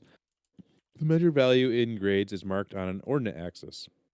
The vertical strokes indicate confidence intervals, defined as phi S does not equal to sigma. Is that right? Yeah, sigma phi S. It follows from figure 7 that the measurement results are not definitely 0 and are not accidental observation errors. Yeah, dude. For real. You get a nice big old blue. Or no, let's do a red. No. Yeah, red. The relation phi s has been expressed, has the expressed form of the varied value with the period equal to 1 sidereal day, i.e. the measured effect has a space percentage, or space parentage. Huh. Go ahead and give that a red highlight as well. Let's see. The sidereal time hours marked on the abs. So the abs. So that was the x coordinate, the x y, the total coordinate of x y on the x axis. The measured value grades is marked on the ordinates of the summation of the x y on the y. The vertical stroke indicate the confidence intervals defined as phi sidereal plus or minus sigma phi sidereal. It follows from the figure 7 that the measurement results are not definitely 0 and are not accident. All right. You see why I highlighted it, right? Galev's just like mooning relativists right now. Yeah, it's not accidentally 0. So when people say systemic error, the temperature fluctuation, spaghetti, like, so this definitely isn't that. I don't know, dude. Some might even say it has a space parentage. Oh, dude, so like you're saying that it's mommy and daddy come from space, like the source of origins of the motion to produce the gradient? No, Earth ball, go spin. Oh, shoot. Okay. That's epic, bro. So the relation between phi sidereal has the expressed from the varied value with the period equal to 1 sidereal. Wow. The measured effect has a space parentage. Can you highlight that full sentence, like just all of that right there? That it's just equal to 1 sidereal day. When you plot it against sidereal day, like it just works out. Where you can Whoops. where the fluctuations in the gradient show that it has a space parentage. Thank you, sir. It is shown above that the measured value is not equal to 0 point, but only in the case when two effects of the ethereal wind, i.e. the anisotropies of effect stipulated by Earth's relative movement and radio wave propagation medium, as well as the altitude effect stipulated by the speed gradient layer in the medium flow available, take place simultaneously. The positive measurement results given in figure 7 demonstrate that both require ethereal wind effects to take place simultaneously. Wow, that's a great argument, dude. You couldn't even produce the measurements unless there was a ether wind going in opposite directions. So the positive results given the ether wind take place simultaneously. So given the figure 7, given that both the ethereal wind. So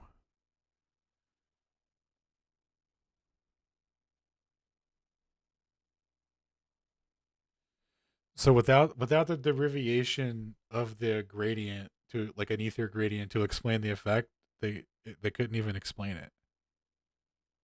Well, if they actually wanted to like get rid of relativism, like honestly, all right, I'm just gonna like level like maybe we can't make the world flat earthers. I that's fine. I don't think that's ever gonna happen anyways. But maybe we can maybe everyone can at least like figure out a bunch of crap.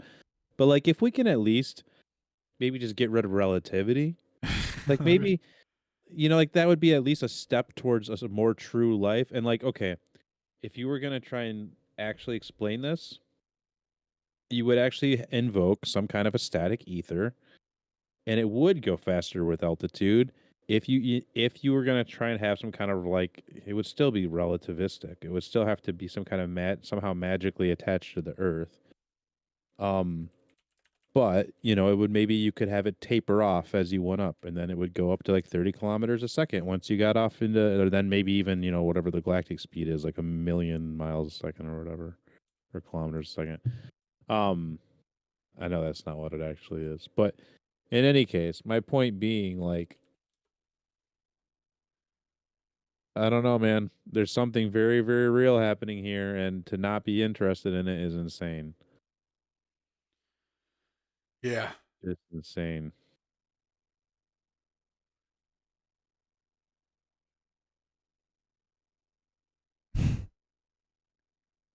It's not equal to 0. Therefore, the space effect development, which he means, like I was saying, he means the daily thing. Just real quick, So the space effect. So he wasn't talking about the distance between A and B? So I think he kind of now I'm getting it. Now it's making more sense to me what he actually means by it, because what he means is that the fact that there are daily fluctuations means that because he laid it out, and this is so cool. Well, he means that the daily fluctuations indicate that it's a space origin, Oh, I see. I see. because it's matching the fluctuations in the sky. Where is the I mean, it's like, you get what I mean? Yeah. Yeah. Okay. Wow. Where is Okay. the Here we go, space effect. The velocity of wave Oh, I see. Thank you. The velocity of wave propagation changes its value with a period per 1 stellar day. That is stipulated by a space galactic origin of the ether drift, the medium responsible for electromagnetic waves propagation. Thus, the height, astronomical coordinate of the solar system movement apex will change its value with the period per 1 stellar day, as well as any star owing the Earth's daily rotating. Therefore, the velocity horizontal component of the ether drift, and hence the velocity of electromagnetic wave propagation along the Earth's surface, will change the values with the same period. I'm going to actually change my highlights on these. Use some nice red highlights here real quick. But yes, that's what he means by space effect, I'm pretty sure, just to be clear. Yeah, no, that makes sense because that's so what you're reading here, so the anisotropy, the height, the space, the hydrodynamic. So these are the foundations of Atovsky's ether model. So he was like Oh, okay. these criteria have to be met in order for there to be like an ether model for or an ether wind and all that. And so he's going through and laying out the criteria, and then as you go through the paper, he's like he confirms each one of the criteria is met. That's awesome. Yeah, it's insane. That's what got me into Atsutovsky. Because I was like, who is this man that came up with the space effect, the height effect, the hydrodynamic effect? So the hydrodynamic effect would be how like the viscous gas properties, how it has the gradient, how it's modeled through hydrodynamic effects, so like the laminar flow and the what was the other one? I can't remember off the top of my head, but all those hydrodynamic effects, like it would have to be applicable to that to fit his specific model of it being a viscous gas that makes little vortices. And what do you know? That's so crazy. Yeah, it was awesome. I'm going to just screenshot this real quick and drop it in the chat.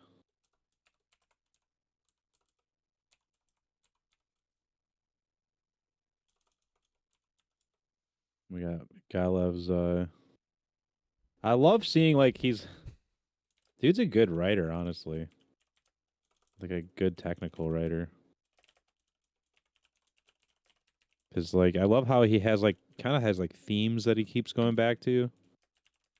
But I see why now. That's so cool. Like what you just laid out. That's so cool that he's like basically he's not just pulling it out of his butt. He's like looking into what Adosovsky specifically set out or laid Yeah. out. That's Yeah. really cool. All right. So we just highlighted all this. So I think we're right here, right? Yeah. Therefore, the space effect development, the anisotropy effect. I'm probably just going to keep highlighting, it looks like. I have a feeling. So therefore, the space effect development. So he's like happy because he just confirmed Miller, essentially. Like double whammy confirmed him. The anisotropy effect, which he already knew, because we're not dumb. Altitude effect are shown in the Unified Experiment and the Unified Measurement Act. Beautiful. Yeah. Let's compare the measurement results of the work to the results 5 and 11. we shall use maximum ratings of the measured values at matching. Okay, I'm going to highlight that in light pink. Not as elegant as I expect from you, buddy. We'll define the values GWRK with the relations phi GWR, which were given in the figure 5. We shall call such values GWRK to be measured. The measured gradient values of the ethereal wind speed horizontal component GWK can be found as follows.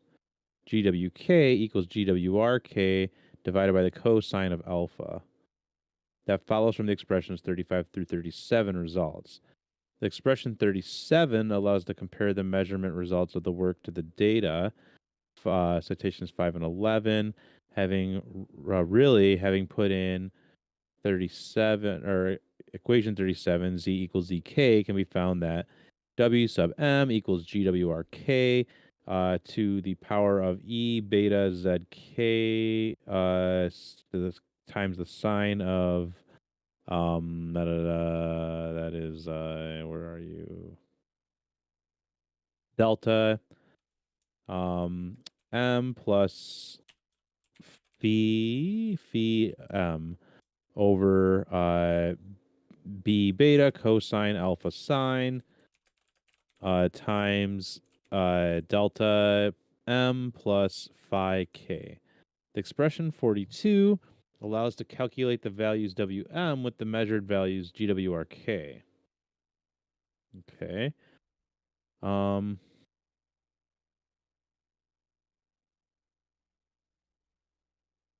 going to just highlight this real quick. The measured value, gradient value, either one as follows. Okay. Question 42 allows to calculate the values Wm with the measured values GWRK. We shall designate the values Wm calculated with 42 as WMK and treat the value as follows. WMK is the horizontal component of ether wind speed on the geographic latitude phi m. Basically make it orange. The altitude ZM calculated by the measurements results of the ethereal wind velocity gradient at the latitude phi m and the altitude ZK. Let's substitute the value W sub m defined by equation 42. Yes, equation 42 and equation 36. Let's receive that the radial component of the ethereal wind speed in a radial link can be determined with the following expression. WRK equals GWRK times e to the power of beta ZK minus 1 divided by beta. That's equation 43. Okay, the radio link would be A and B then, right? Jesus. So the ether wind speed between the radio link can be determined with the following expression. And then the GWR is the radial speed component for beta. Okay. Okay, sorry, go ahead, continue. Okay, not a problem. This speed horizontal component is equal accordingly to WK equals WRK divided by the cosine of A. Calculated with 43. 44, we shall call the values WRK and WK to be measured. The parameters measurement results of the ethereal wind and the work results of citations 5 and 11 are listed in tab 3. The first column of the tab 3, represents the value measurements results phi sidereal time maximum in grades. The columns 2, 3, 4, the calculation results of the ethereal wind parameters executed with expressions 41, 44, 42 accordingly. The data about ethereal wind parameters are shown in the table like fractions. Multi-pair numerator corresponds to the, let me see, let's look at this chart before I. Okay, so we have phi grade, which was the ethereal maximum, or ethereal wind parameters. Oh, he has meters per second. Okay.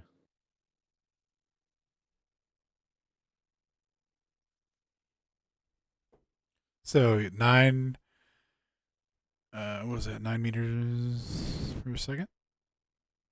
9,000?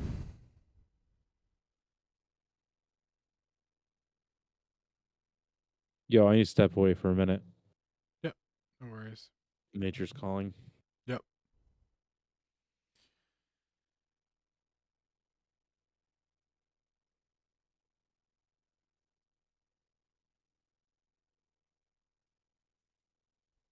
All right, so I'm going to get some water as well.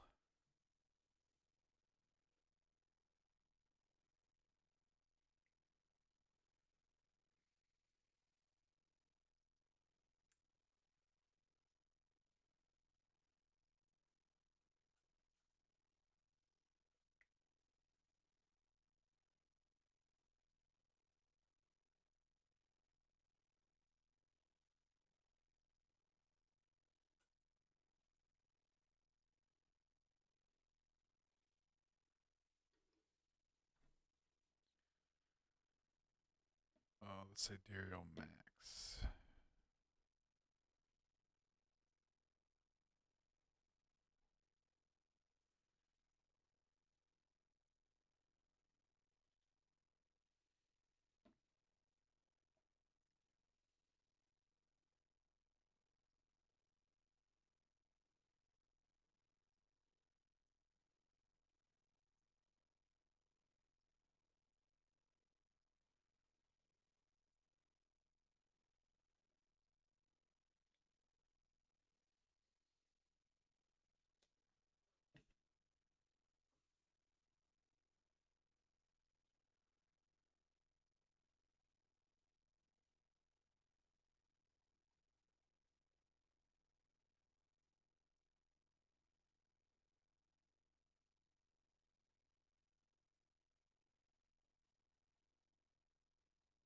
Yo, I'm back. Ew, welcome back. So cool. So yeah, I skipped ahead here because I wanted to see the table real quick. So now that we looked at it for a second, the first column represents the value measurements result. Oh, can you go back to the data real quick? I'm just going to screenshot it so I could, as we go through it, I can look at it on the side. I'm gonna do the same. Thank you, sir. Oh shoot.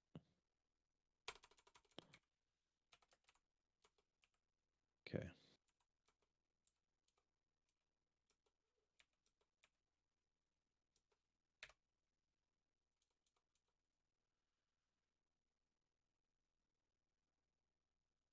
Okay, the first column represents the measurement in sidereal time. So number 1 is the phi sidereal max in grades. In grades. What does in grades mean? Columns 2, 3, and 4 are the calculations of the calculation results of the ethereal wind parameters executed in expressions 41 and 44 and 42 accordingly. So 2, 3, and 4 are ether wind calculations. Ether wind calc. Ether wind calc. Ether wind calc. Okay. And then those correspond to equation 41, 44, 42, respectively. And the data about the ethereal wind parameters are shown like fractions, or in the table like fractions. The multipair numerator corresponds to the parameter value obtained at r equals 0.04 and the denominator minus at r equals 0.05. Fraction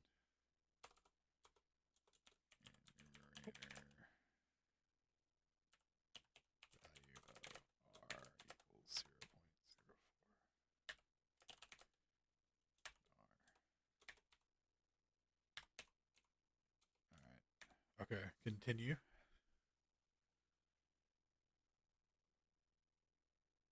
Cool. So the data about the ethereal wind parameters are shown in the table like fractions. Multi-pair numerator corresponds to the parameter value obtained at r equals 0.04, and denominator at r equals 0.05. Okay, so that's the refractive indexes then, right? We'd have to look at the equations 41, 44, and 42 real quick. But I think you're right. No. So these are the Wm equals the what was that? The gradient of the ether wind radial speed. K.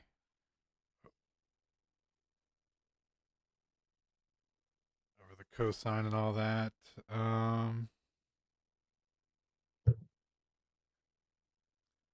That was to get the gradient relative to the latitude and altitude, right? I think. Well, so r is this right here, right? Yeah, From that's GWR. that's the ether wind radial speed. Oh, Yeah, okay. I'm sorry. That's the gradient of ether wind radial speed. To correctly state it. Oh, so then, but that's a different r, right? Yeah. Ah, my bad. Yeah.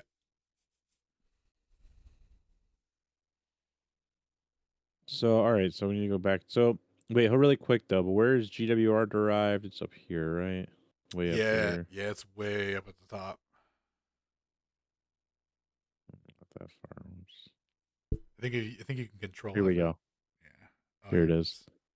So it is derived from the refractive index a little bit there. Yeah. It is. Or it includes it.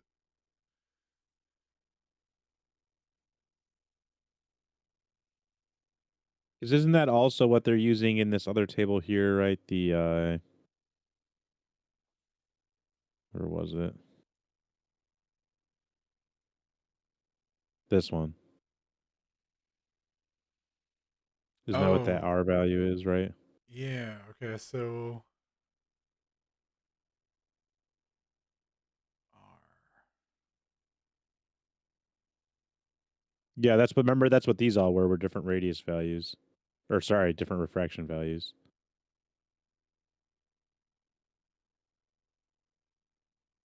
Oh. Refraction, it's the refraction coefficient. Okay. So it's the refraction coefficient, and they're okay. Got you. So that's the ether refractive coefficient. I guess. Is that kind of what that's saying? I just want to make. I mean, that is what because he's saying multi-pair numerator corresponds to the parameter value obtained at r equals so that's at 0.04 and denominator at 0.05. So I guess he's kind of like giving a range. Such form of measurements results in representation is stipulated by those that systematic values R measurement was not conducted during the experiments. Wait, what?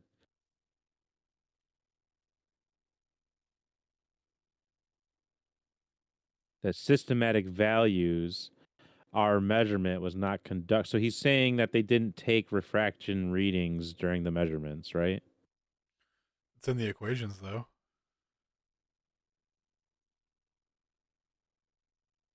So, but this is given the. So these are the values given different R values, right? At altitude. At altitude. Okay.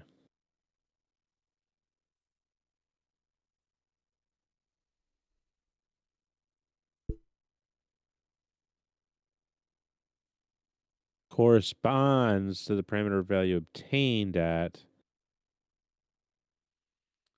So at R and sub R. So scroll up real quick for 0.5, 4, and 5. Like on the diagram, we can look at the altitude of that. 4 and 5. Wait, what's that? Scroll up a little bit. Oh, back to the. I know which chart you're talking about. Yeah. Yeah. So the gradient between. So scroll up a little bit. So the fringe displacement between the gradient uh 4 and 5 there. So whatever. Oh. So yeah, that's it right there. Ah. So he's saying So that data table represents. So this is Miller right here. This altitude is Miller's altitude. So he's taken that data set and comparing it to Miller's fluctuations. okay, so he's showing So the fringe essentially displacement at that altitude compared to Miller's, and then that's what that whole table is. And then it's including each one of those is like how it was derived, right? So one's including second.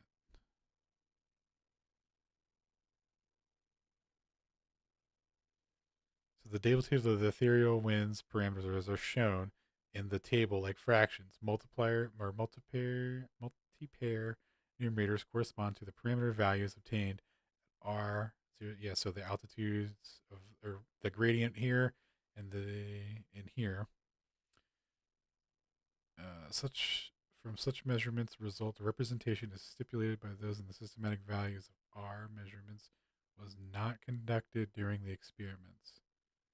So the measurement form of the measurement results representation is stipulated. Such form of the measurement results representation is stipulated by those that the systematic values are. So the refractive coefficient measurement was not conducted during the experiment.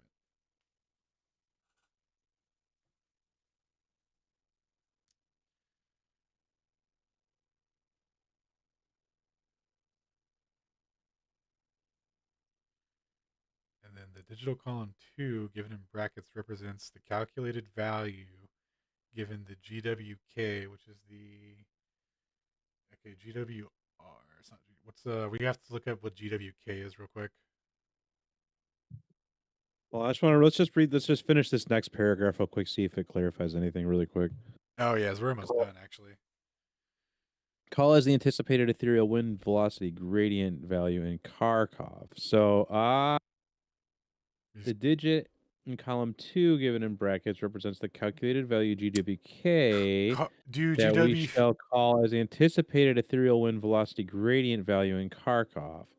Column 5 represents the maximal ethereal wind speed value, 6,000 meters per second, obtained by Miller at measurement results averaging executed in the observatory Mount Wilson in April, August, and September. Column 6, or that's 5. Okay, so yeah, 9. That makes sense. Okay. Represents the maximal ethereal wind speed value measured in the observatory Mount Wilson experiment 1929.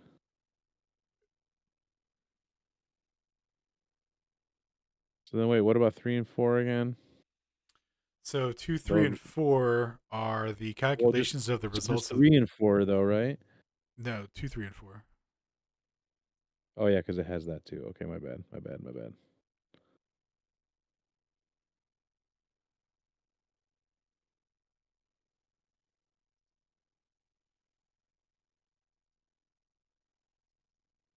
All right, I need to go back to this really quick.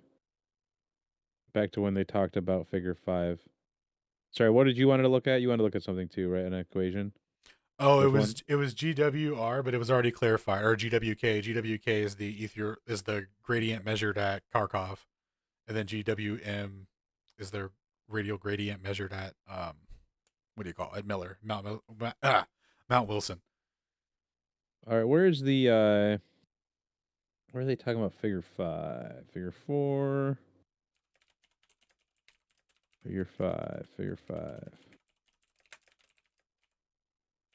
Figure 4. Where is figure we know?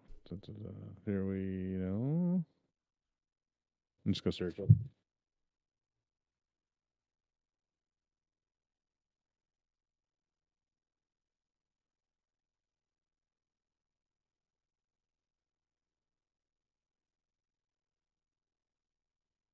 Here we go.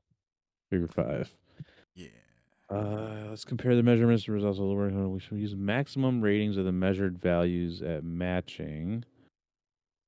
We should define the relations which were given in Figure 5. Let's try Figure 5. Last time I talked about it. Here we go. In an anisotropic case, from these equations follows that the measured value phi depends on or not phi, sorry, which one is this again? Oh yeah, that is phi, my bad. Measured value phi depends on a radial component gradient of the ethereal wind speed GWR and the value R. Which is the refraction Calculation coefficient, right? So it is a refraction coefficient. Okay. So then, is he actually equating that to? I think he's just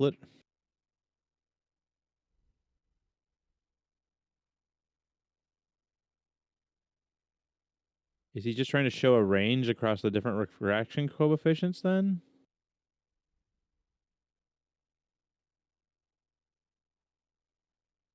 Or is he doing what you're saying and actually just using that to like...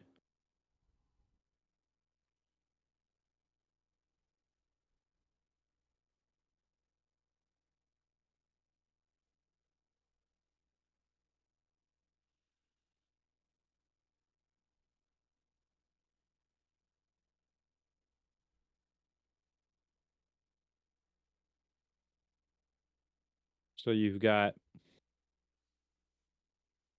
What were 2, 3, and 4?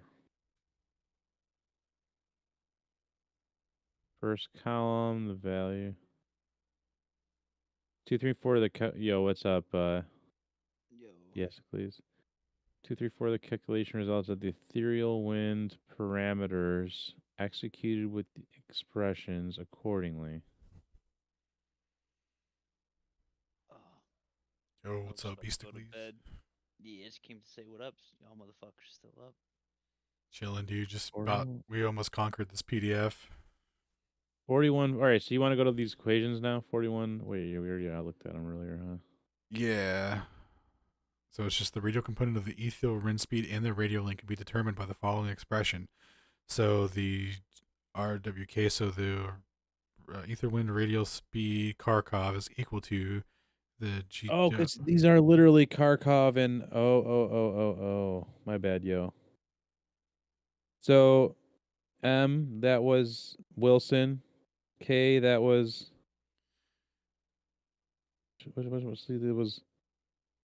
It was accordingly. 41, 44, 42. 44. Let's go back to 41. K. K is Kharkov, right? Yeah. So Kharkov. And then data 5 and 11. That's Miller, right? Yep. So Kharkov, Mount Wilson. And then what is this one? The horizontals. So this is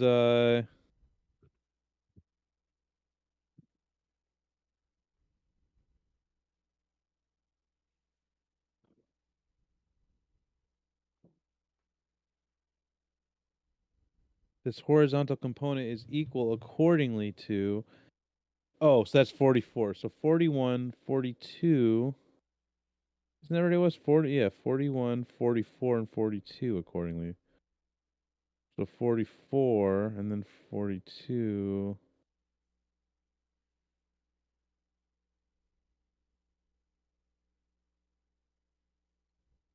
How is 44 different than 42? Oh, it's Kharkov again. So is he saying altitude? WMK is the horizontal component of ethereal wind speed, geographic latitude, or yeah, wait, no. Yeah, the geographic latitude for rho m or phi m is Mount Wilson, and the altitude ZM is the altitude at Mount Wilson. And then calculated on the measurements of the ether wind velocity gradient at the latitude of Mount Wilson and the altitude of Mount Wilson. Let's substitute the value of Mount Wilson defined by equation 42 in equation 36. Let's receive that the radial component of the ethereal wind speed at the radio link can be determined by the following expression. So the radial wind speed, the ethereal radial speed at Kharkov is equal to the ethereal wind speed at Kharkov. See, that doesn't make any sense. So what is WRK? So I think then what it is. The radial wind speed Kharkov is equal to the gradient. Oh, I'm sorry. It's the wind speed and the gradient. The G is the gradient. So the radial wind speed at Kharkov is equal to the gradient of the wind speed, the radial wind speed at Kharkov, and then e to the exponent of beta times zk minus 1 over beta. Okay. So he's deriving the ethereal wind speed at let's see, the radial component of the ethereal wind speed out of the gradient, I guess. The speed horizontal component, right? So he's just picking out a speed from the gradient relative to the what do you call it? WM. The WM was the altitude, right? Yeah, so 2, real quick. This is 2. Is the 8.63. Stephanie Or says the 42 is the answer. I don't know if that was. So that's equation 41. Wait, yeah. 2 is 41 first. So actually, GWK. Okay, divided by cosine of alpha. Measure gradient values of ether winds can be found as follows. We shall use maximum ratings of the measured values at matching. We'll define the relation. GWK. Okay. So I think this is okay. This is my take then, right? This is showing the gradient value at Kharkov. This is showing Kharkov speeds with different refractions. Or wait. WMK.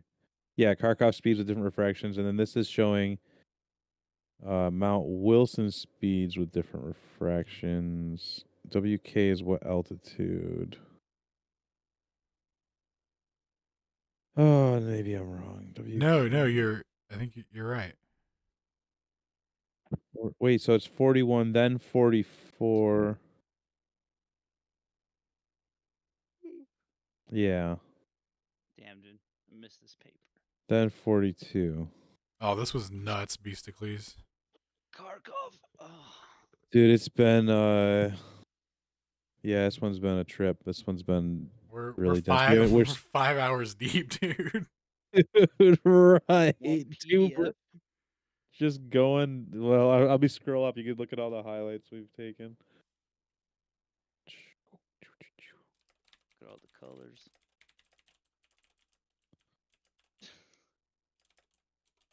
We've gone through all of this tonight. A lot of dense math that we kind of just glazed through. Eric was here earlier and helped us with a lot of the math, just like last time with Miller or with Galaev. Yeah. Oh, I gotta wake up in like 5 hours. All right, so let's crank it out then. Yeah, let's. I'm gonna just highlight this whole thing.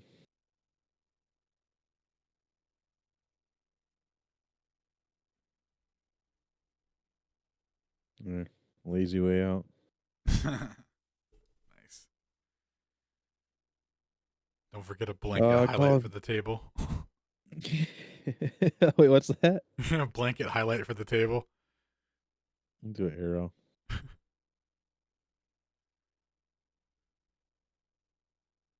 There you go.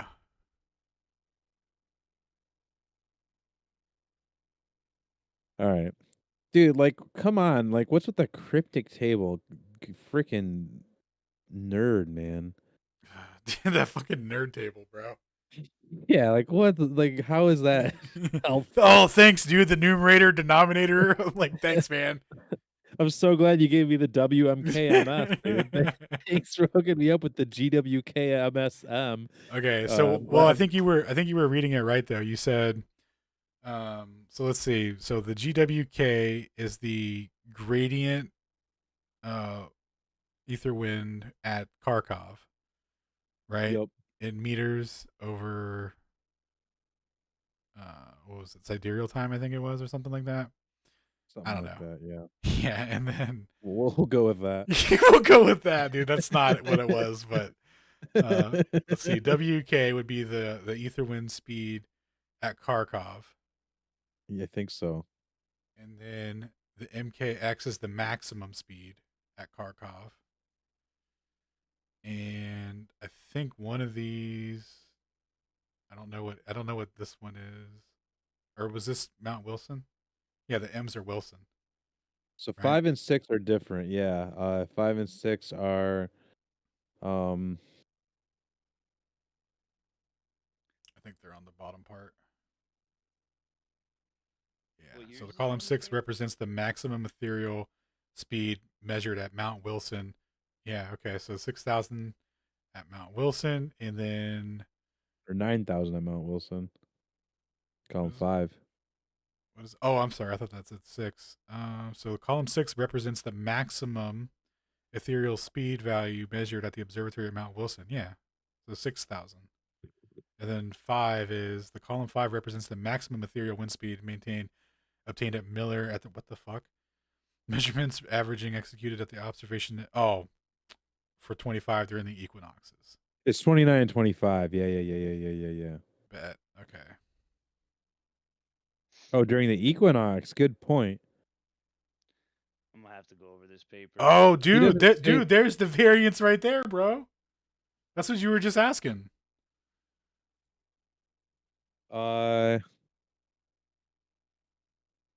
So the yeah, that's the variance right there.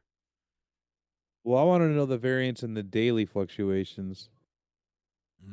Oh yeah, the daily. But Sorry. still, he's saying it goes from 6,000 to 9,000 versus equinox versus not equinox. Reaches its minimum and maximum dimensions on the equinox to the day. Dude, 6 to 9, that's a massive fluctuation. Sun's got to go fast to maintain that 15 degree per hour, bro. Oh, dude, Earth just rotates so fast. Dude, no wonder they have to hide it behind an error-weighted least squares regression model and a convolutional neural network. Yeah, it's a It's massive fluctuation. That's pretty big. What? Dude, no wonder they have to hide. It's big, but it's not big enough. You know what I mean? For their needs. Dude, Like it's that's just insane. yeah. That's at Mount Wilson altitude, so it's accentuated slightly. But dude, that's a massive flux. Yeah. That's 30%. That's a third. I flux with it. Sorry. Dude, Galev's just dropping gravy. Yeah, I'm gonna have to read that paper, bro. It's I a gotta get going though. piece, bro. Later. Thanks for popping in, man. No, dude, I would have came earlier. I was gaming all night. Ugh, All nerd. good. Were you Playing playing Hot fucking Wheels Lethal. Racers or whatever again? Playing Lethal Company. Ugh, That shit's so sounds fun, bro. worse. It does sound worse. No, bro, Plug in the we Hot need to play Wheels. it. We need to play it. Nah, It's dude, so yo, Toby, have fun, you ever heard bro. of Hot Wheels, bro? Let's play that. Dude, Steve wants to What play he's Battle saying- Company. I'll catch you guys later. I'm gonna go chop Alright. a tree for 18 hours. Later. Peace, bro. Later. All right, so executed estimations have shown that the horizontal component of the ethereal wind speed reaches the value of around 1,400 meters per second in Kharkov. This work measurement results are recalculated to Mount Observatory Mount Wilson location with expression 42. The obtained value WMK is equal to around 4,900 meters per second. That is close to the result WM equals around 9,000 meters per second. So, what is he doing? Just applying the gradient? He's just across- actually speaking in English finally, Oh, nice. or speaking in plain language. So Can I next- interrupt that? Absolutely. Yo, what's up, Travis? What's up, my guys? Just Who's chilling. is this Dayton Miller? Dayton No, Miller's work? this is Yuri Galaev from 2001, I believe, or 2000. Yeah, 2001. Let me double check No, that.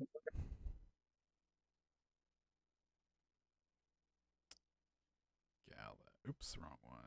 that's some huge differences in readings, man. That's Yeah. crazy. Yeah, 2001. Yeah, these Dude, this measurements is were like- taken in 1998 and 1999. Wow, dude, this is a body bag just on its own, dude. Nah, this guy didn't know what he was doing. Time dilation, refraction, the Earth's a globe, go spin. Yep. And it spins faster and slower in correspondence with sidereal time. It just depends on what part of the year it is. Sometimes it just spins faster.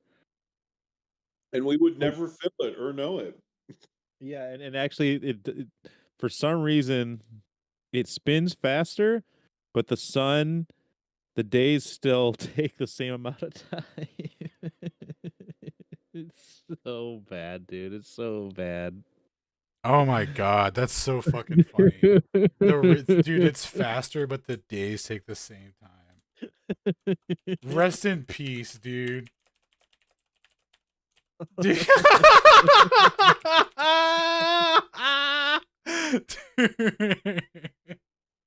It's a third faster, but the days take the same. It's just how Earth rotation works, dude. You don't get it. It's all relative. Oh my god. Dude, they pranked us so hard. They just time space dilated their way out of it, bro. Yeah. Dude, the Earth's a non-inertial reference frame or something. Yeah, let's wrap this up, bro. We're so in the home stretch. Let's just send it. All right. So, WMK equals around 804,990 meters per second. That is close to the result. WM equals 9,000 meters per second, a bit smaller than WMK along the estimations at R equals 0.05. In comparison with result 5 can be explained with the different conditions of the experience realization. The cross-country terrains measurement are conducted on the slightly crossed terrain.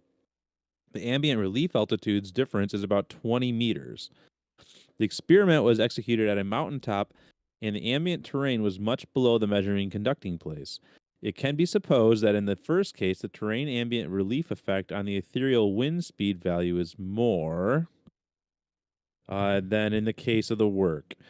Such supposition about the surface and local subjects' influence, hills, buildings located closely to the radial link, etc., has been confirmed as at the results comparison 5 and 11.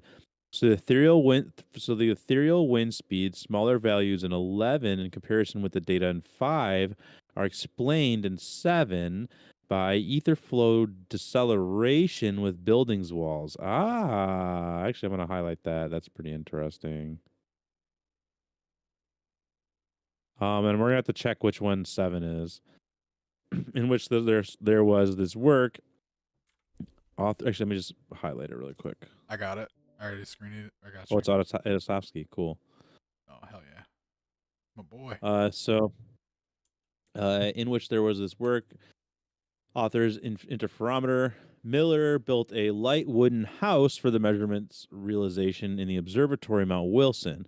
There were continuous windows made of white canvas on all of its sides. In 1929, Michelson-Pearson conducted a similar experiment in a fundamental building of an optical workshop in Mount Wilson Observatory.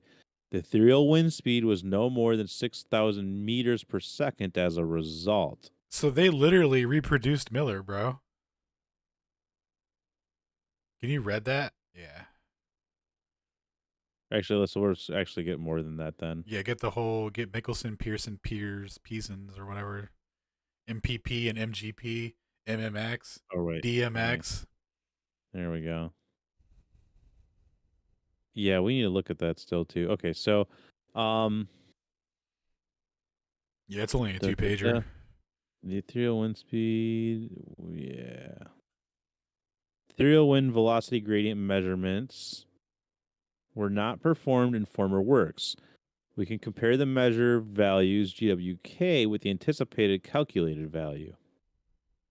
As we can see from Table 3, Column 2, in the value GWK, measurement results are close to its calculated value. The expected analysis has shown that this work results can be explained by radio waves propagation phenomena and a space parentage driving medium. Okay, we're highlighting a lot more than. Well, we'll just do it with orange. Oh, whoops. That can stay red, but we're doing this in orange.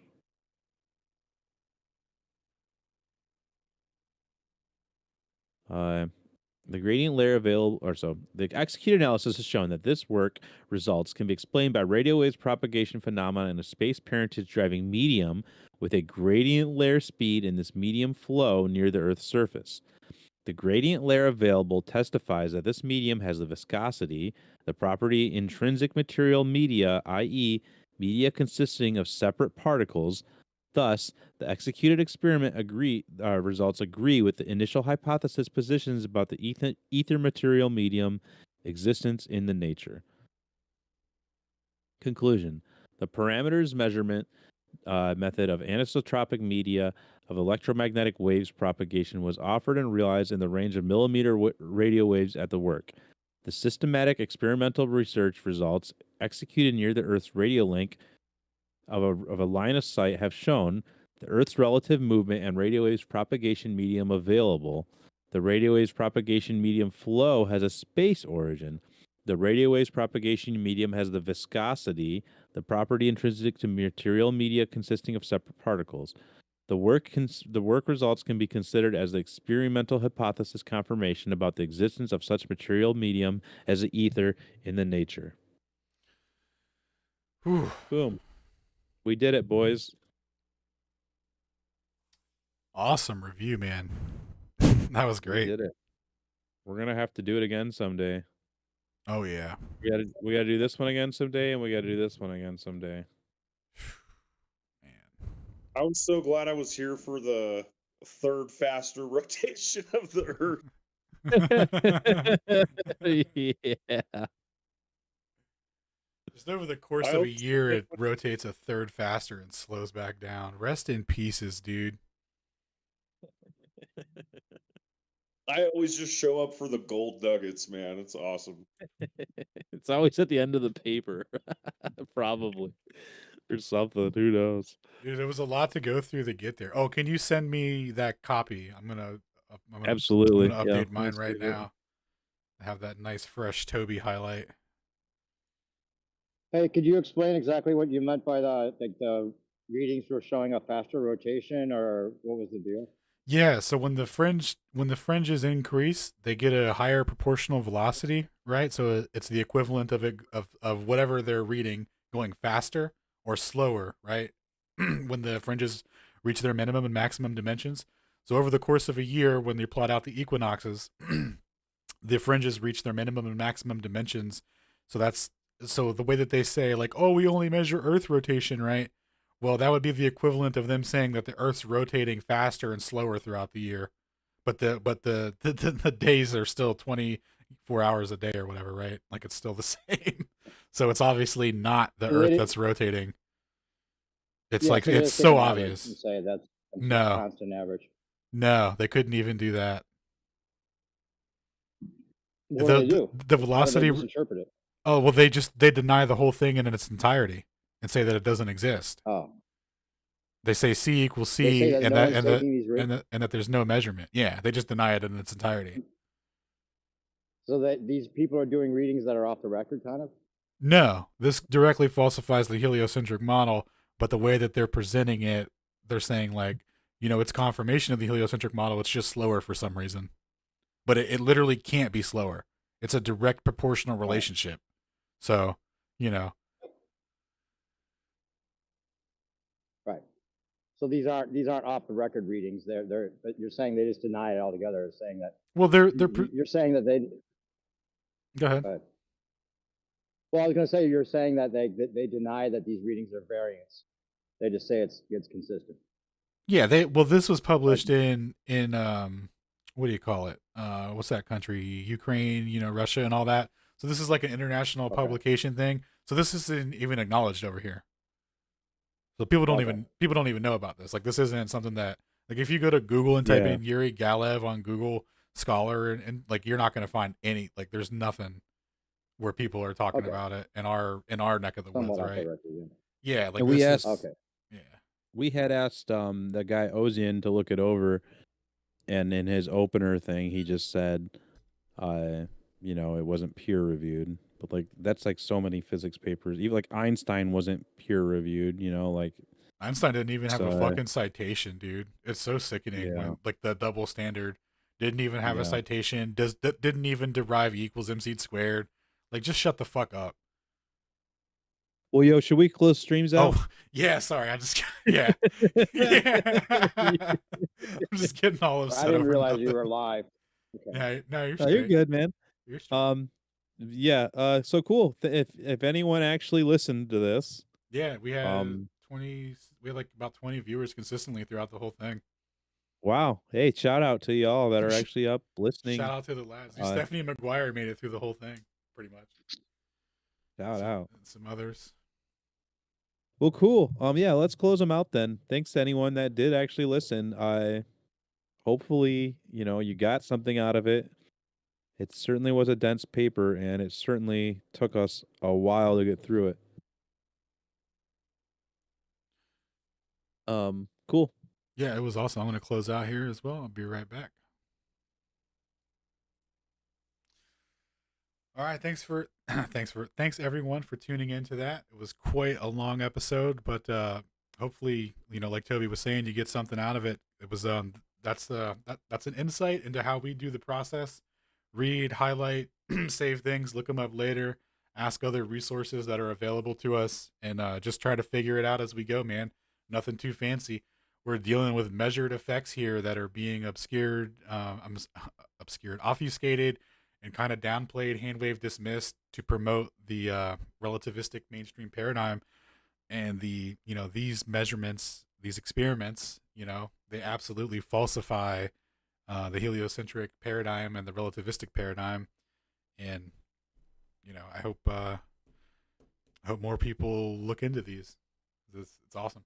All right, peace. Have a good night. Catch you guys on the next one. Oh, actually, not even on the next one, boys. It's already 3 a.m. on Friday. You know what that means? It's Flat Earth Friday. So we're going to be getting into Flat Earth Friday in T-minus 17 hours. I don't know if that's the actual amount of hours. That's just a rough guess off the top of my head. But check us out on Flat Earth Fridays. We'll be live at hopefully between 8 and 9 p.m. Eastern. And then after that, we'll be live again on Tuesday with a SAGNEC presentation by me for Ether Cosmology. And then we'll be live again on Thursday doing another reading roundtable. Another focused research project. So we'll pick some more papers to read. Hopefully it won't be as math intensive. We're slowly going to build another series on Thursday where we kind of just go over the history of all this as well. So, all right, thanks you guys. Have a good night.